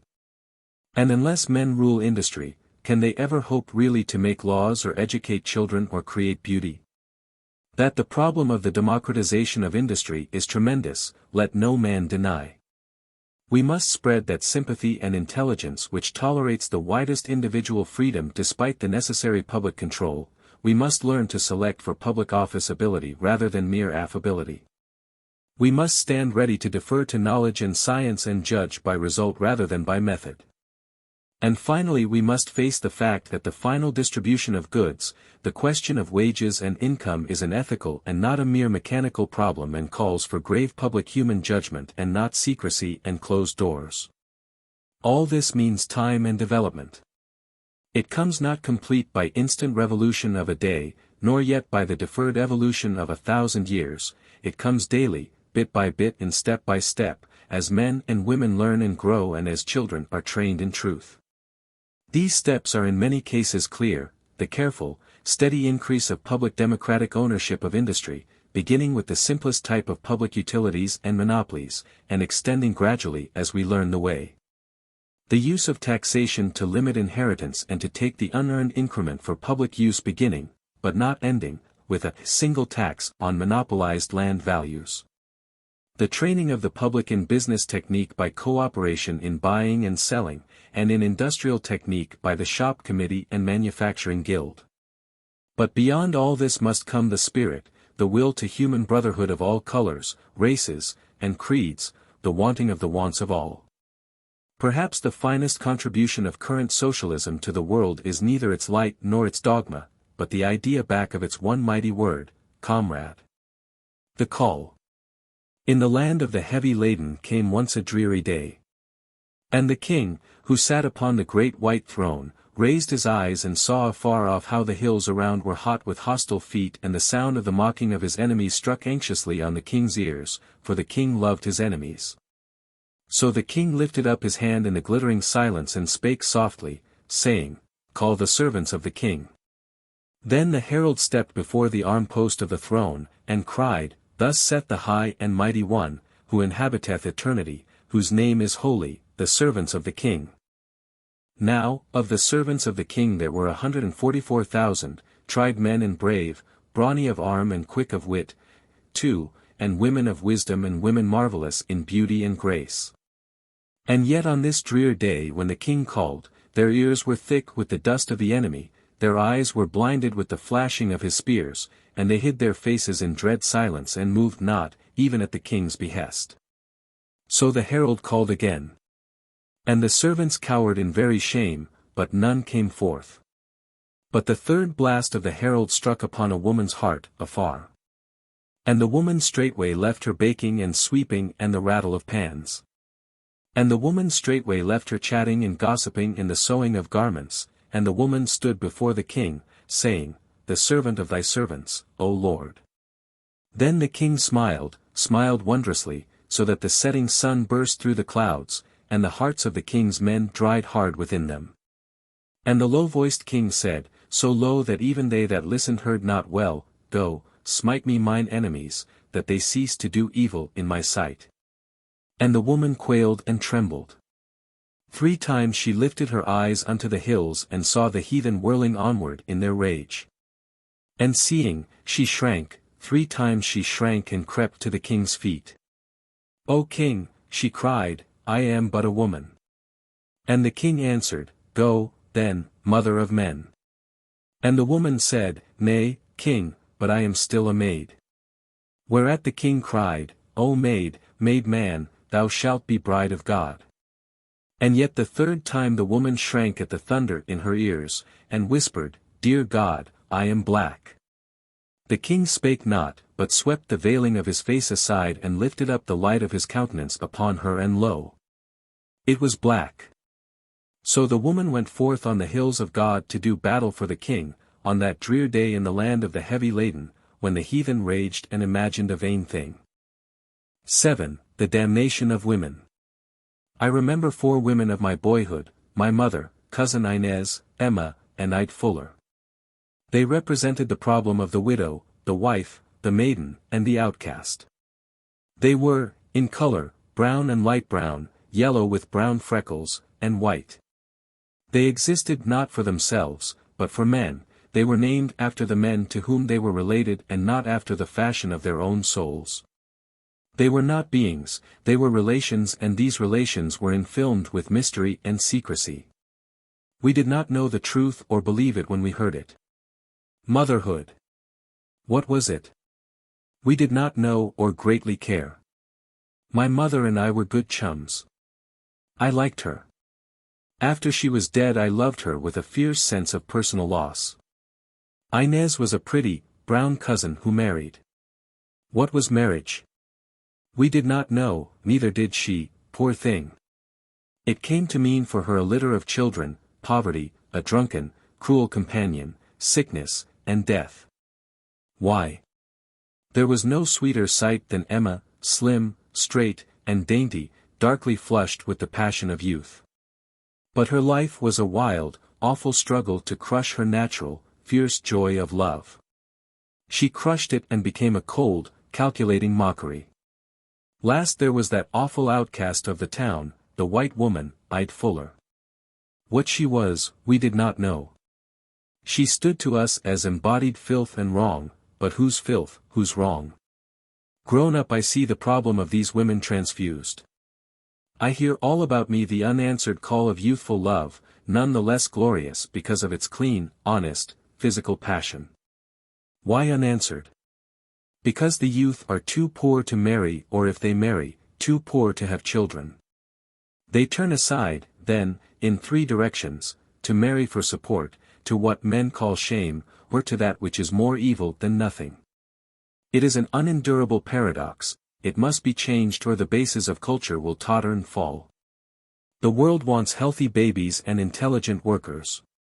Today we refuse to allow the combination and force thousands of intelligent workers to go childless at a horrible expenditure of moral force, or we damn them if they break our idiotic conventions. Only at the sacrifice of intelligence and the chance to do their best work can the majority of modern women bear children. This is the damnation of women. All womanhood is hampered today because the world on which it is emerging is a world that tries to worship both virgins and mothers and in the end despises motherhood and despoils virgins. The future woman must have a life, work and economic independence. She must have knowledge. She must have the right of motherhood at her own discretion. The present mincing horror at free womanhood must pass if we are ever to be rid of the bestiality of free manhood. Not by guarding the weak in weakness do we gain strength, but by making weakness free and strong. The world must choose the free woman or the white wraith of the prostitute. Today it wavers between the prostitute and the nun. Civilization must show two things, the glory and beauty of creating life and the need and duty of power and intelligence. This and this only will make the perfect marriage of love and work. God is love. Love is God. There is no God but love. And work is his prophet. All this of woman, but what of black women?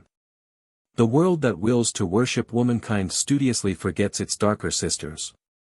They seem in a sense to typify that veiled melancholy, whose saintly visage is too bright to hit the sense of human sight, and, therefore, to our weaker view, o'erlaid with black. Yet the world must heed these daughters of sorrow, from the primal black all-mother of men down through the ghostly throng of mighty womanhood, who walked in the mysterious dawn of Asia and Africa. From Neath, the primal mother of all, whose feet rest on hell, and whose almighty hands uphold the heavens, all religion, from beauty to beast, lies on her eager breasts, her body bears the stars, while her shoulders are necklaced by the dragon.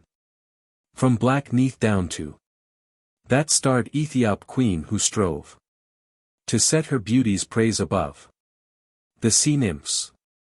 Through dusky Cleopatras, dark Candaces, and darker, fiercer Zinghas, to our own day in our own land, in gentle Phyllis. Harriet, the crude Moses, the Sibyl, Sojourner Truth, and the martyr, Louise de Morty. The father and his worship is Asia, Europe is the precocious, self-centered, forward-striving child, but the land of the mother is and was Africa. In subtle and mysterious way, despite her curious history, her slavery, polygamy, and toil, the spell of the African mother pervades her land. Isis, the mother, is still titular goddess, in thought if not in name, of the Dark Continent. Nor does this all seem to be solely a survival of the historic matriarchate through which all nations pass, it appears to be more than this, as if the great black race in passing up the steps of human culture gave the world, not only the Iron Age, the cultivation of the soil, and the domestication of animals, but also, in peculiar emphasis, the mother idea. No mother can love more tenderly and none is more tenderly loved than the Negro mother, writes Schneider. Robin tells of the slave who bought his mother's freedom instead of his own. Mungo Park writes, everywhere in Africa, I have noticed that no greater affront can be offered a Negro than insulting his mother. Strike me, cries a Mandingo to his enemy, but revile not my mother. And the Krus and Fantis say the same. The peoples on the Zambezi and the Great Lakes cry in sudden fear or joy, oh, my mother. And the Herero swears, endless oath, by my mother's tears. As the mist in the swamps, cries the Angola Negro, so lives the love of father and mother. A student of the present Gold Coast life describes the work of the village headman, and adds, it is a difficult task that he is set to, but in this matter he has all-powerful helpers in the female members of the family, who will be either the aunts or the sisters or the cousins or the nieces of the headman, and as their interests are identical with his in every particular, the good women spontaneously train up their children to implicit obedience to the headman, whose rule in the family thus becomes a simple and an easy matter. The hand that rocks the cradle rules the world. What a power for good in the native state system would the mothers of the Gold Coast and Ashanti become by judicious training upon native lines. Schweinfurth declares of one tribe, a bond between mother and child which lasts for life is the measure of affection shown among the Dior, and Ratzel adds. Agreeable to the natural relation the mother stands first among the chief influences. Affecting the children. From the Zulus to the Waganda, we find the mother the most influential counselor at the court of ferocious sovereigns, like Shaka or Mtesa. Sometimes sisters take her place. Thus even with chiefs who possess wives by hundreds, the bonds of blood are the strongest, and that the woman, though often heavily burdened, is in herself held in no small esteem among the Negroes is clear from the numerous Negro queens. From the medicine women, from the participation in public meetings permitted to women by many Negro peoples. As I remember through memories of others, backward among my own family, it is the mother I ever recall, the little, far-off mother of my grandmothers, who sobbed her life away in song, longing for her lost palm trees and scented waters. The tall and bronzen grandmother, with beaked nose and shrewish eyes, who loved and scolded her black and laughing husband as he smoked lazily in his high oak chair. Above all, my own mother, with all her soft brownness, the brown velvet of her skin, the sorrowful black brown of her eyes, and the tiny brown-capped waves of her midnight hair as it lay new-parted on her forehead. All the way back in these dim distances it is mothers and mothers of mothers who seem to count, while fathers are shadowy memories. Upon this African mother idea, the westward slave trade and American slavery struck like doom. In the cruel exigencies of the traffic in men and in the sudden, unprepared emancipation, the great pendulum of social equilibrium swung from a time, in 1800, when America had but 8 or less black women to every 10 black men. All too swiftly to a day, in 1870, when there were nearly 11 women to 10 men in our Negro population. This was but the outward numerical fact of social dislocation, within lay polygamy, polyandry, concubinage, and moral degradation. They fought against all this desperately, did these black slaves in the West Indies, especially among the half-free artisans. They set up their ancient household gods, and when Toussaint and Christophe founded their kingdom in Haiti, it was based on old African tribal ties, and beneath it was the mother idea. The crushing weight of slavery fell on black women. Under it there was no legal marriage, no legal family, no legal control over children. To be sure, custom and religion replaced here and there what the law denied, yet one has but to read advertisements like the following to see the hell beneath the system. $100 reward will be given for my 2 fellows. Abram and Frank. Abram has a wife at Colonel Stewart's, in Liberty County, and a mother at Thunderbolt, and a sister in Savannah. William Roberts. $50 reward, ran away from the subscriber a Negro girl named Maria. She is of a copper color, between 13 and 14 years of age, bareheaded and barefooted. She is small for her age, very sprightly and very likely. She stated she was going to see her mother at Maysville. Sanford Thompson. $50 reward, ran away from the subscriber his Negro man Paulador, commonly called Paul. I understand General R.Y. Hayne has purchased his wife and children from H.L. Pinckney, Esq. and has them now on his plantation at Goose Creek, where, no doubt, the fellow is frequently lurking. T. Davis. The Presbyterian Synod of Kentucky said to the churches under its care in 1835, brothers and sisters, parents and children, husbands and wives, are torn asunder and permitted to see each other no more. These acts are daily occurring in the midst of us. The shrieks and agony often witnessed on such occasions proclaim, with a trumpet tongue, the iniquity of our system. There is not a neighborhood where these heartrending scenes are not displayed. There is not a village or road that does not behold the sad procession of manacled outcasts whose mournful countenances tell that they are exiled by force from all that their hearts hold dear. A sister of a President of the United States declared, "We Southern ladies are complimented with the names of wives, but we are only the mistresses of seraglios." Out of this, what sort of black women could be born into the world of today? There are those who hasten to answer this query in scathing terms and who say lightly and repeatedly that out of black slavery came nothing decent in womanhood, that adultery and uncleanness were their heritage and are their continued portion. Fortunately, so exaggerated a charge is humanly impossible of truth. The 500,000 women of Negro descent who lived at the beginning of the 19th century had become the mothers of 2 1/4 million daughters at the time of the Civil War and 5 million granddaughters in 1910. Can all these women be vile and the hunted race continue to grow in wealth and character? Impossible. Yet to save from the past the shreds and vestiges of self-respect has been a terrible task. I most sincerely doubt if any other race of women could have brought its fineness up through so devilish a fire. Alexander Crummell once said of his sister in the blood, in her girlhood all the delicate tenderness of her sex has been rudely outraged.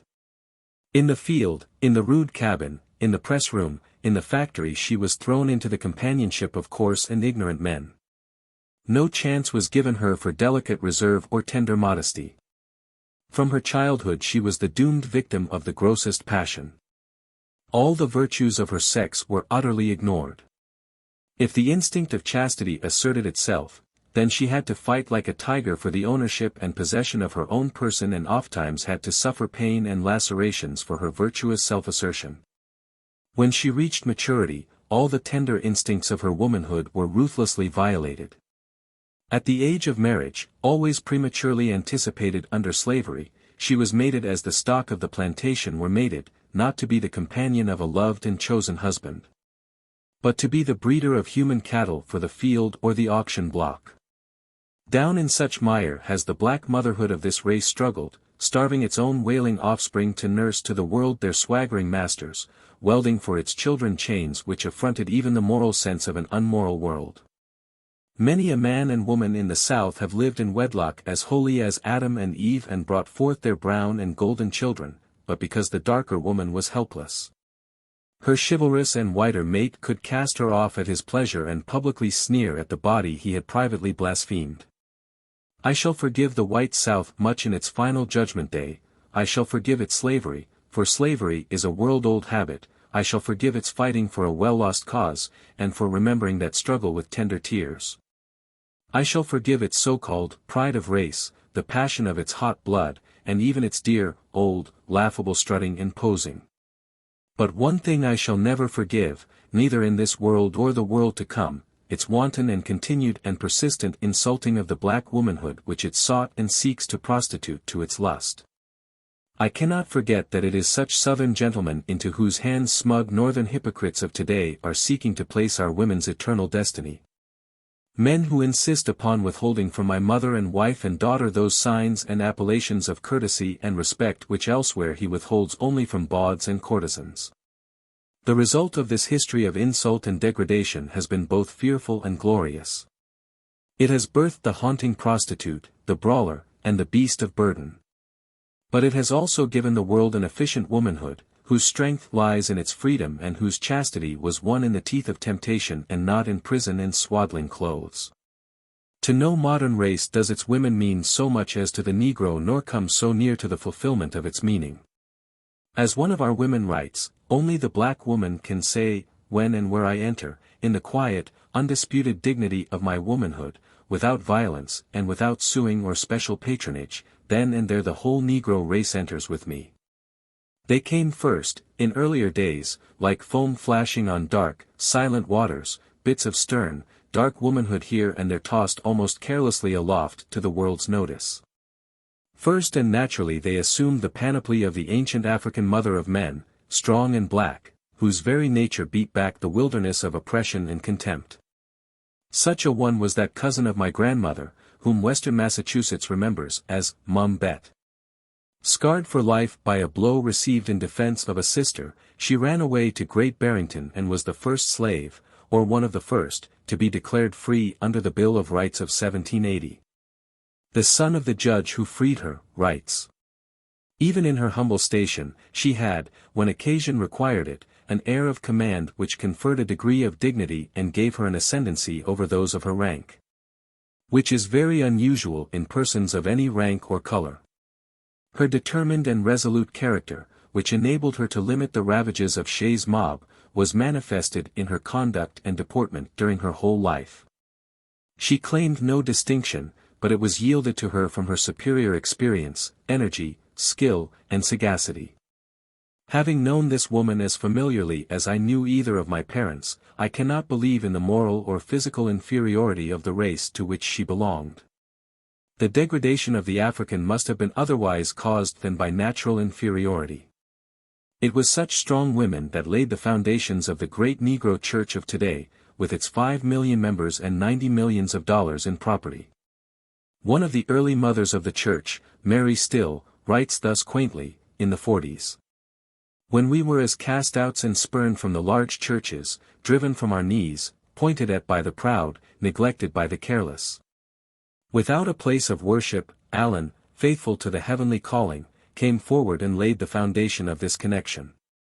The women, like the women at the sepulchre, were early to aid in laying the foundation of the temple and in helping to carry up the noble structure and in the name of their God set up their banner. Most of our aged mothers are gone from this to a better state of things. Yet some linger still on their staves, watching with intense interest the ark as it moves over the tempestuous waves of opposition and ignorance. But the labors of these women stopped not here, for they knew well that they were subject to affliction and death. For the purpose of mutual aid, they banded themselves together in society capacity, that they might be better able to administer to each other's sufferings and to soften their own pillows. So we find the females in the early history of the church abounding in good works and in acts of true benevolence. From such spiritual ancestry came two striking figures of wartime, Harriet Tubman and Sojourner Truth. For 8 or 10 years previous to the breaking out of the Civil War, Harriet Tubman was a constant attendant at anti-slavery conventions, lectures, and other meetings.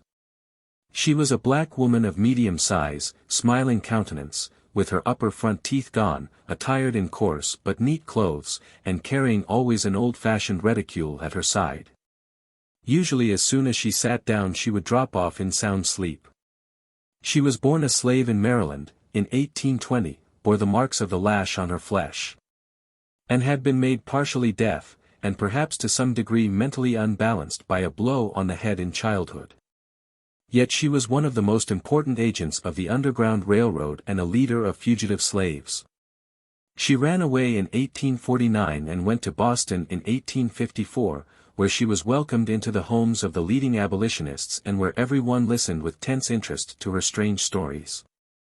She was absolutely illiterate, with no knowledge of geography, and yet year after year she penetrated the slave states and personally led north over 300 fugitives without losing a single one. A standing reward of $10,000 was offered for her, but as she said, "The whites cannot catch us, for I was born with the charm, and the Lord has given me the power." She was one of John Brown's closest advisers and only severe sickness prevented her presence at Harper's Ferry. When the war cloud broke, she hastened to the front, flitting down along her own mysterious paths, haunting the armies in the field, and serving as guide and nurse and spy. She followed Sherman in his great march to the sea and was with Grant at Petersburg, and always in the camps the Union officers silently saluted her. The other woman belonged to a different type, a tall, gaunt, black, unsmiling Sibyl, weighted with the woe of the world. She ran away from slavery and giving up her own name took the name of Sojourner Truth. She says, "I can remember when I was a little, young girl, how my old mammy would sit out of doors in the evenings and look up at the stars and groan, and I would say, 'Mammy, what makes you groan so?' And she would say, 'I am groaning to think of my poor children, they do not know where I be and I don't know where they be.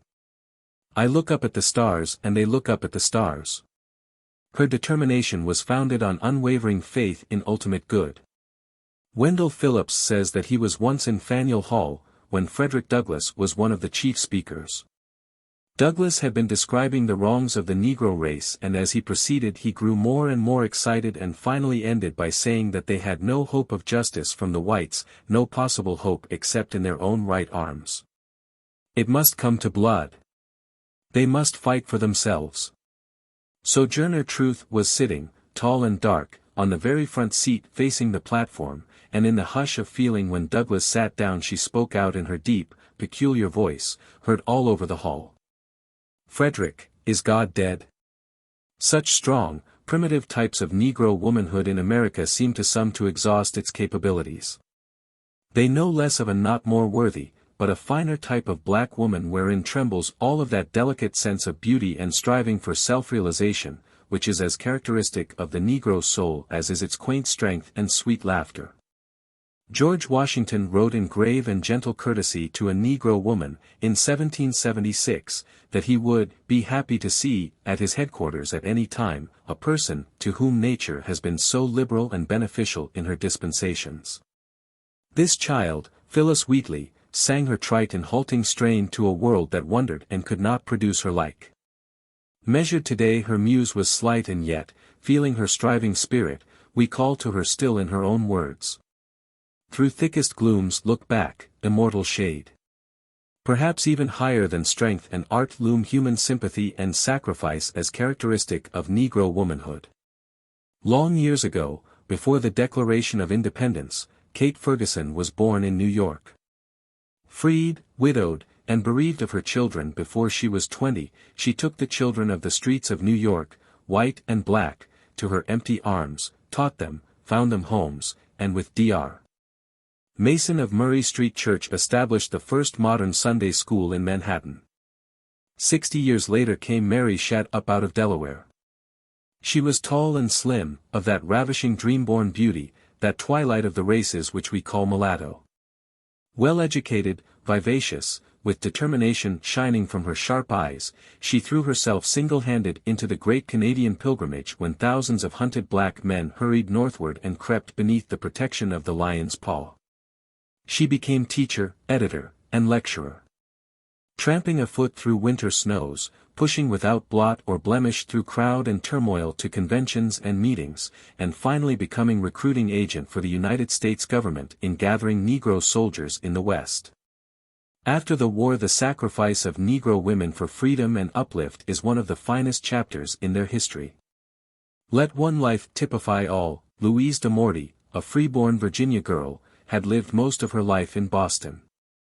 Her high forehead, swelling lips, and dark eyes marked her for a woman of feeling and intellect. She began a successful career as a public reader. Then came the war and the call. She went to the orphaned colored children of New Orleans, out of freedom into insult and oppression and into the teeth of the yellow fever. She toiled and dreamed. In 1887 she had raised money and built an orphan home, and that same year, in the 34th year of her young life, she died, saying simply, "I belong to God." As I look about me today in this veiled world of mine, despite the noisier and more spectacular advance of my brothers, I instinctively feel and know that it is the 5 million women of my race who really count. Black women, and women whose grandmothers were black, are today furnishing our teachers. They are the main pillars of those social settlements which we call churches, and they have with small doubt raised 3/4 of our church property. If we have today, as seems likely, over $1 billion of accumulated goods, who shall say how much of it has been wrung from the hearts of servant girls and washerwomen and women toilers in the fields?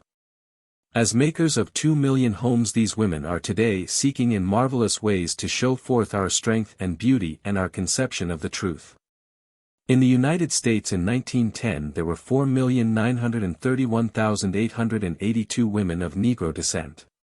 Over 1,200,000 of these were children, another million were girls and young women under 20, and 2.5 million were adults. As a mass these women were unlettered, a fourth of those from 15 to 25 years of age were unable to write.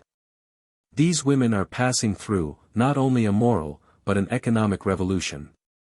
Their grandmothers married at 12 and 15, but 27% of these women today who have passed 15 are still single. Yet these black women toil and toil hard. There were in 1910 2.5 million Negro homes in the United States. Out of these homes walked daily to work 2 million women and girls over 10 years of age, over half of the colored female population as against a fifth in the case of white women. These, then, are a group of workers, fighting for their daily bread like men, independent and approaching economic freedom. They furnished 1 million farm laborers, 80,000 farmers, 22,000 teachers, 600,000 servants and washerwomen, and 50,000 in trades and merchandising. The family group, however, which is the ideal of the culture with which these folk have been born, is not based on the idea of an economically independent working mother. Rather its ideal harks back to the sheltered harem, with the mother emerging at first as nurse and homemaker, while the man remains the sole breadwinner. What is the inevitable result of the clash of such ideals and such facts in the colored group? Broken families. Among native white women 1 in 10 is separated from her husband by death, divorce, or desertion. Among Negroes the ratio is 1 in 7. Is the cause racial?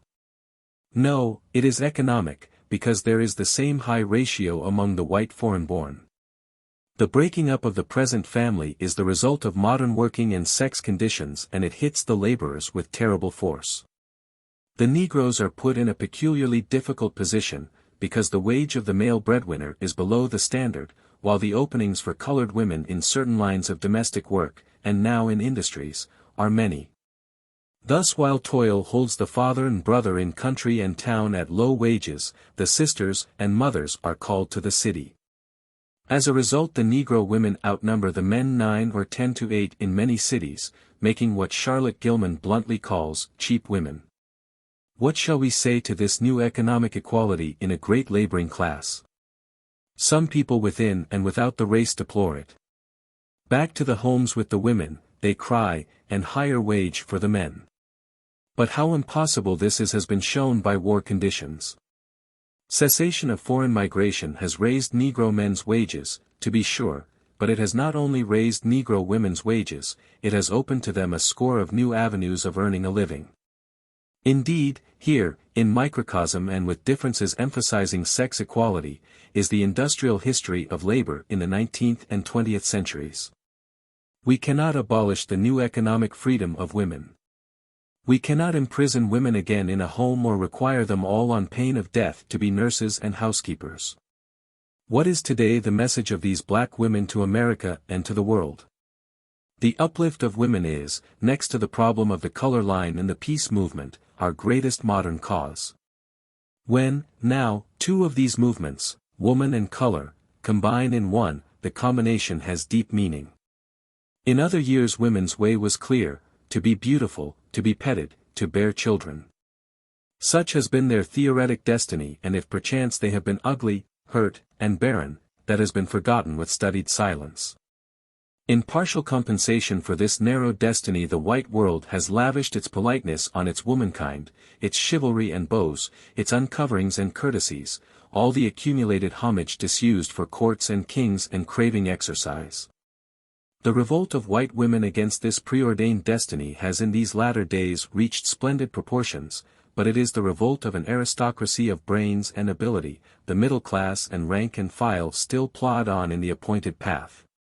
Paid by the homage, the almost mocking homage, of men. From black women of America, however, and from some others, too, but chiefly from black women and their daughters, this gauze has been withheld, and without semblance of such apology they have been frankly trodden under the feet of men. They are and have been objected to, apparently for reasons peculiarly exasperating to reasoning human beings. When in this world a man comes forward with a thought, a deed, a vision, we ask not, how does he look, but what is his message? It is of but passing interest whether or not the messenger is beautiful or ugly, the message is the thing. This, which is axiomatic among men, has been in past ages but partially true if the messenger was a woman. The world still wants to ask that a woman primarily be pretty, and if she is not, the mob pouts and asks querulously, what else are women for? Beauty is its own excuse for being, but there are other excuses, as most men know, and when the white world objects to black women because it does not consider them beautiful, the black world of right asks two questions: what is beauty? And, suppose you think them ugly, what then? If ugliness and unconventionality and eccentricity of face and deed do not hinder men from doing the world's work and reaping the world's reward, why should it hinder women? Other things being equal, all of us, black and white, would prefer to be beautiful in face and form and suitably clothed. But most of us are not so, and one of the mightiest revolts of the century is against the devilish decree that no woman is a woman who is not by present standards a beautiful woman. This decree the black women of America have in large measure escaped from the first. Not being expected to be merely ornamental, they have girded themselves for work, instead of adorning their bodies only for play.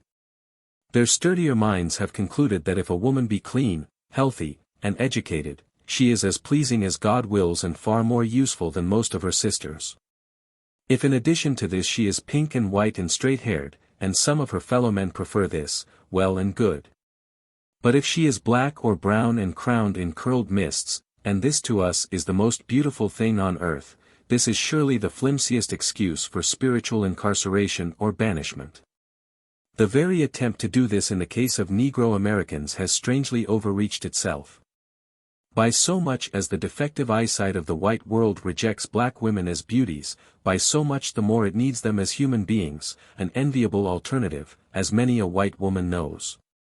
Consequently, for black women alone, as a group, handsome is that handsome does, and they are asked to be no more beautiful than God made them, but they are asked to be efficient, to be strong, fertile, muscled, and able to work.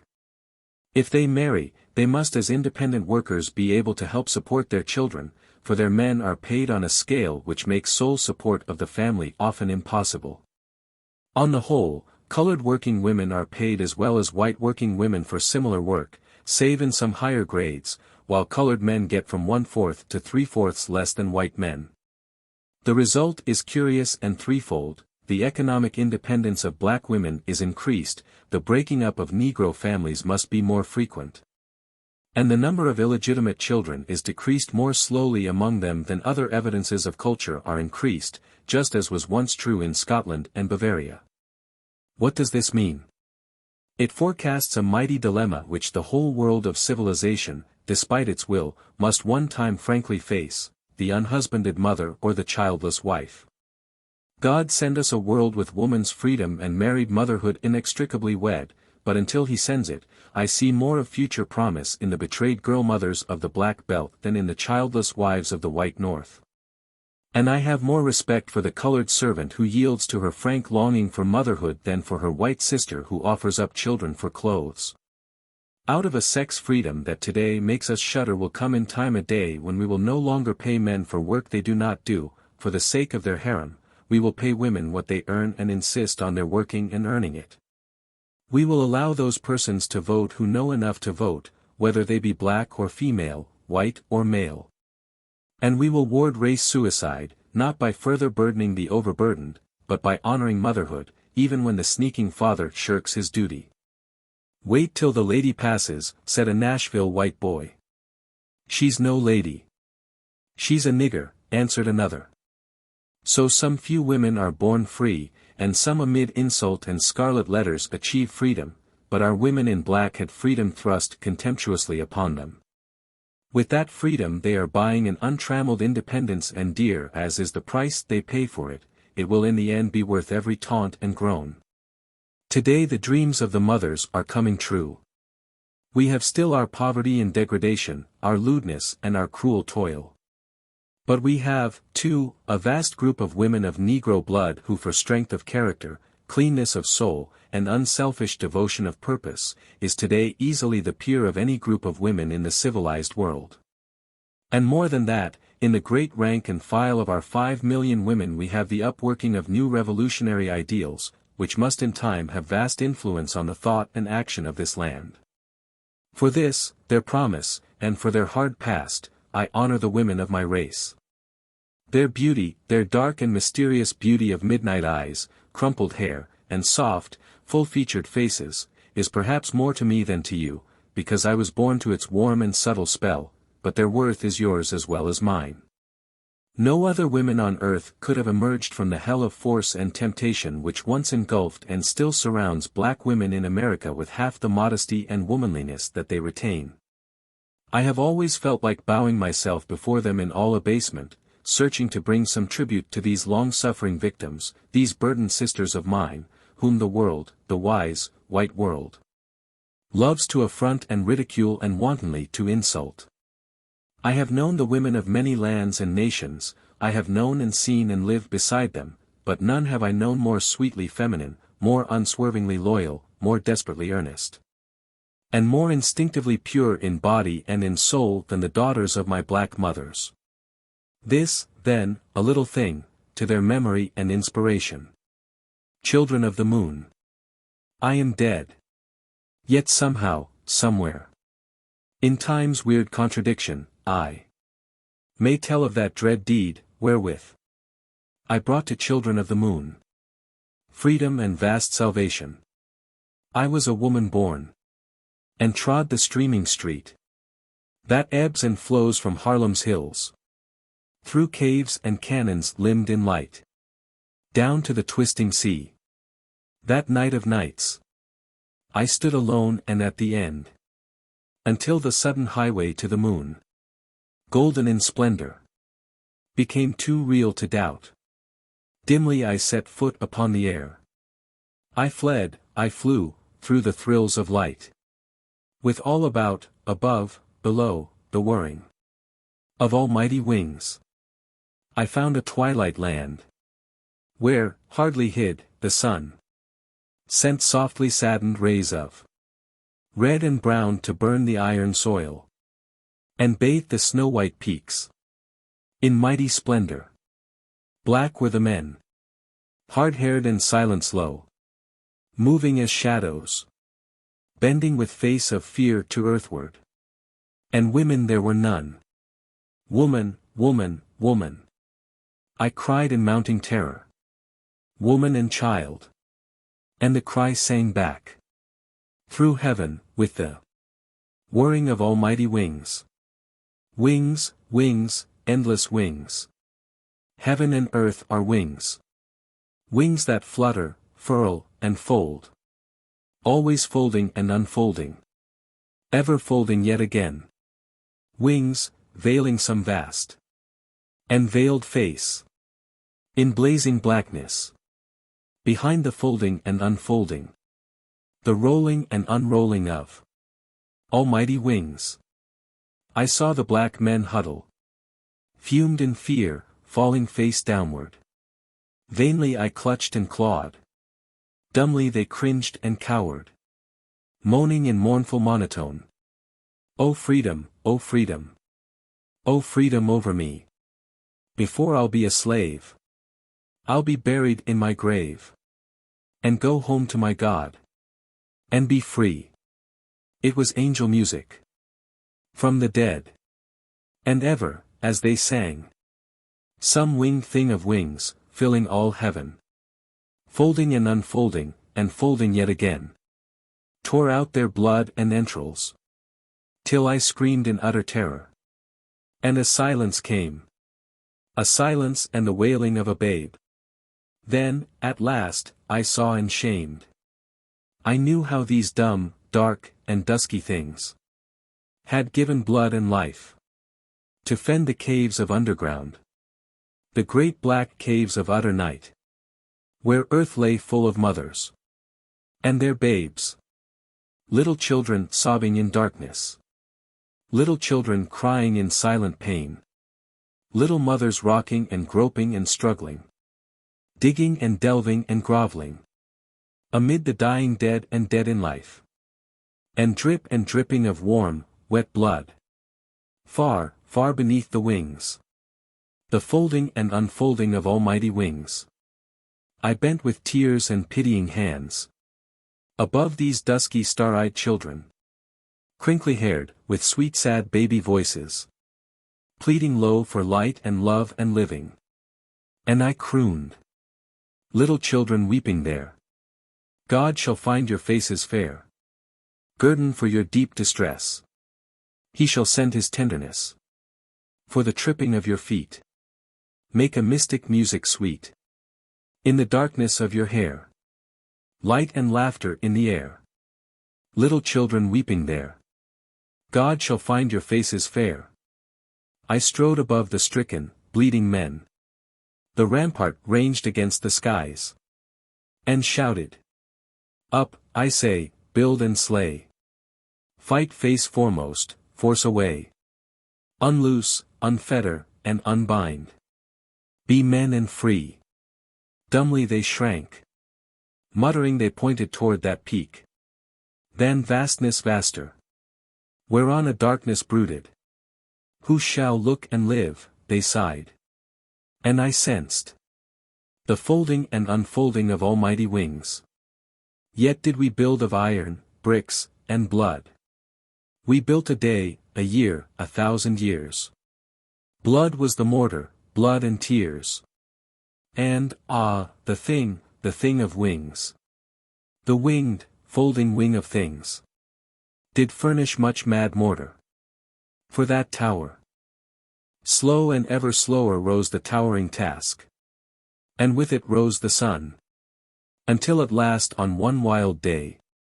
Wind-whirled, cloud-swept and terrible. I stood beneath the burning shadow. Of the peak. Beneath the whirring of almighty wings.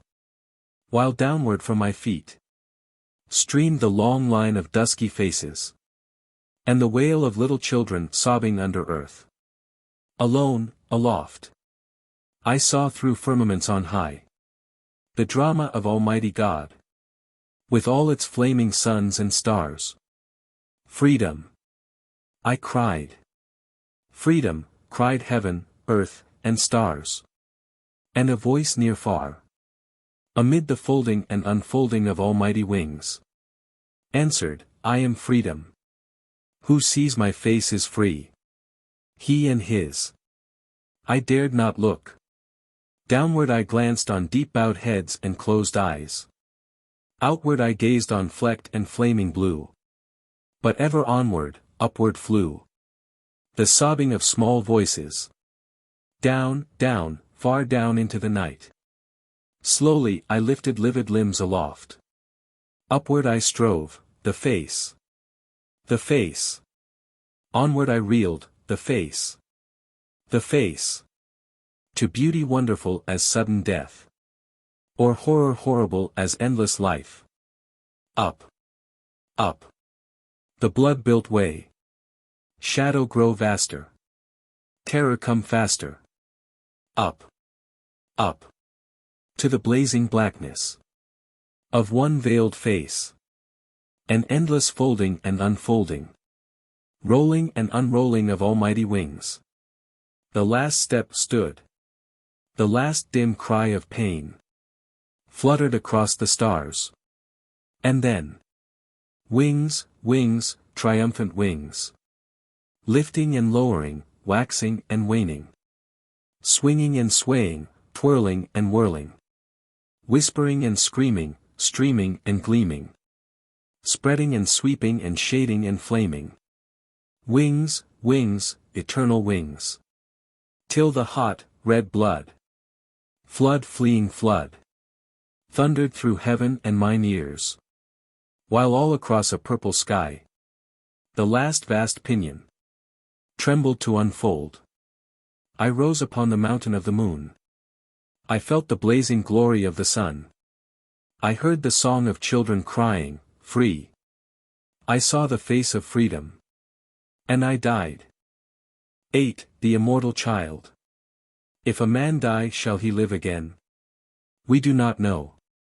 But this we do know, that our children's children live forever and grow and develop toward perfection as they are trained. All human problems, then, center in the immortal child, and his education is the problem of problems. And first, for illustration of what I would say, may I not take for example, out of many millions, the life of one dark child. It is now 19 years since I first saw Coleridge Taylor. We were in London in some sombre hall where there were many meeting, men and women called chiefly to the beautiful World's Fair at Paris.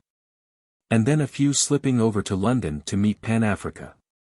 We were there from Cape Colony and Liberia, from Haiti and the States, and from the islands of the sea.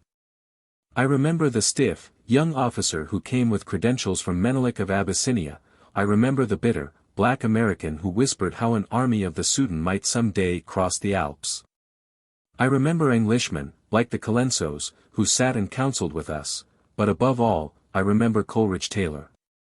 He was a little man and nervous, with dark golden face and hair that bushed and strayed. His fingers were always nervously seeking hidden keys, and he was quick with enthusiasm, instinct with life. His bride of a year or more, dark, too, in her whiter way, was of the calm and quiet type. Her soft contralto voice thrilled us often as she sang, while her silences were full of understanding. Several times we met in public gatherings, and then they bade me to their home, a nest of a cottage, with gate and garden, hidden in London's endless rings of suburbs. I dimly recall through these years a room in cozy disorder, strewn with music, music on the floor and music on the chairs, music in the air as the master rushed to the piano now and again to make some memory melodious, some illusion real. And then at last, for it was the last, I saw Coleridge Taylor in a mighty throng of people crowding the Crystal Palace. We came in facing the stage and scarcely dared look around. On the stage were a full orchestra, a chorus of 800 voices, and some of the world's famous soloists. He left his wife sitting beside me, and she was very silent as he went forward to lift the conductor's baton. It was one of the earliest renditions of Hiawatha's Wedding Feast. We sat at rapt attention, and when the last, weird music died, the great chorus and orchestra rose as a man to acclaim the master. He turned toward the audience, and then we, turning for the first time, saw that sea of faces behind, the misty thousands whose voices rose to one strong shout of joy. It was a moment such as one does not often live. It seemed, and was, prophetic. This young man who stepped forth as one of the most notable of modern English composers had a simple and uneventful career. His father was a black surgeon of Sierra Leone who came to London for study. While there he met an English girl, and this son was born, in London, in 1875. Then came a series of chances. His father failed to succeed and disappeared back to Africa, leaving the support of the child to the poor working mother. The child showed evidences of musical talent, and a friendly working man gave him a little violin. A musician glancing from his window saw a little dark boy playing marbles on the street with a tiny violin in one hand. He gave him lessons. He happened to gain entrance into a charity school with a master of understanding mind who recognized genius when he saw it, and finally his beautiful child's treble brought him to the notice of the choirmaster of St. George's, Croydon. So by happy accident his way was clear. Within his soul was no hesitation. He was one of those fortunate beings who are not called to wander jar, but are born with sails set and seas charted. Already the baby of 4 little years was a musician, and as choir boy and violinist he walked unhesitatingly and surely to his life work. He was graduated with honors from the Royal Academy of Music in 1894, and married soon after the daughter of one of his professors. Then his life began, and whatever it lacked of physical adventure in the conventional round of a modern world city, it more than gained in the almost tempestuous outpouring of his spiritual nature. Life to him was neither meat nor drink, it was creative flame, ideas, plans, melodies glowed within him. To create, to do, to accomplish, to know the white glory of mighty midnights and the pale amen of dawns was his day of days. Songs, pianoforte and violin pieces, trios and quintets for strings, incidental music, symphony, orchestral, and choral works rushed from his fingers. Nor were they laboriously contrived or light, thin things made to meet sudden popularity. Rather they were the flaming bits that must be said and sung, that could not wait the slower birth of years, so hurried to the world as though their young creator knew that God gave him but a day. His whole active life was scarcely more than a decade and a half, and yet in that time, without wealth, friends, or influence, in the face of perhaps the most critical and skeptical and least imaginative civilization of the modern world. He wrote his name so high as a creative artist that it cannot soon be forgotten. And this was but one side of the man. On the other was the sweet-tempered, sympathetic comrade, always willing to help, never knowing how to refuse, generous with every nerve and fiber of his being. Think of a young musician, father of a family, who at the time of his death held positions as Associate of the Royal College of Music, Professor in Trinity College in Crystal Palace, Conductor of the Handel Choral Society in the Rochester Choral Society, Principal of the Guildhall School of Music, where he had charge of the choral choir, the orchestra, and the opera. He was repeatedly the leader of music festivals all over Great Britain and a judge of contests. And with all this his house was open in cheering hospitality to friends and his hand ever ready with sympathy and help. When such a man dies, it must bring pause to a reasoning world. We may call his death sickness pneumonia, but we all know that it was sheer overwork, the using of a delicately tuned instrument too commonly and continuously and carelessly to let it last its normal life. We may well talk of the waste of wood and water, of food and fire, but the real and unforgivable waste of modern civilization is the waste of ability and genius, the killing of useful, indispensable men who have no right to die. Who deserve, not for themselves, but for the world, leisure, freedom from distraction, expert medical advice, and intelligent sympathy. Coleridge Taylor's life work was not finished, it was but well begun. He lived only his first period of creative genius, when melody and harmony flashed and fluttered in subtle, compelling, and more than promising profusion. He did not live to do the organized, constructive work in the full, calm power of noonday, the reflective finishing of evening. In the annals of the future his name must always stand high, but with the priceless gift of years, who can say where it might not have stood? Why should he have worked so breathlessly, almost furiously? It was, we may be sure, because with unflinching determination and with no thought of surrender he faced the great alternative, the choice which the cynical, thoughtless, busy, modern world spreads grimly before its greater souls, food or beauty.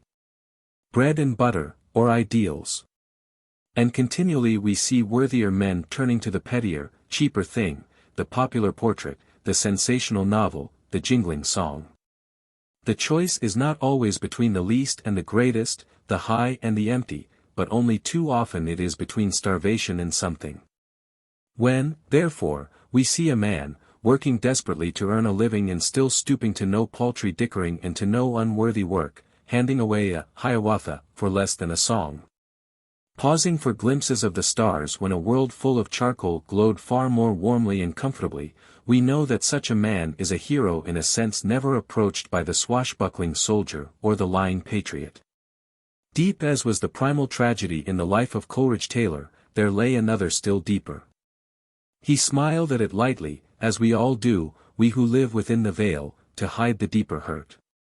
He had, with us, that divine and African gift of laughter, that echo of 1,000 centuries of suns. I mind me how once he told of the bishop, the well-groomed English bishop, who eyed the artist gravely, with his eyeglass, hair and color and figure, and said quite audibly to his friends, quite interesting, looks intelligent, yes, yes. Fortunate was Coleridge Taylor to be born in Europe and to speak a universal tongue. In America he could hardly have had his career. His genius was, to be sure, recognized, with some palpitation and consternation, when it came full-grown across the seas with an English imprint, but born here, it might never have been permitted to grow. We know in America how to discourage, choke, and murder ability when it so far forgets itself as to choose a dark skin. England, thank God, is slightly more civilized than her colonies. But even there the path of this young man was no way of roses and just a shade thornier than that of whiter men. He did not complain at it, he did not wince and cry aloud. Rather the hint here and there of color discrimination in England aroused in him deeper and more poignant sympathy with his people throughout the world. He was one with that great company of mixed-blooded men, Pushkin and Dumas, Hamilton and Douglas, Browning and many others, but he more than most of these men knew the call of the blood when it came and listened and answered. He came to America with strange enthusiasm. He took with quite simple and unconscious grace the conventional congratulations of the musical world. He was used to that. But to his own people, to the sad sweetness of their voices, their inborn sense of music, their broken, half-articulate voices, he leapt with new enthusiasm. From the fainter shadowings of his own life, he sensed instinctively the vaster tragedy of theirs. His soul yearned to give voice and being to this human thing. He early turned to the sorrow songs. He sat at the faltering feet of Paul Laurence Dunbar and he asked, as we sadly shook our heads, for some masterpiece of this world tragedy that his soul could set to music. And then, so characteristically, he rushed back to England, composed a half-dozen exquisite harmonies haunted by slave songs, led the Welsh in their singing, listened to the Scotch, ordered great music festivals in all England.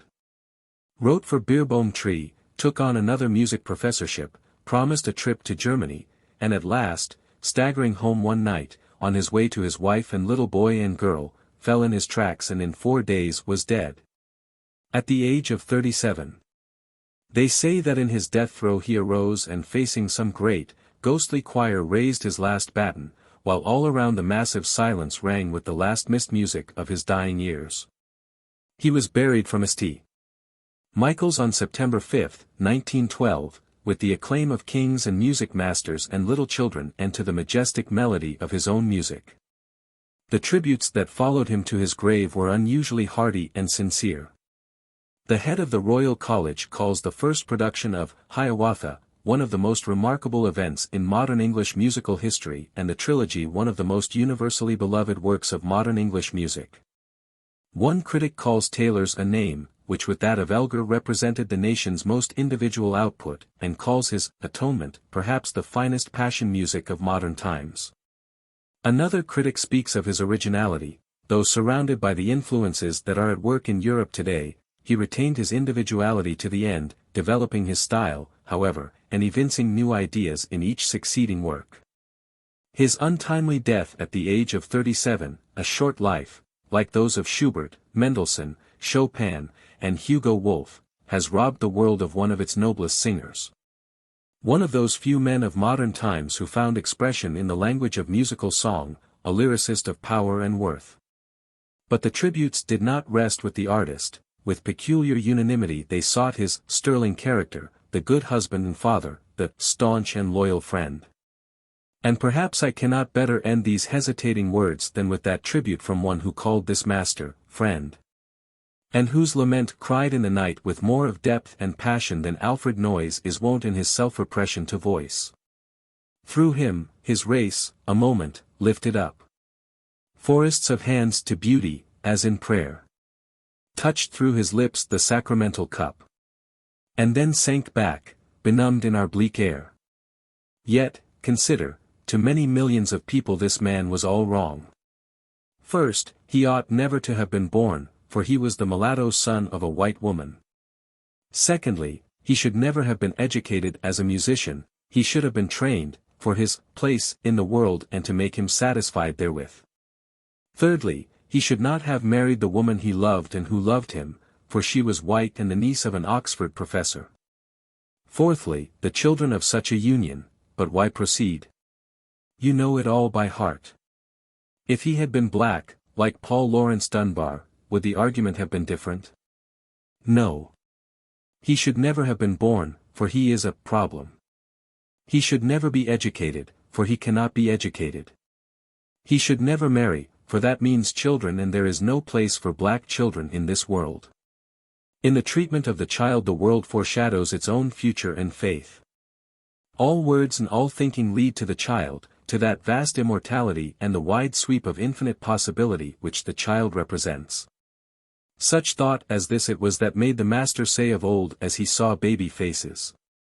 And whosoever shall offend one of these little ones, it is better for him that a millstone were hanged about his neck and he were cast into the sea. And yet the mothers and fathers and the men and women of my race must often pause and ask, is it worth while? Ought children be born to us? Have we any right to make human souls face what we face today? The answer is clear. If the great battle of human right against poverty, against disease, against color prejudice is to be won, it must be won, not in our day, but in the day of our children's children. Ours is the blood and dust of battle.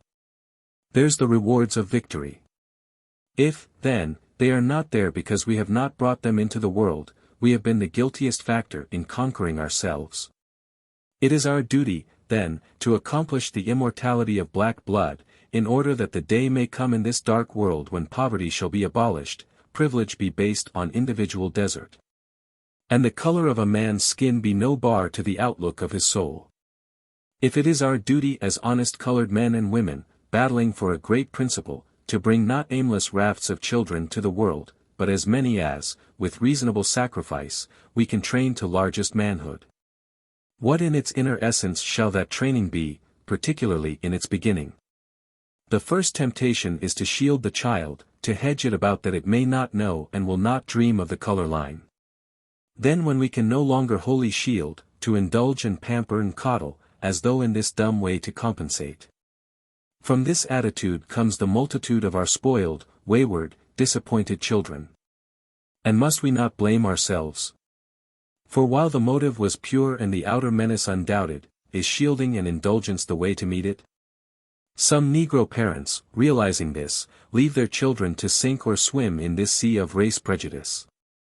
They neither shield nor explain, but thrust them forth grimly into school or street and let them learn as they may from brutal fact. Out of this may come strength, poise, self-dependence, and out of it, too, may come bewilderment, cringing deception, and self-distrust. It is, all said, a brutal, unfair method, and in its way it is as bad as shielding and indulgence. Why not, rather, face the facts and tell the truth? Your child is wiser than you think. The truth lies ever between extremes. It is wrong to introduce the child to race consciousness prematurely. It is dangerous to let that consciousness grow spontaneously without intelligent guidance. With every step of dawning intelligence, explanation, frank, free, guiding explanation, must come. The day will dawn when mother must explain gently but clearly why the little girls next door do not want to play with niggers, what the real cause is of the teacher's unsympathetic attitude. And how people may ride in the backs of street cars and the smoker end of trains and still be people, honest high-minded souls. Remember, too, that in such frank explanation you are speaking in 9 cases out of 10 to a good deal clearer understanding than you think, and that the child mind has what your tired soul may have lost faith in, the power and the glory. Out of little, unspoiled souls rise up wonderful resources and healing balm. Once the colored child understands the white world's attitude and the shameful wrong of it, you have furnished it with a great life motive, a power and impulse toward good which is the mightiest thing man has. How many white folk would give their own souls if they might graft into their children's souls a great, moving, guiding ideal? With this power there comes, in the transfiguring soul of childhood, the glory, the vision of accomplishment, the lofty ideal. Once let the strength of the motive work, and it becomes the life task of the parent to guide and to shape the ideal. To raise it from resentment and revenge to dignity and self-respect, to breadth and accomplishment, to human service, to beat back every thought of cringing and surrender. Here, at last, we can speak with no hesitation, with no lack of faith. For we know that as the world grows better there will be realized in our children's lives that for which we fight unfalteringly, but vainly now. So much for the problem of the home and our own dark children. Now let us look beyond the pale upon the children of the wide world. What is the real lesson of the life of Coleridge Taylor? It is this: humanly speaking, it was sheer accident that this boy developed his genius. We have a right to assume that hundreds and thousands of boys and girls today are missing the chance of developing unusual talents because the chances have been against them. And that indeed the majority of the children of the world are not being systematically fitted for their life work and for life itself. Why? Many seek the reason in the content of the school program. They feverishly argue the relative values of Greek, mathematics, and manual training. But fail with singular unanimity in pointing out the fundamental cause of our failure in human education. That failure is due to the fact that we aim not at the full development of the child, but that the world regards and always has regarded education first as a means of buttressing the established order of things rather than improving it. And this is the real reason why strife, war, and revolution have marked the onward march of humanity instead of reason and sound reform. Instead of seeking to push the coming generation ahead of our pitiful accomplishment, we insist that it march behind. We say, morally, that high character is conformity to present public opinion. We say industrially that the present order is best and that children must be trained to perpetuate it. But, it is objected, what else can we do? Can we teach revolution to the inexperienced in hope that they may discern progress?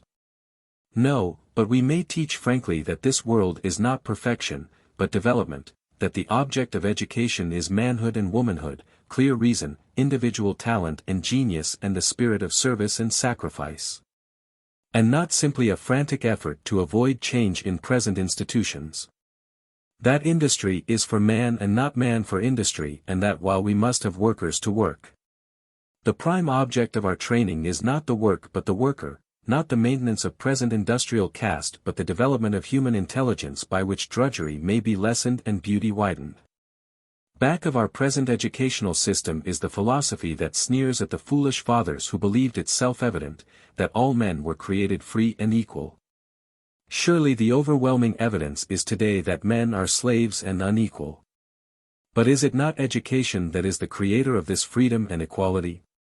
Most men today cannot conceive of a freedom that does not involve somebody's slavery. They do not want equality because the thrill of their happiness comes from having things that others have not. But may not human education fix the fine ideal of an equal maximum of freedom for every human soul combined with that minimum of slavery for each soul which the inexorable physical facts of the world impose, rather than complete freedom for some and complete slavery for others? And, again, is not the equality toward which the world moves an equality of honor in the assigned human task itself rather than equal facility in doing different tasks? Human equality is not lack of difference, nor do the infinite human differences argue relative superiority and inferiority. And, again, how new an aspect human differences may assume when all men are educated. Today we think of apes, semi-apes, and human beings. Tomorrow we may think of Keir Hardys, Roosevelts, and Beethovens, not equals but men.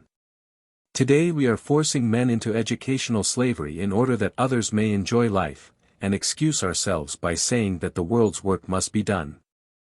We are degrading some sorts of work by honoring others, and then expressing surprise that most people object to having their children trained solely to take up their father's tasks. Given as the ideal the utmost possible freedom for every human soul, with slavery for none, and equal honor for all necessary human tasks, then our problem of education is greatly simplified. We aim to develop human souls, to make all intelligent, to discover special talents and genius. With this course of training beginning in early childhood and never ceasing must go the technical training for the present world's work according to carefully studied individual gifts and wishes. On the other hand, if we arrange our system of education to develop workmen who will not strike and Negroes satisfied with their present place in the world, we have set ourselves a baffling task. We find ourselves compelled to keep the masses ignorant and to curb our own thought and expression so as not to inflame the ignorant. We force moderate reformers and men with new and valuable ideas to become red radicals and revolutionists, since that happens to be the only way to make the world listen to reason. Consider our race problem in the South. The South has invested in Negro ignorance. Some Northerners proposed limited education, not, they explained, to better the Negro, but merely to make the investment more profitable to the present beneficiaries. They thus gained wide Southern support for schools like Hampton and Tuskegee. But could this program be expected long to satisfy colored folk? And was this shifty dodging of the real issue the wisest statesmanship? No. The real question in the South is the question of the permanency of present color caste. The problem, then, of the formal training of our colored children has been strangely complicated by the strong feeling of certain persons as to their future in America and the world. And the reaction toward this caste education has strengthened the idea of caste education throughout the world. Let us then return to fundamental ideals. Children must be trained in a knowledge of what the world is and what it knows and how it does its daily work. These things cannot be separated. We cannot teach pure knowledge apart from actual facts, or separate truth from the human mind. Above all, we must not forget that the object of all education is the child itself and not what it does or makes. It is here that a great movement in America has grievously sinned against the light. There has arisen among us a movement to make the public school primarily the handmaiden of production. America is conceived of as existing for the sake of its mines, fields and factories, and not those factories, fields and mines as existing for America. Consequently, the public schools are for training the mass of men as servants and laborers and mechanics to increase the land's industrial efficiency. Those who oppose this program, especially if they are black, are accused of despising common toil and humble service. In fact, we Negroes are but facing in our own children a world problem: how can we, while maintaining a proper output of goods and furnishing needed services, increase the knowledge of experience of common men and conserve genius for the common weal?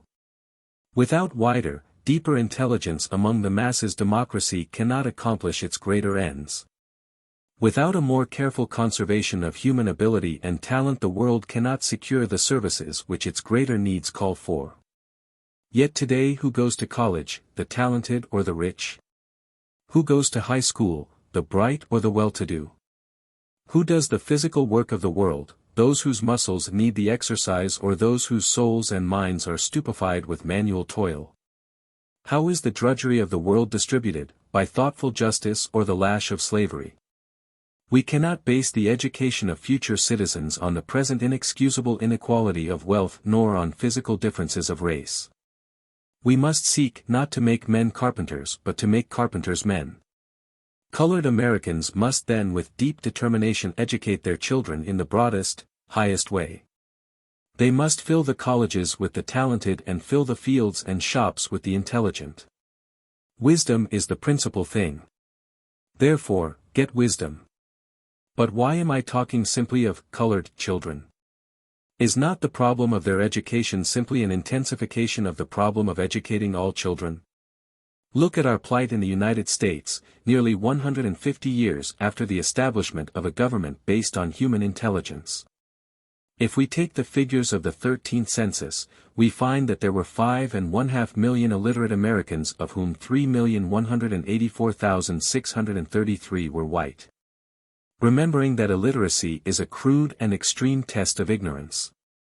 We may assume that there are in the United States 10 million people over 10 years of age who are too ignorant either to perform their civic duties or to teach industrial efficiency.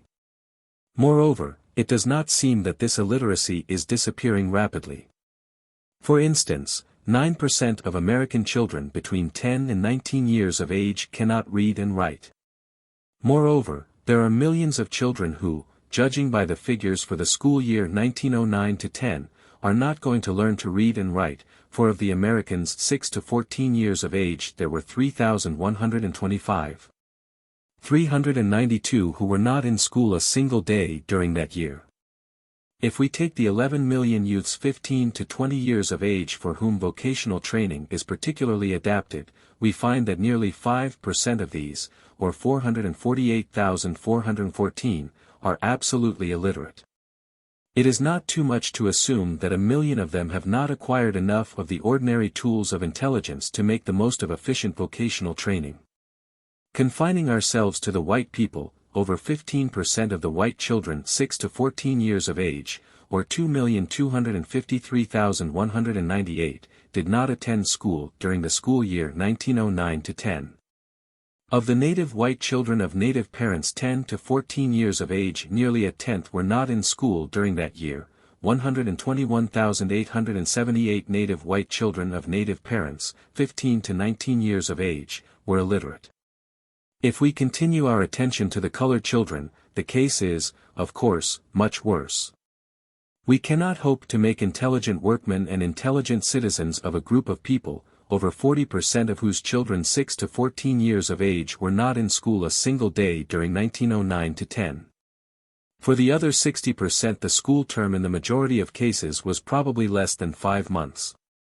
Of the Negro children 10 to 14 years of age 18.9% were illiterate, of those 15 to 19 years of age 23% were illiterate, of those 10 to 14 years of age 31.4% did not go to school a single day in 1909 to 10. What is the trouble? It is simple. We are spending $1 for education where we should spend $10. If tomorrow we multiplied our effort to educate the next generation tenfold, we should but begin our bounden duty. The heaven that lies about our infancy is but the ideals come true which every generation of children is capable of bringing. But we, selfish in our own ignorance and incapacity, are making of education a series of miserable compromises. How ignorant can we let a child grow to be in order to make him the best cotton mill operative? What is the least sum that will keep the average youth out of jail? How many months saved on a high school course will make the largest export of wheat? If we realize that children are the future, that immortality is the present child, that no education which educates can possibly be too costly, then we know that the menace of Kaiserism which called for the expenditure of more than 332,000 millions of dollars was not a whit more pressing than the menace of ignorance.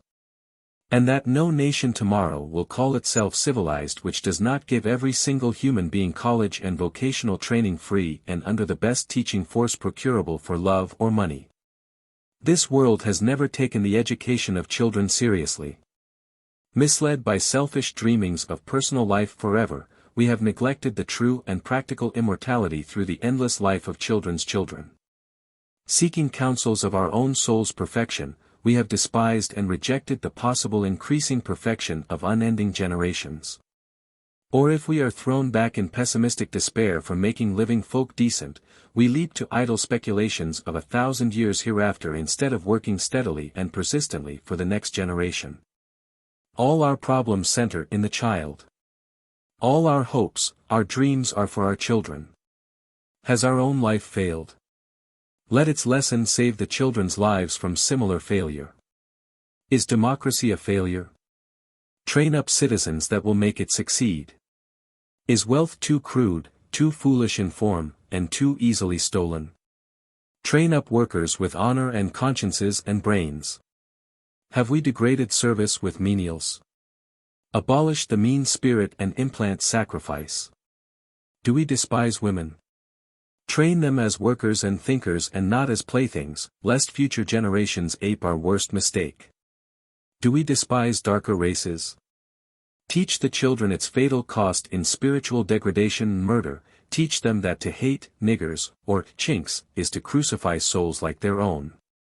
Is there anything we would accomplish with human beings?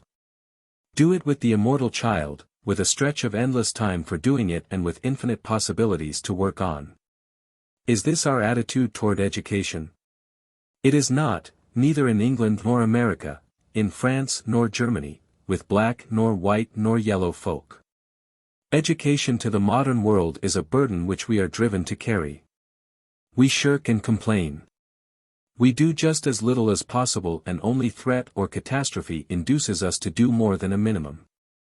If the ignorant mass, panting to know, revolts, we dole them gingerly enough knowledge to pacify them temporarily. If, as in the Great War, we discover soldiers too ignorant to use our machines of murder and destruction, we train them to use machines of murder and destruction. If mounting wealth calls for intelligent workmen, we rush tumultuously to train workers, in order to increase our wealth.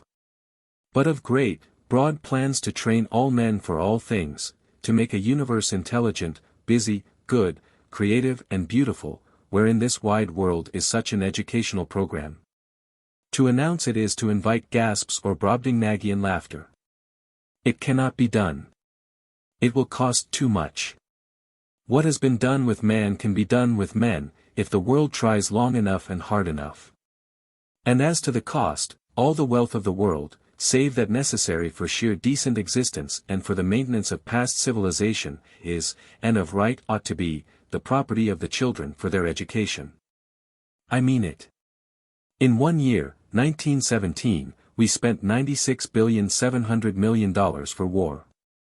We blew it away to murder, maim, and destroy. Why? Because the blind, brutal crime of powerful and selfish interests made this path through hell the only visible way to heaven. We did it. We had to do it, and we are glad the putrid horror is over. But, now, are we prepared to spend less to make a world in which the resurgence of such devilish power will be impossible? Do we really want war to cease? Then educate the children of this generation at a cost no whit less and if necessary 100 times as great as the cost of the Great War. Last year, 1917, education cost us $915 million. Next year it ought to cost us at least $2,000 million. We should spend enough money to hire the best teaching force possible, the best organizing and directing ability in the land, even if we have to strip the railroads and meat trust. We should dot city and country with the most efficient, sanitary, and beautiful schoolhouses the world knows, and we should give every American child common school, high school, and college training and then vocational guidance in earning a living. Is this a dream? Can we afford less? Consider our so-called educational problems. How may we keep pupils in the high school? Feed and clothe them. Shall we teach Latin, Greek, and mathematics to the masses? If they are worth teaching to anybody, the masses need them most. Who shall go to college? Everybody. When shall culture training give place to technical education for work? Never. These questions are not problems. They are simply excuses for spending less time and money on the next generation. Given $10 million a year, what can we best do with the education of 1 million children? The real answer is, kill 990,000 of them quickly and not gradually, and make thoroughly trained men and women of the other 10,000. But who set the limit of $10 million? Who says it shall not be 10,000 millions, as it ought to be? You and I say it, and in saying it we sin against the Holy Ghost. We sin because in our befuddled brains we have linked money and education inextricably. We assume that only the wealthy have a real right to education when, in fact, being born is being given a right to college training. Our wealth today is, we all know, distributed mainly by chance inheritance and personal favor, and yet we attempt to base the right to education on this foundation. The result is grotesque. We bury genius, we send it to jail. We ridicule and mock it, while we send mediocrity and idiocy to college, gilded and crowned. For 300 years we have denied black Americans an education, and now we exploit them before a gaping world. See how ignorant and degraded they are. All they are fit for is education for cotton picking and dishwashing. When Dunbar and Taylor happen along, we are torn between something like shamefaced anger or impatient amazement. A world guilty of this last and mightiest war has no right to enjoy or create until it has made the future safe from another Arkansas or Reims. To this there is but one patent way, proved and inescapable, education, and that not for me or for you but for the immortal child. And that child is of all races and all colors. All children are the children of all and not of individuals and families and races. The whole generation must be trained and guided, and out of it as out of a huge reservoir must be lifted all genius, talent, and intelligence to serve all the world. Almighty Death. Softly, quite softly. For I hear, above the murmur of the sea, faint and far-fallen footsteps, as of one who comes from out beyond the endless ends of time, with voice that downward looms through singing stars. Its subtle sound I see through these long darkened eyes. I hear the light he bringeth on his hands. Almighty Death. Softly, oh, softly, lest he pass me by. And that unquivering light toward which my longing soul and tortured body through these years have writhed, fade to the dun darkness of my days. Softly, full softly, let me rise and greet the strong, low looting of that long-awaited call. Swiftly be all my good and going gone, and this vast veiled and vanquished vigor of my soul seek somehow otherwhere its rest and goal, where endless spaces stretch, where endless time doth moan, where endless light doth pour through the black kingdoms of eternal death. Then haply I may see what things I have not seen. Then I may know what things I have not known. Then may I do my dreams. Farewell. No sound of idle mourning let there be, to shudder this full silence, save the voice of children, little children, white and black, whispering the deeds I tried to do for them, while I at last unguided and alone pass softly, full softly. 9. Of Beauty and Death. For long years we of the world gone wild have looked into the face of death and smiled. Through all our bitter tears we knew how beautiful it was to die for that which our souls called sufficient. Like all true beauty, this thing of dying was so simple, so matter-of-fact. The boy clothed in his splendid youth stood before us and laughed in his own jolly way, went and was gone. Suddenly the world was full of the fragrance of sacrifice. We left our digging and burden-bearing, we turned from our scraping and twisting of things and words, we paused from our hurrying hither and thither and walking up and down, and asked in half-whisper, this death, is this life? And is its beauty real or false? And of this heart-questioning I am writing. My friend, who is pale and positive, said to me yesterday, as the tired sun was nodding. You are too sensitive. I admit, I am sensitive. I am artificial. I cringe or am bumptious or immobile. I am intellectually dishonest, art-blind, and I lack humor. Why don't you stop all this, she retorts triumphantly. You will not let us. There you go, again. You know that I. Wait. I answer. Wait. I arise at 7. The milkman has neglected me. He pays little attention to colored districts. My white neighbor glares elaborately. I walk softly, lest I disturb him. The children jeer as I pass to work. The women in the street car withdraw their skirts or prefer to stand. The policeman is truculent. The elevator man hates to serve Negroes. My job is insecure because the white union wants it and does not want me. I try to lunch, but no place near will serve me.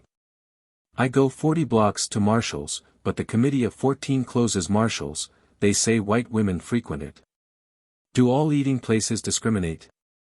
No, but how shall I know which do not, except? I hurry home through crowds. They mutter or get angry. I go to a mass meeting. They stare. I go to a church. We don't admit niggers. Or perhaps I leave the beaten track. I seek new work. Our employees would not work with you, our customers would object. I ask to help in social uplift. Why, we will write you. I enter the free field of science.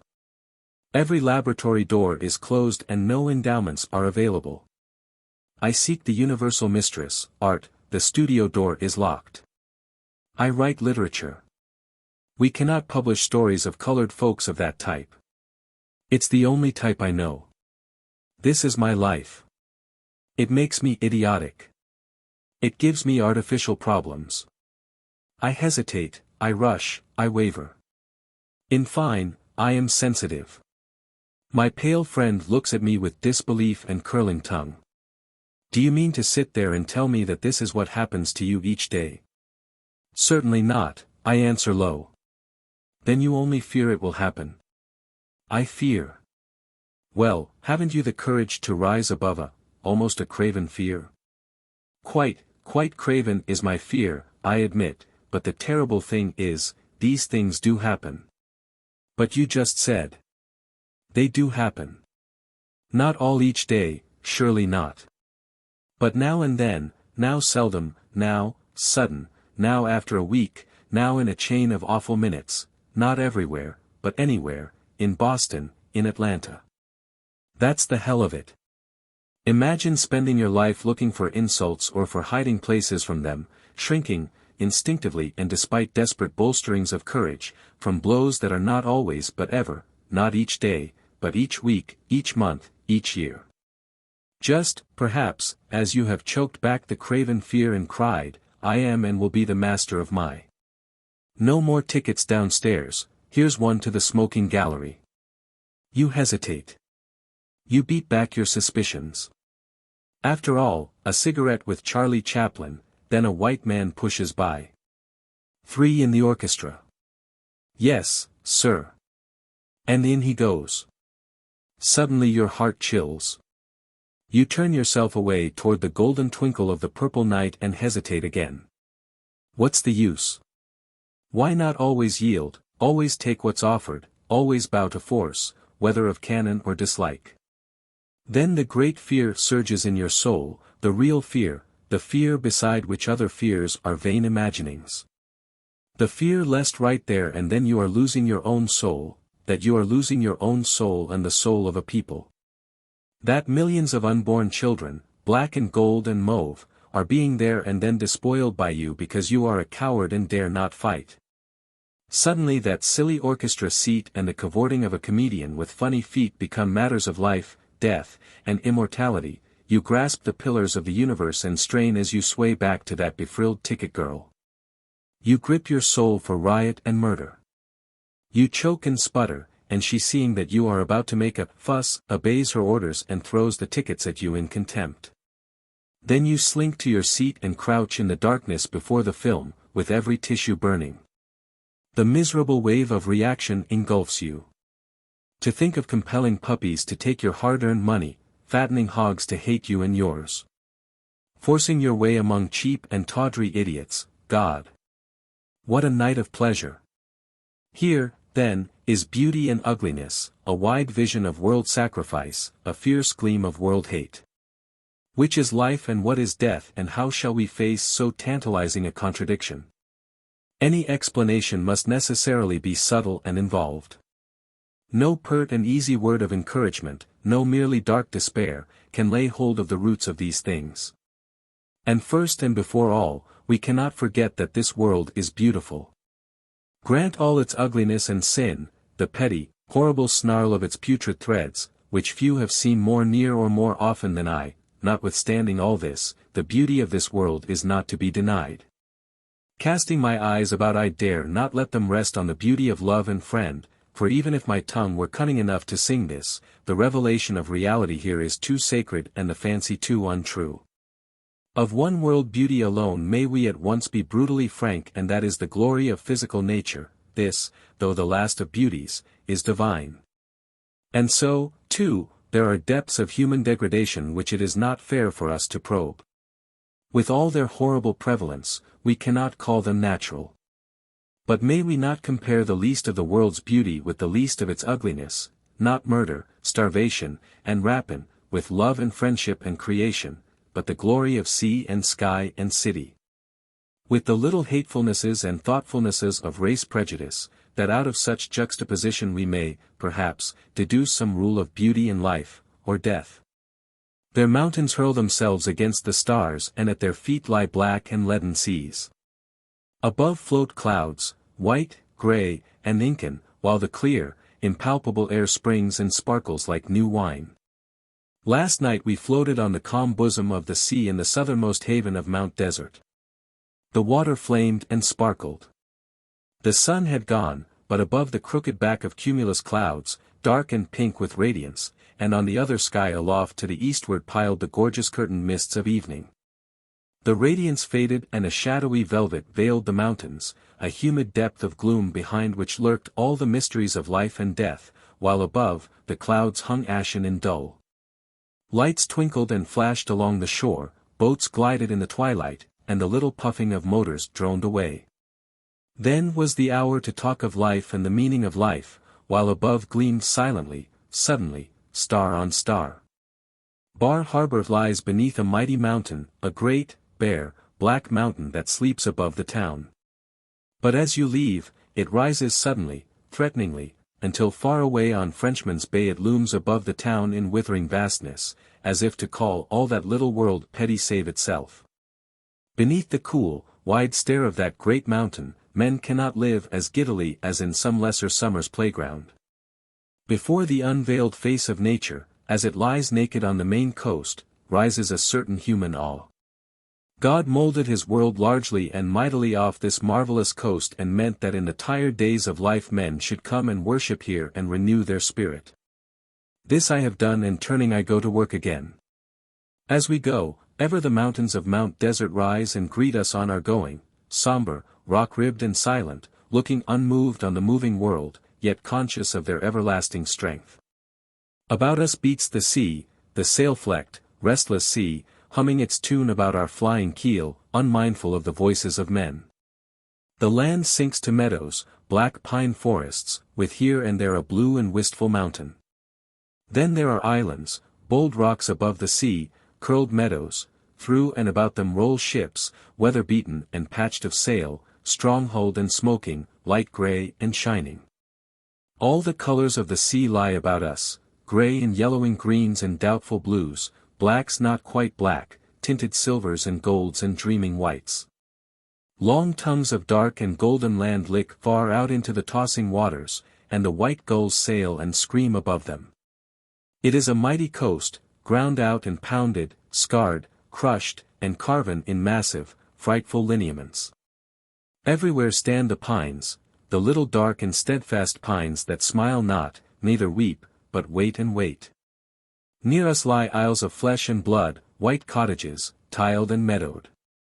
Afar lie shadowlands, high mist-hidden hills, mountains boldly limbed, yet shading to the sky, faint and unreal.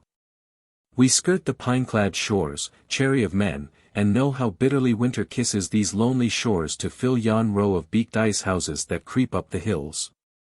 We are sailing due westward and the sun, yet 2 hours high, is blazoning a fiery glory on the sea that spreads and gleams like some broad, jeweled trail, to where the blue and distant shadowland lifts its carven front aloft, leaving, as it gropes, shades of shadows beyond.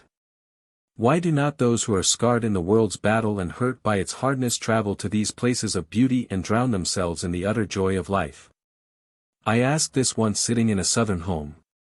Outside the spring of a Georgia February was luring gold to the bushes and languor to the soft air.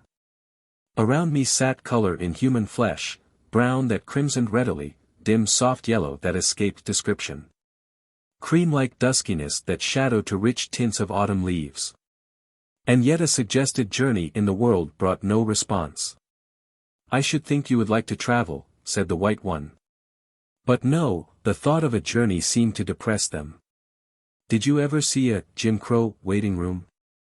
There are always exceptions, as at Greensboro, but usually there is no heat in winter and no air in summer.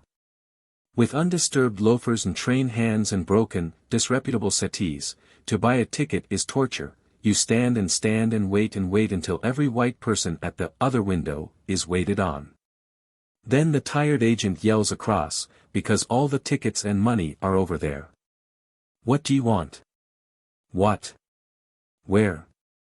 The agent browbeats and contradicts you, hurries and confuses the ignorant, gives many persons the wrong change, compels some to purchase their tickets on the train at a higher price, and sends you and me out on the platform, burning with indignation and hatred.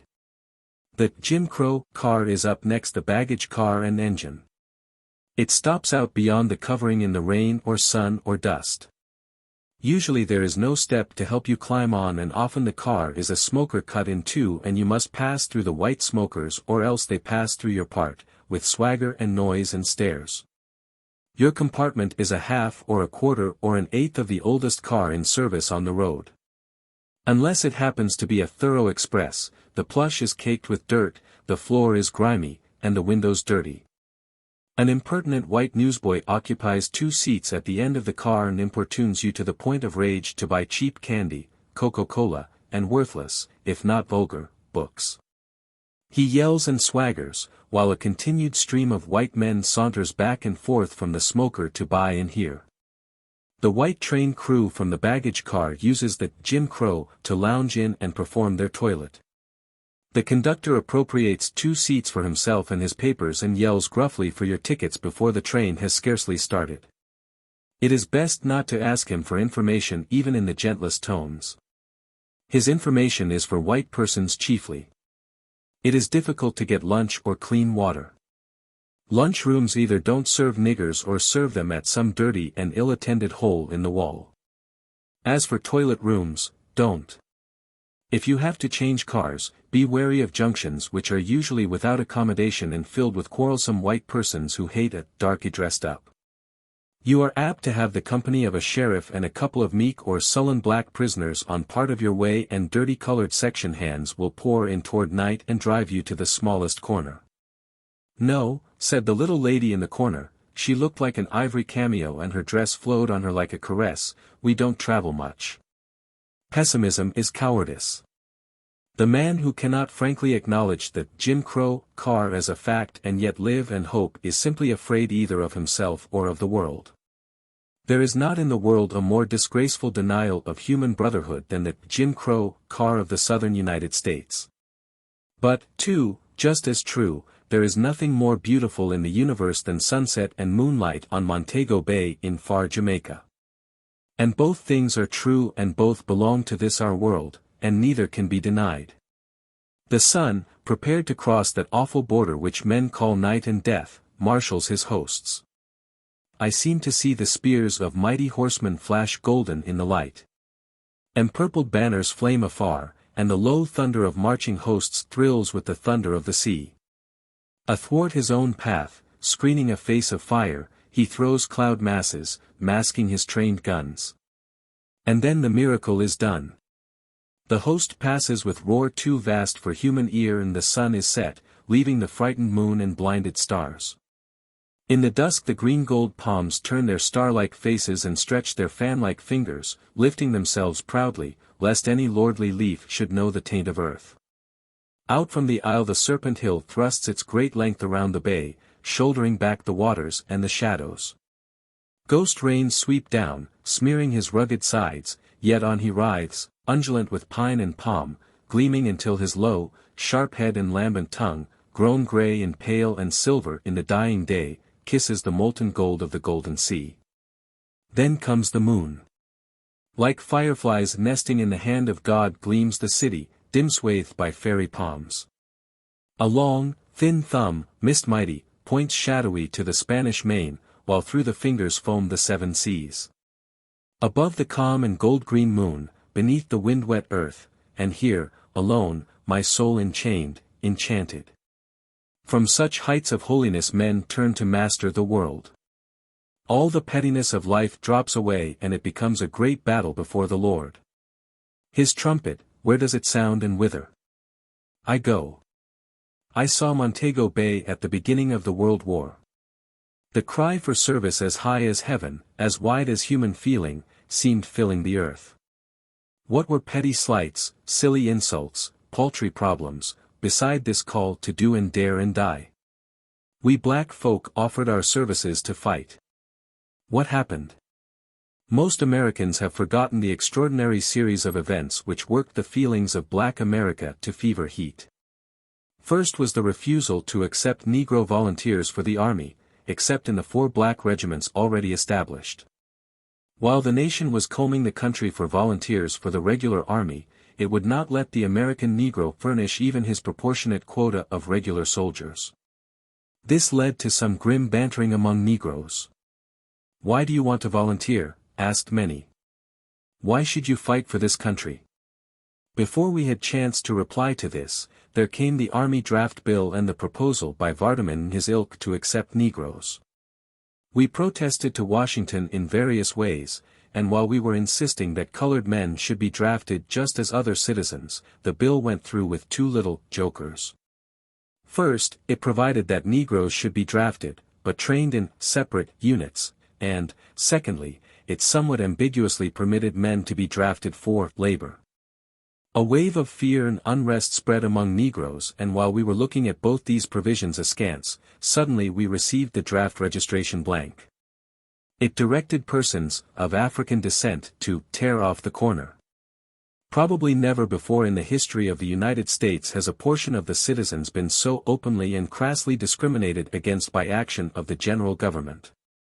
It was disheartening, and on top of it came the celebrated German plots. It was alleged in various parts of the country with singular unanimity that Germans were working among the Negroes, and it was further intimated that this would make the Negroes too dangerous an element to trust with guns. To us, of course, it looked as though the discovery and the proposition came from the same thinly veiled sources. Considering carefully this series of happenings, the American Negro sensed an approaching crisis and faced a puzzling dilemma. Here was evidently preparing fertile ground for the spread of disloyalty and resentment among the black masses, as they were forced to choose apparently between forced labor or a Jim Crow draft. Manifestly, when a minority group is thus segregated and forced out of the nation, they can in reason do but one thing: take advantage of the disadvantage. In this case we demanded colored officers for the colored troops. General Wood was early approached and asked to admit suitable candidates to Plattsburgh. He refused. We thereupon pressed the government for a separate camp for the training of Negro officers. Not only did the War Department hesitate at this request, but strong opposition arose among colored people themselves. They said we were going too far. We will obey the law, but to ask for voluntary segregation is to insult ourselves. But strong, sober second thought came to our rescue. We said to our protesting brothers, we face a condition, not a theory. There is not the slightest chance of our being admitted to white camps. Therefore, it is either a case of a Jim Crow officers training camp or no colored officers. Of the two things, no colored officers would be the greater calamity. Thus we gradually made up our minds. But the War Department still hesitated. It was besieged, and when it presented its final argument, "We have no place for such a camp," the trustees of Howard University said, "Take our campus." Eventually 1,200 colored cadets were assembled at Fort Des Moines for officers' training.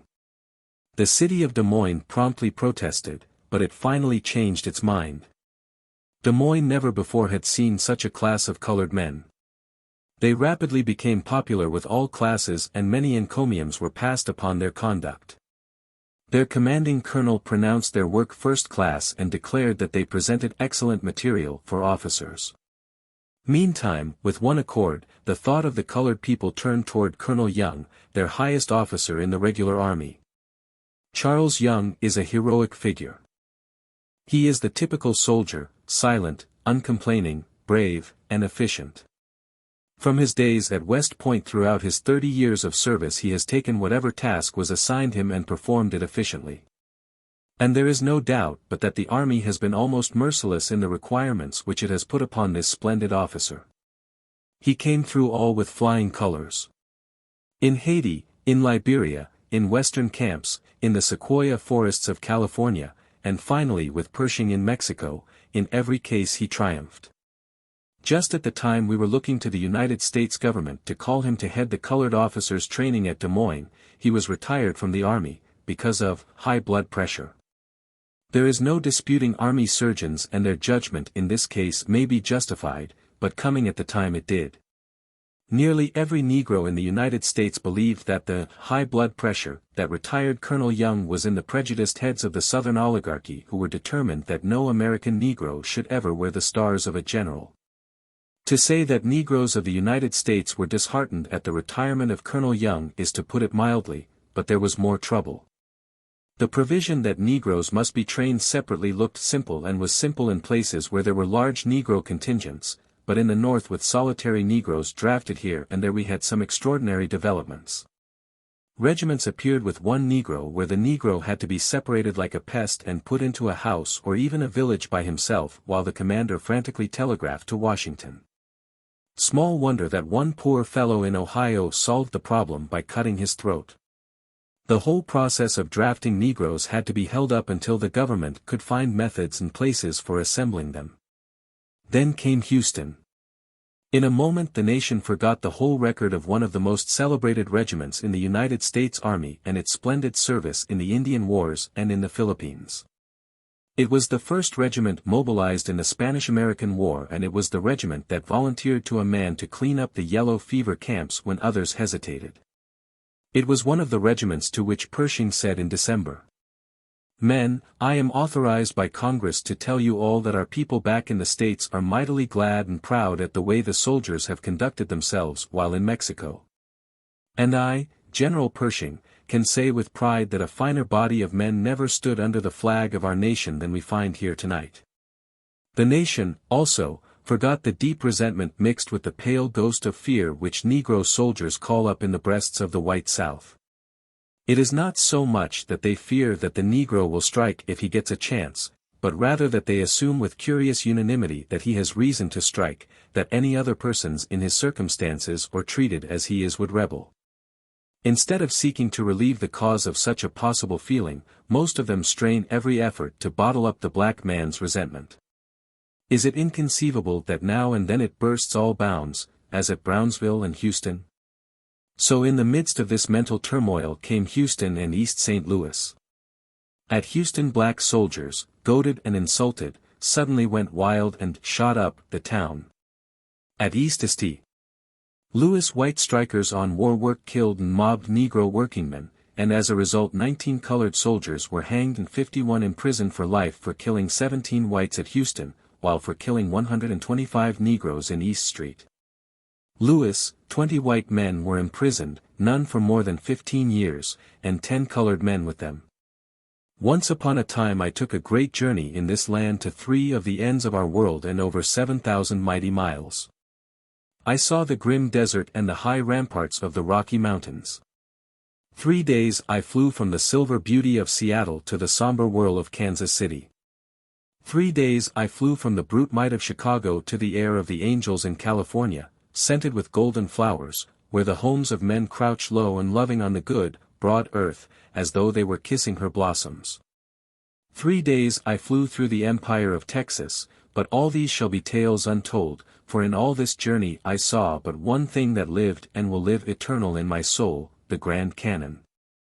It is a sudden void in the bosom of the earth, down to its entrails, a wound where the dull titanic knife has turned and twisted in the hole, leaving its edges livid, scarred, jagged, and pulsing over the white and red and purple of its mighty flesh, while down below, down below, in black and severed vein, boils the dull and sullen flood of the Colorado. It is awful.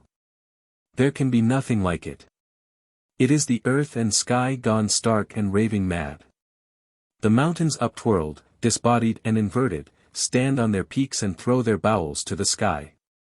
Their earth is air. Their ether blood-red rock ingreened. You stand upon their roots and fall into their pinnacles, a mighty mile. Behold this mauve and purple mocking of time and space. See yonder peak. No human foot has trod it. Into that blue shadow only the eye of God has looked. Listen to the accents of that gorge which mutters, before Abraham was, I am. Is yonder wall a hedge of black or is it the rampart between heaven and hell? I see greens, is it moss or giant pines? I see specks that may be boulders. Ever the winds sigh and drop into those sun-swept silences.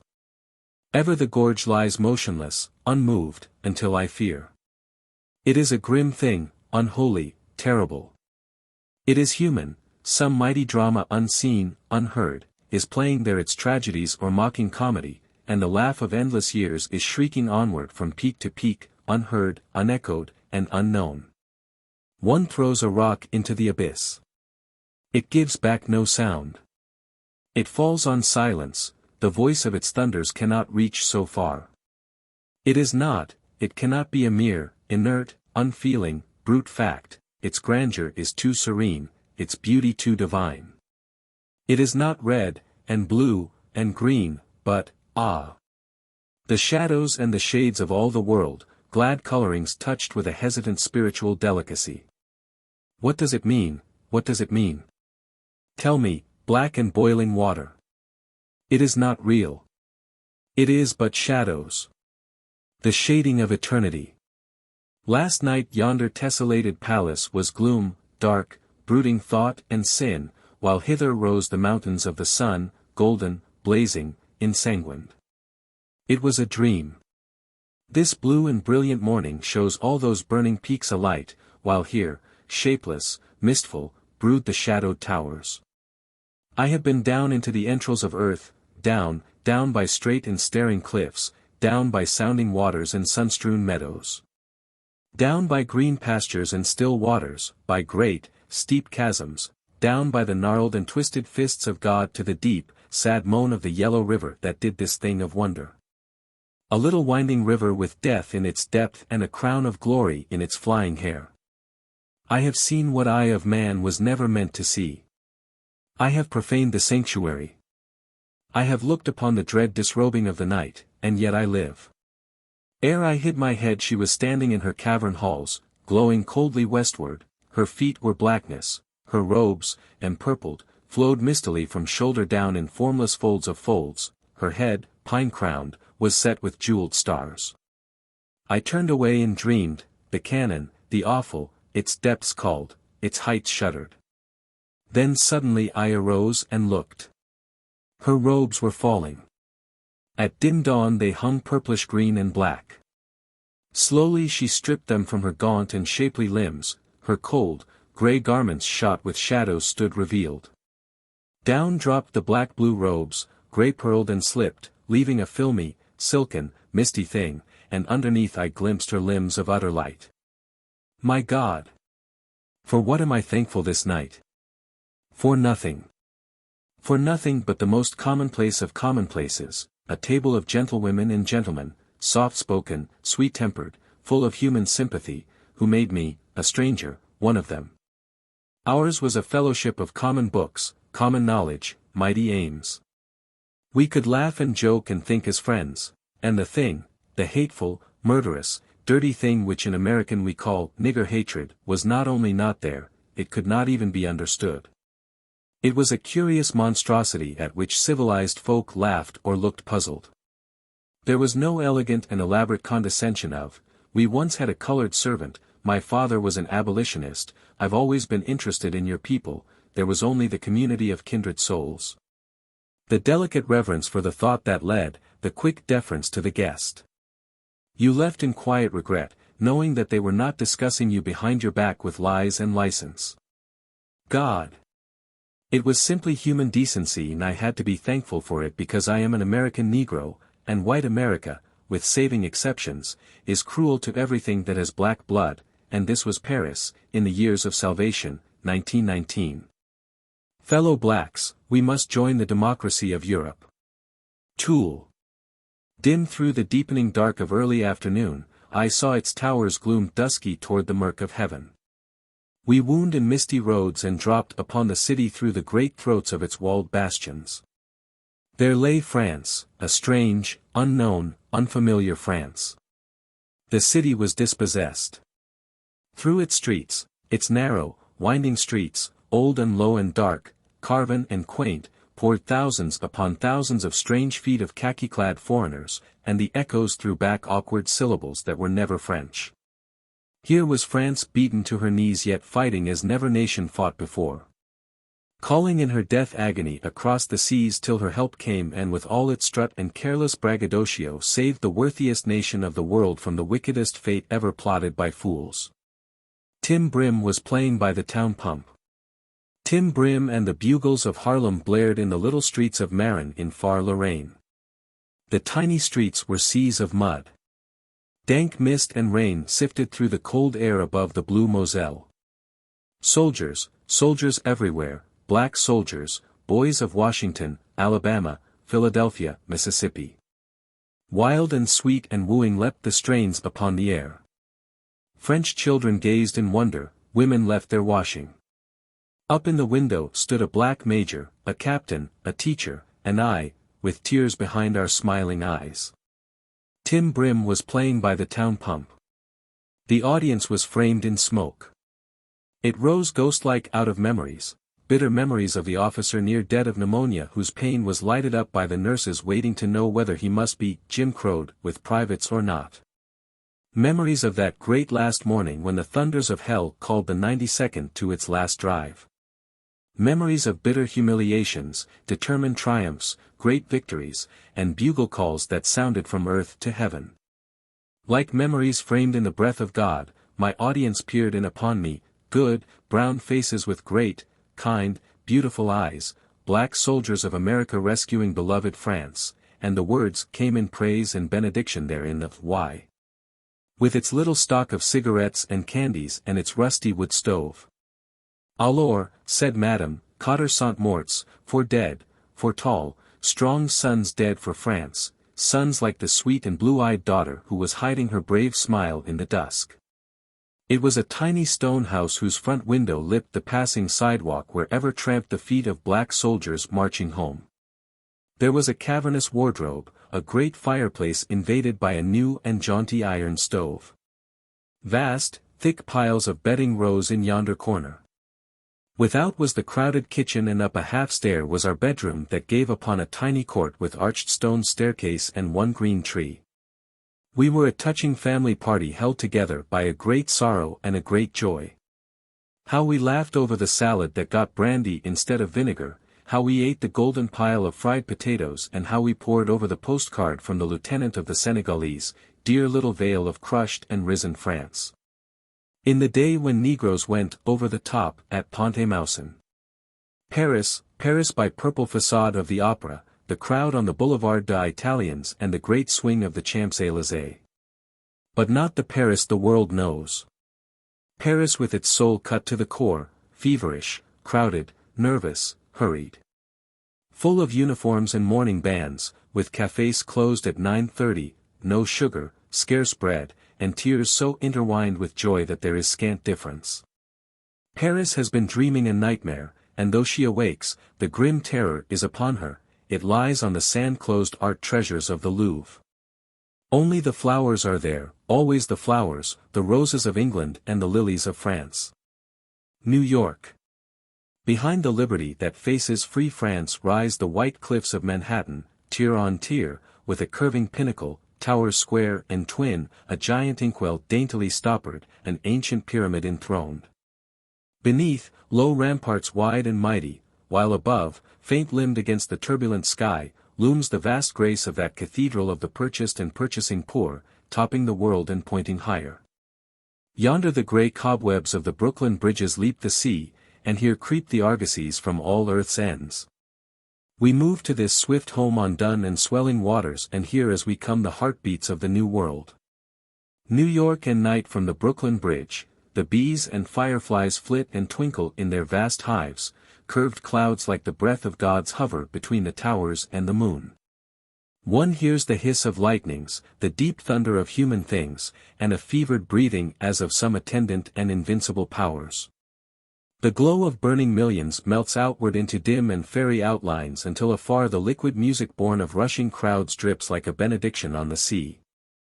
New York and morning, the sun is kissing the timid dew in Central Park, and from the Fountain of Plenty one looks along that world street, Fifth Avenue, and walks toward town.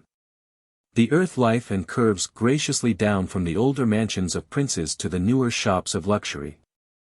Egypt and Abyssinia, Paris and Damascus, London and India caress you by the way, churches stand aloof while the shops swell to emporiums. But all this is nothing. Everything is mankind. Humanity stands and flies and walks and rolls about, the poor, the priceless, the world-known and the forgotten. Child and grandfather, king and leman, the pageant of the world goes by, set in a frame of stone and jewels, clothed in scarlet and rags. Prince's Street and the Elysian Fields, the Strand and the Ringstrasse, these are the ways of the world today. New York and twilight, there where the 6th Avenue, L, rises and leaps above the tenements into the free air at 110th Street. It circles like a bird with heaven and St. John's above and earth and the sweet green and gold of the park beneath. Beyond lie all the blue mists and mysteries of distance, beneath, the city rushes and crawls. Behind echo all the roar and war and care and maze of the wide city set in its sullen darkening walls, flashing weird and crimson farewells. Out at the sides the stars twinkle. Again New York and night and Harlem. A dark city of 50,000 rises like magic from the earth. Gone is the white world, the pale lips, the lank hair. Gone is the west and north, the east and south is here triumphant. The street is crowd and leisure and laughter.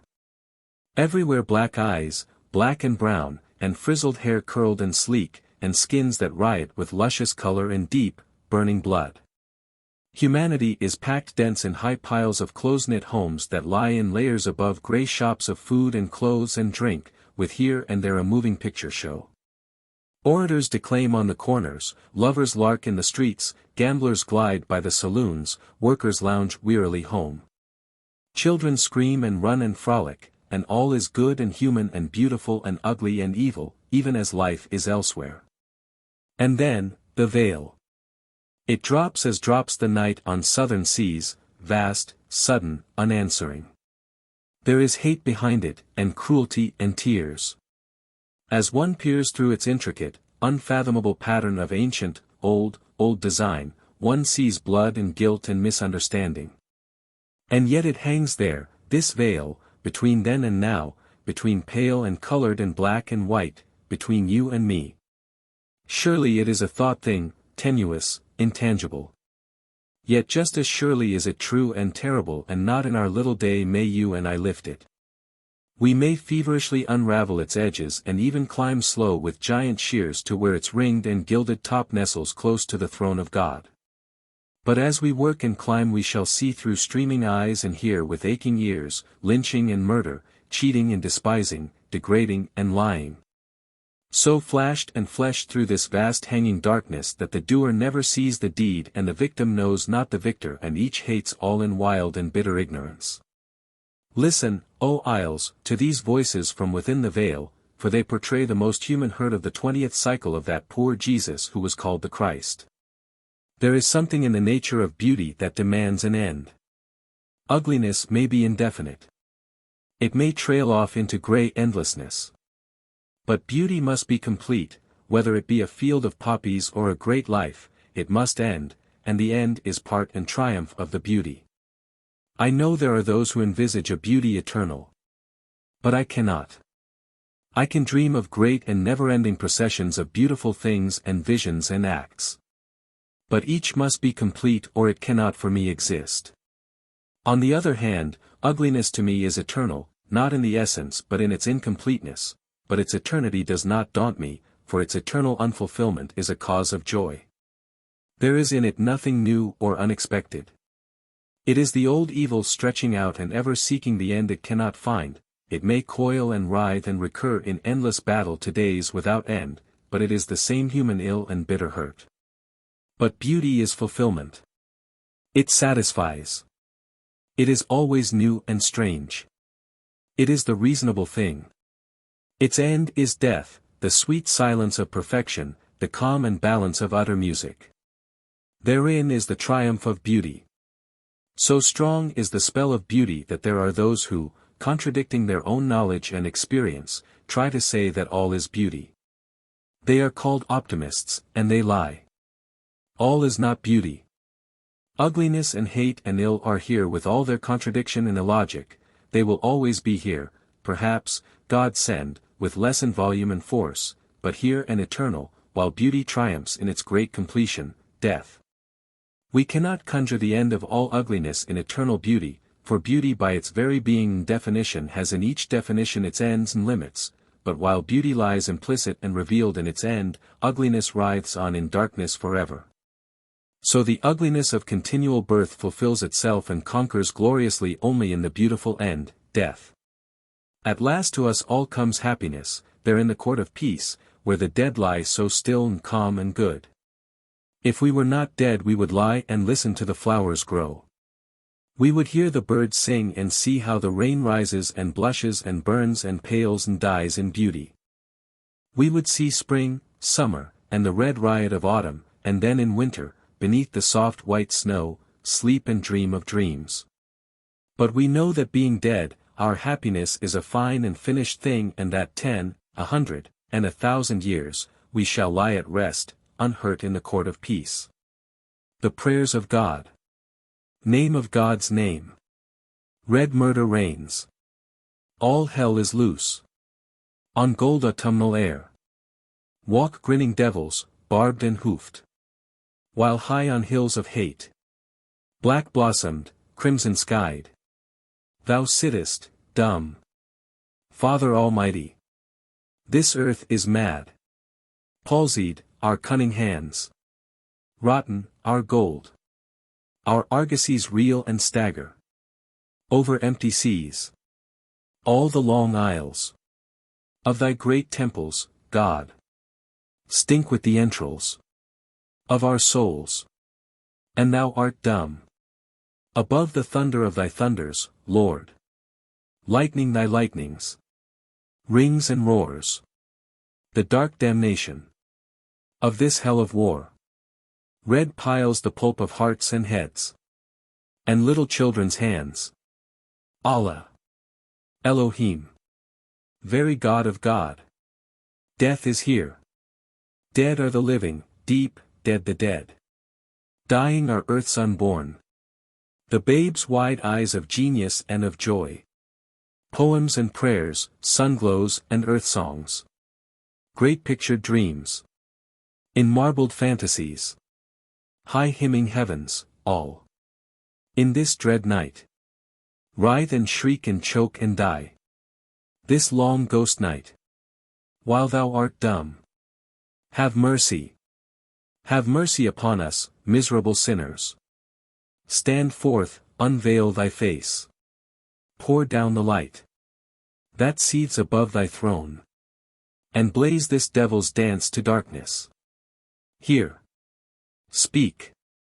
In Christ's great name. I hear. Forgive me, God. Above the thunder I hearkened. Beneath the silence, now. I hear. Wait, God, a little space.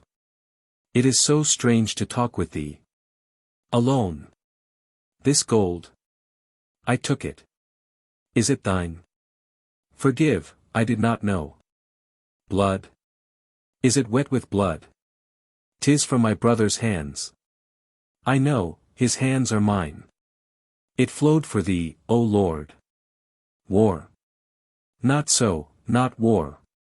Dominion, Lord, and over black, not white. Black, brown, and fawn. And not thy chosen brood, O God. We murdered. To build thy kingdom. To drape our wives and little ones. And set their souls a-glitter. For this we killed these lesser breeds. And civilized their dead. Raping red rubber, diamonds, cocoa, gold. For this, too, once, and in thy name. I lynched a nigger. He raved and writhed. I heard him cry. I felt the lifelight leap and lie. I saw him crackle there, on high. I watched him wither. Thou. Thee. I lynched thee. Awake me, God. I sleep. What was that awful word thou saidst? That black and riven thing, was it thee? That gasp, was it thine? This pain, is it thine? Are, then, these bullets piercing thee? Have all the wars of all the world? Down all dim time, drawn blood from thee? Have all the lies and thefts and hates? Is this thy crucifixion, God? And not that funny, little cross? With vinegar and thorns? Is this thy kingdom here, not there? This stone and stucco drift of dreams? Help! I sense that low and awful cry. Who cries? Who weeps? With silent sob that rends and tears. Can God sob? Who prays? I hear strong prayers throng by. Like mighty winds on dusky moors. Can God pray? Prayest thou, Lord, and to me? Thou needest me. Thou needest me. Thou needest me. Poor, wounded soul. Of this I never dreamed. I thought. Courage, God. I come. 10. The Comet. He stood a moment on the steps of the bank, watching the human river that swirled down Broadway. Few noticed him. Few ever noticed him save in a way that stung. He was outside the world, nothing, as he said bitterly. Bits of the words of the walkers came to him. The comet? The comet. Everybody was talking of it. Even the president, as he entered, smiled patronizingly at him, and asked. Well, Jim, are you scared? No, said the messenger shortly. I thought we'd journeyed through the comet's tail once, broke in the junior clerk affably. Oh, that was Halley's, said the president, this is a new comet, quite a stranger, they say, wonderful, wonderful. I saw it last night. Oh, by the way, Jim, turning again to the messenger, I want you to go down into the lower vaults today. The messenger followed the president silently. Of course, they wanted him to go down to the lower vaults. It was too dangerous for more valuable men. He smiled grimly and listened. Everything of value has been moved out since the water began to seep in, said the president, but we missed 2 volumes of old records. Suppose you nose around down there, it isn't very pleasant, I suppose. Not very, said the messenger, as he walked out. Well, Jim, the tail of the new comet hits us at noon this time, said the vault clerk, as he passed over the keys. But the messenger passed silently down the stairs. Down he went beneath Broadway, where the dim light filtered through the feet of hurrying men, down to the dark basement beneath, down into the blackness and silence beneath that lowest cavern. Here with his dark lantern he groped in the bowels of the earth, under the world. He drew a long breath as he threw back the last great iron door and stepped into the fetid slime within. Here at last was peace, and he groped moodily forward. A great rat leaped past him and cobwebs crept across his face. He felt carefully around the room, shelf by shelf, on the muddied floor, and in crevice and corner. Nothing. Then he went back to the far end, where somehow the wall felt different. He sounded and pushed and pried. Nothing. He started away. Then something brought him back. He was sounding and working again when suddenly the whole black wall swung as on mighty hinges, and blackness yawned beyond. He peered in. It was evidently a secret vault, some hiding place of the old bank unknown in newer times. He entered hesitatingly. It was a long, narrow room with shelves, and at the far end, an old iron chest. On a high shelf lay the 2 missing volumes of records, and others. He put them carefully aside and stepped to the chest. It was old, strong, and rusty. He looked at the vast and old-fashioned lock and flashed his light on the hinges. They were deeply encrusted with rust. Looking about, he found a bit of iron and began to pry. The rust had eaten 100 years, and it had gone deep. Slowly, wearily, the old lid lifted, and with a last, low groan lay bare its treasure, and he saw the dull sheen of gold. Boom! A low, grinding, reverberating crash struck upon his ear. He started up and looked about. All was black and still. He groped for his light and swung it about him. Then he knew. The great stone door had swung to. He forgot the gold and looked death squarely in the face. Then with a sigh he went methodically to work. The cold sweat stood on his forehead. But he searched, pounded, pushed, and worked until after what seemed endless hours his hand struck a cold bit of metal and the great door swung again harshly on its hinges, and then, striking against something soft and heavy, stopped. He had just room to squeeze through. There lay the body of the vault clerk, cold and stiff. He stared at it, and then felt sick and nauseated. The air seemed unaccountably foul, with a strong, peculiar odor.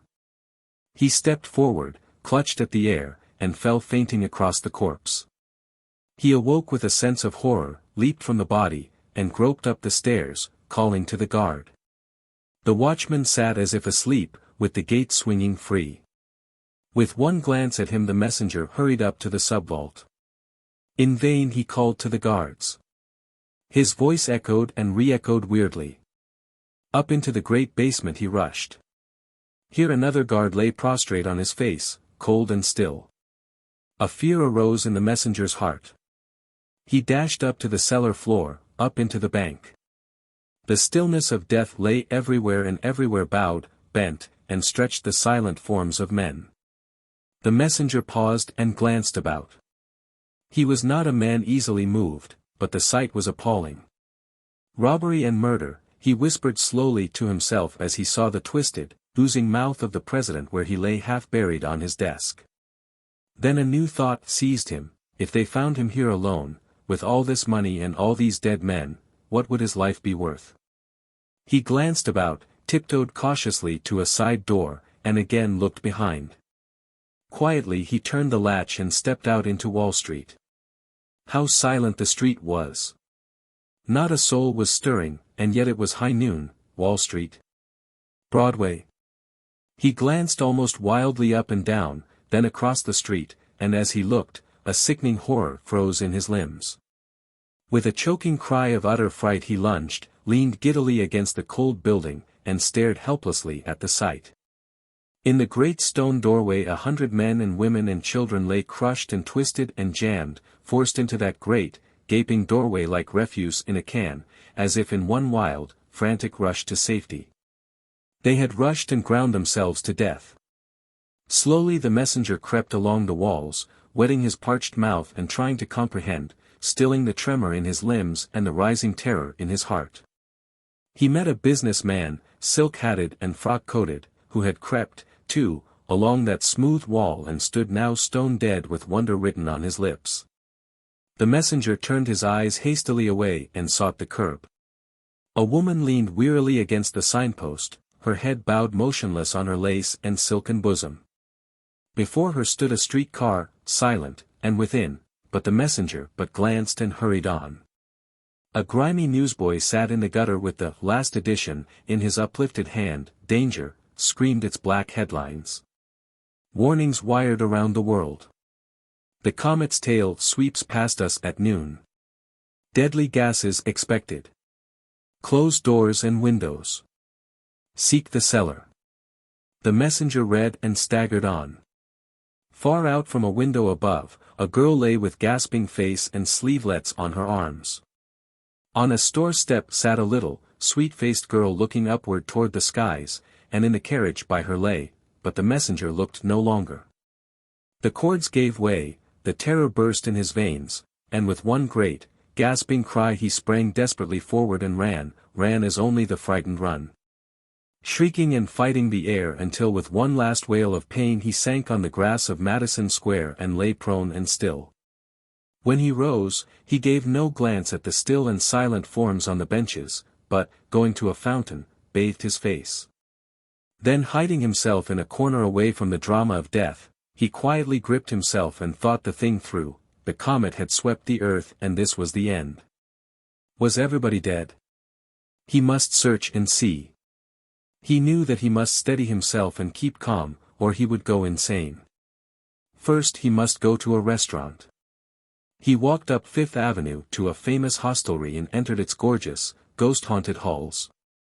He beat back the nausea, and, seizing a tray from dead hands, hurried into the street and ate ravenously, hiding to keep out the sights. Yesterday, they would not have served me, he whispered, as he forced the food down. Then he started up the street, looking, peering, telephoning, ringing alarms, silent all. Was nobody, he dared not think the thought and hurried on. Suddenly he stopped still. He had forgotten. My God! How could he have forgotten?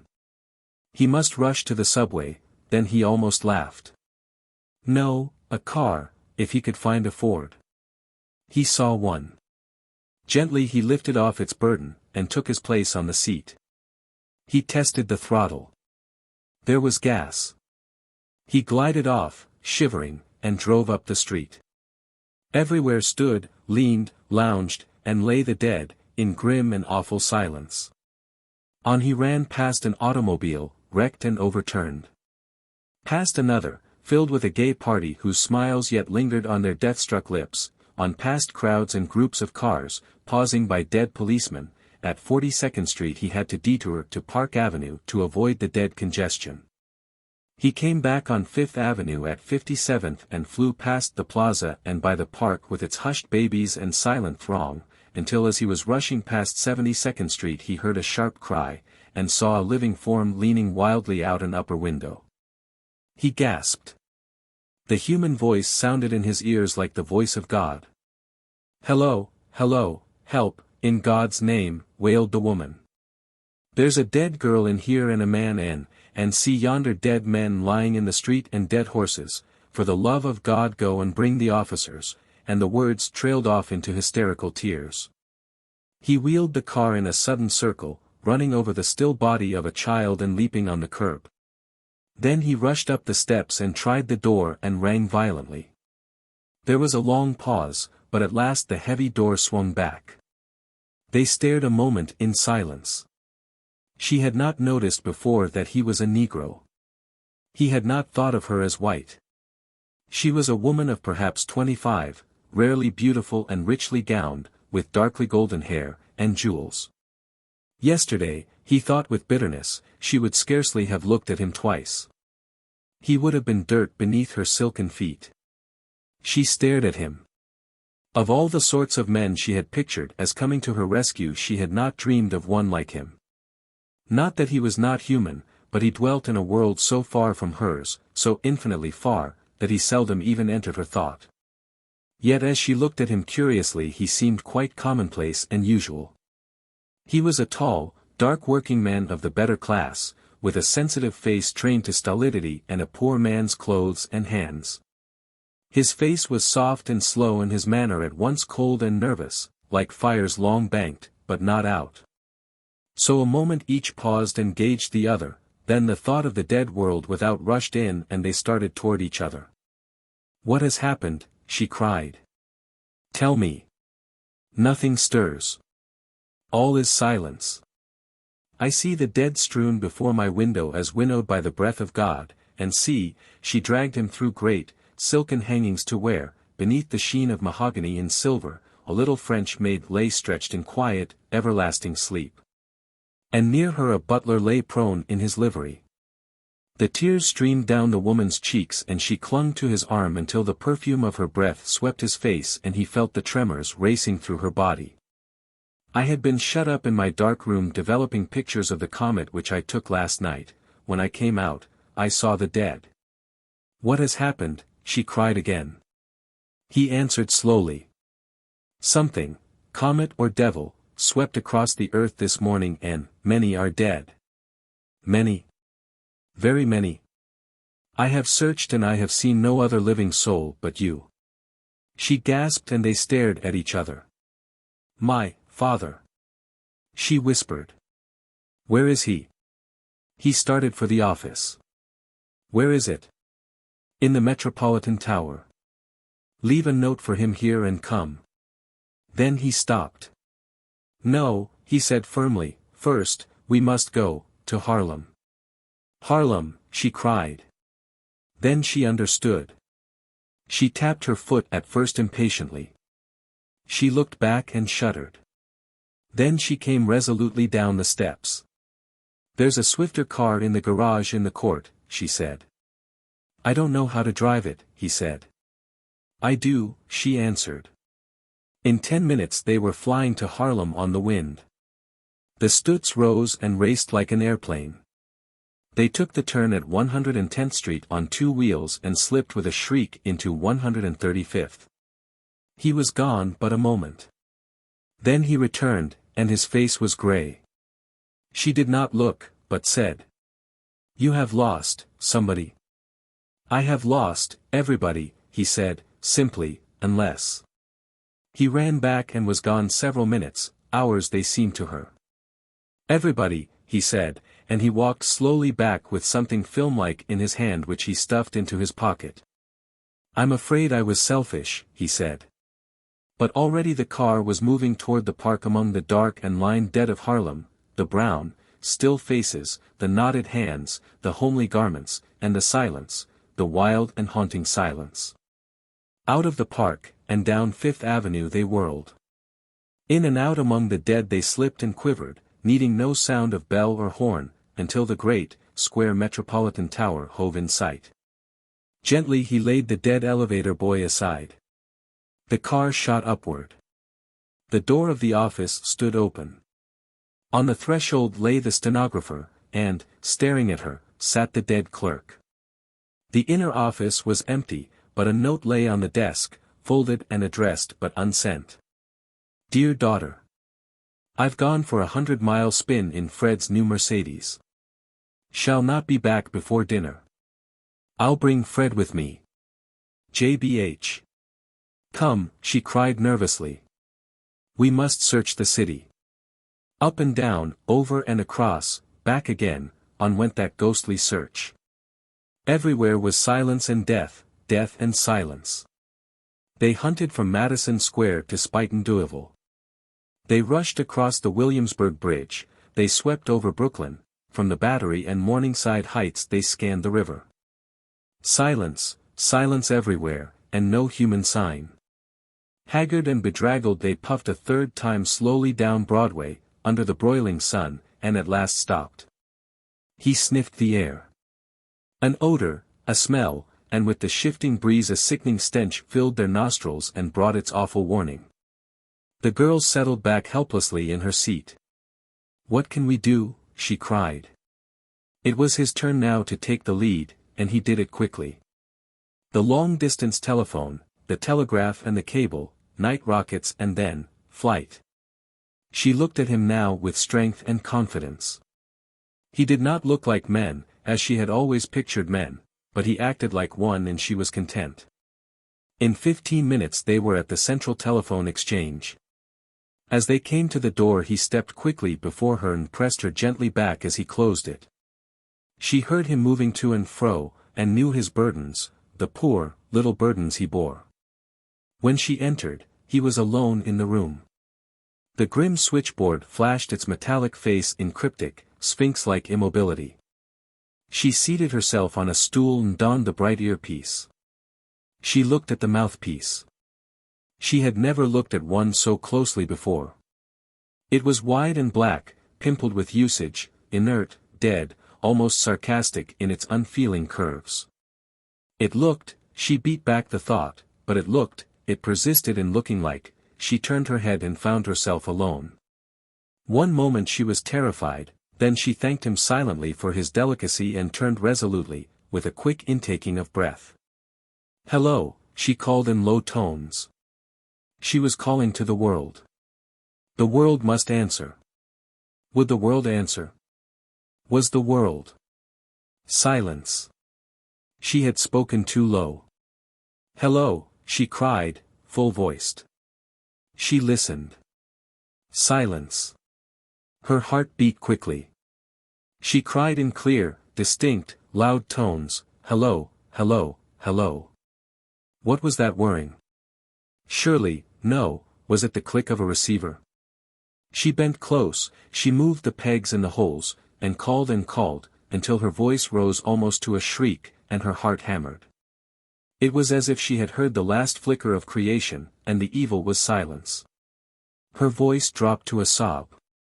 She sat stupidly staring into the black and sarcastic mouthpiece, and the thought came again.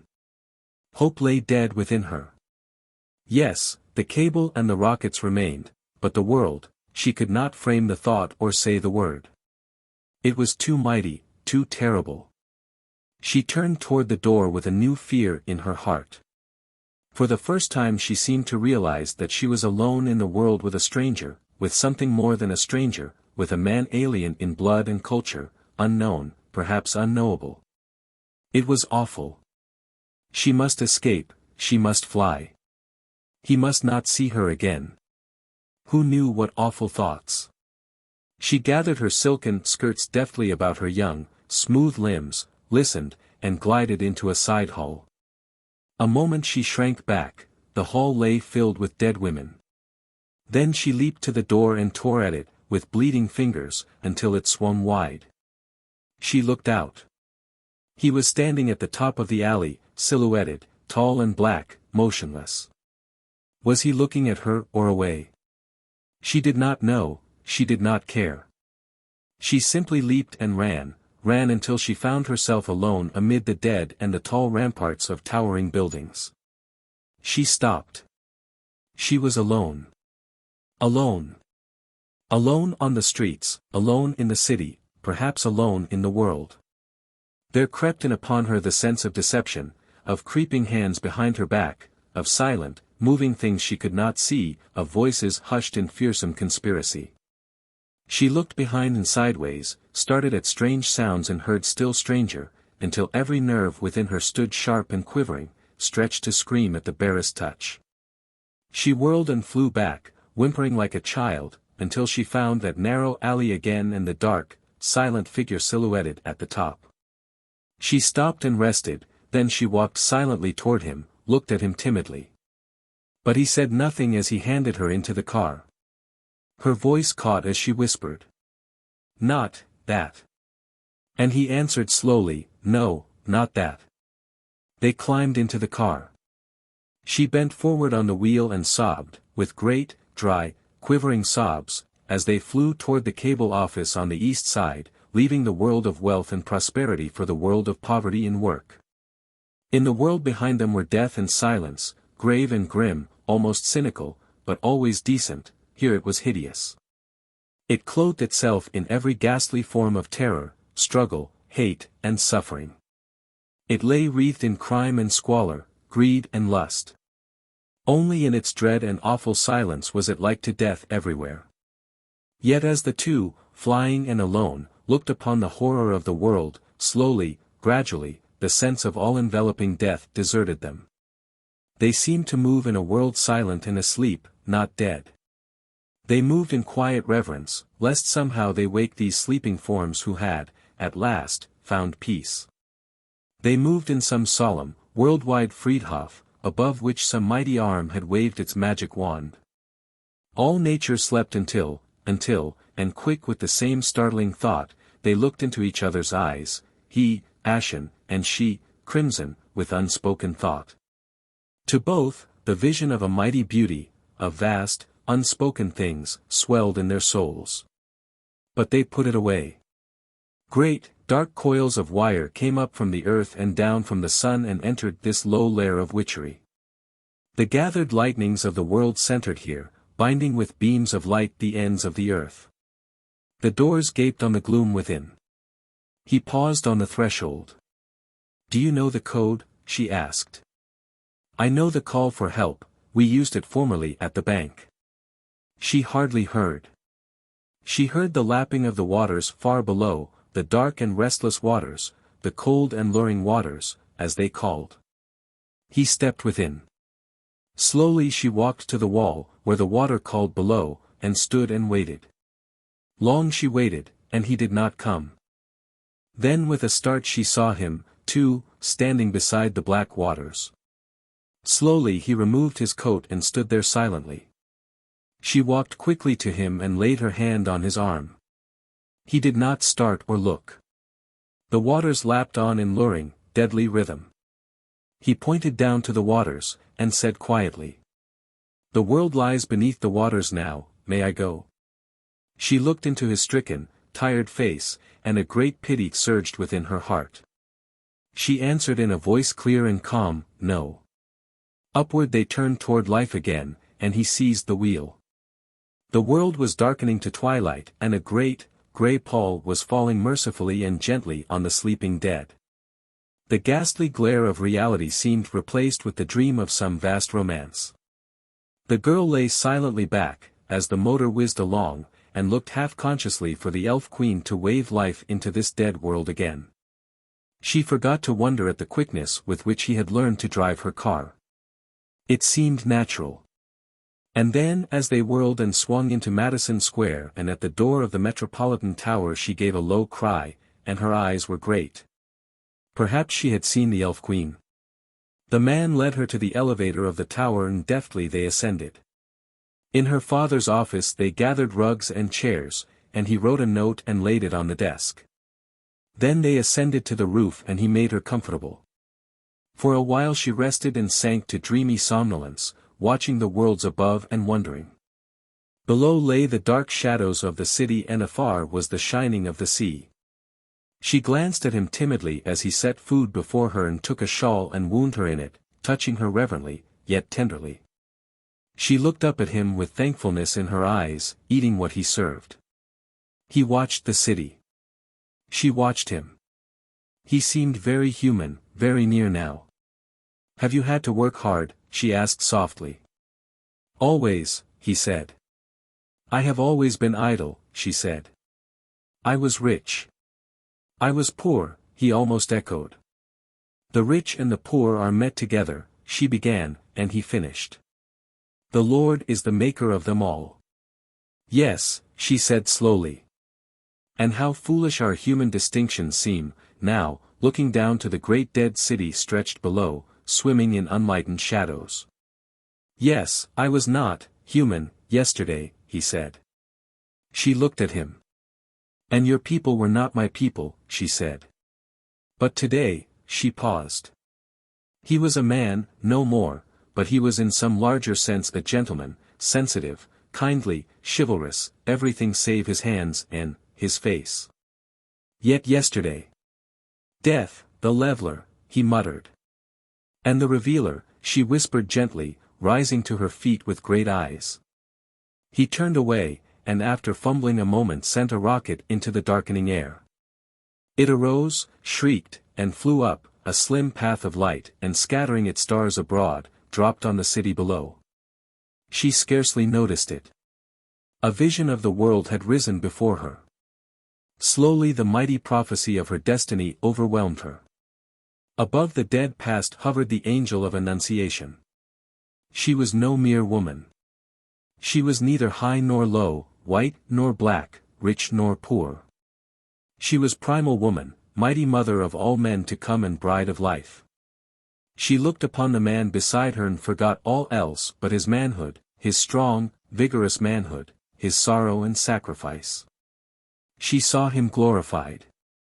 He was no longer a thing apart, a creature below, a strange outcast of another clime and blood, but her brother humanity incarnate, Son of God and great All-Father of the race to be. He did not glimpse the glory in her eyes, but stood looking outward toward the sea and sending rocket after rocket into the unanswering darkness.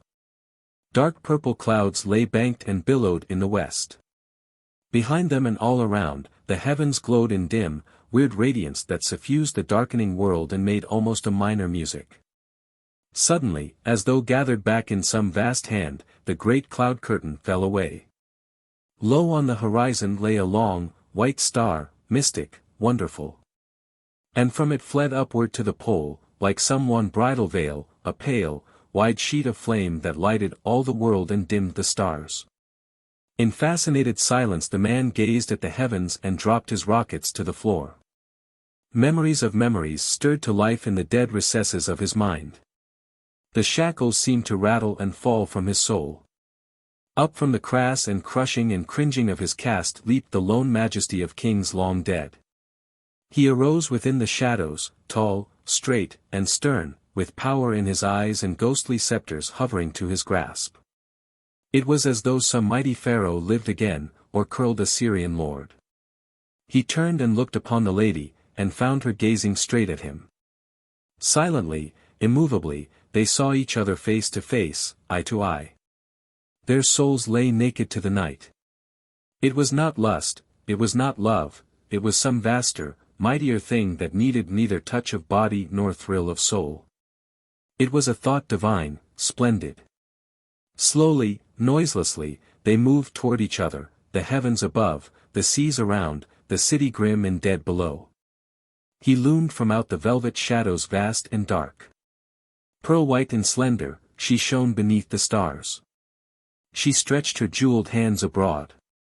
He lifted up his mighty arms, and they cried each to the other, almost with one voice, "The world is dead. Long live the honk! Honk!" Hoarse and sharp the cry of a motor drifted clearly up from the silence below. They started backward with a cry and gazed upon each other with eyes that faltered and fell, with blood that boiled. Honk! Honk! Honk! Honk! Came the mad cry again, and almost from their feet a rocket blazed into the air and scattered its stars upon them. She covered her eyes with her hands, and her shoulders heaved. He dropped and bowed, groped blindly on his knees about the floor. A blue flame spluttered lazily after an age, and she heard the scream of an answering rocket as it flew.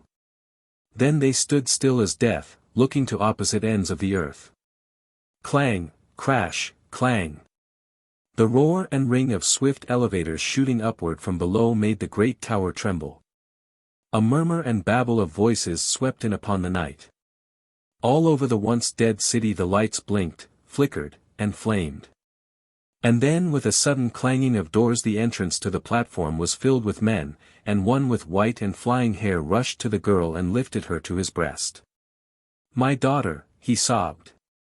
Behind him hurried a younger, comelier man, carefully clad in motor costume, who bent above the girl with passionate solicitude and gazed into her staring eyes until they narrowed and dropped and her face flushed deeper and deeper crimson. "Julia," he whispered, "my darling, I thought you were gone forever." She looked up at him with strange, searching eyes. "Fred," she murmured, almost vaguely, "is the world gone?" "Only New York," he answered. "It is terrible, awful. You know, but you, how did you escape, how have you endured this horror? Are you well? Unharmed?" "Unharmed," she said. "And this man here?" he asked, encircling her drooping form with one arm and turning toward the Negro. Suddenly he stiffened and his hand flew to his hip. "Why?" he snarled. "It's a nigger, Julia. Has he dared?" She lifted her head and looked at her late companion curiously and then dropped her eyes with a sigh. He has dared, all, to rescue me, she said quietly, and I, thank him, much. But she did not look at him again. As the couple turned away, the father drew a roll of bills from his pockets. Here, my good fellow, he said, thrusting the money into the man's hands, take that, what's your name? Jim Davis, came the answer, hollow-voiced. Well, Jim, I thank you. I've always liked your people. If you ever want a job, call on me. And they were gone. The crowd poured up and out of the elevators, talking and whispering. Who was it? Are they alive? How many? 2. Who was saved? A white girl and a nigger, there she goes. A nigger? Where is he?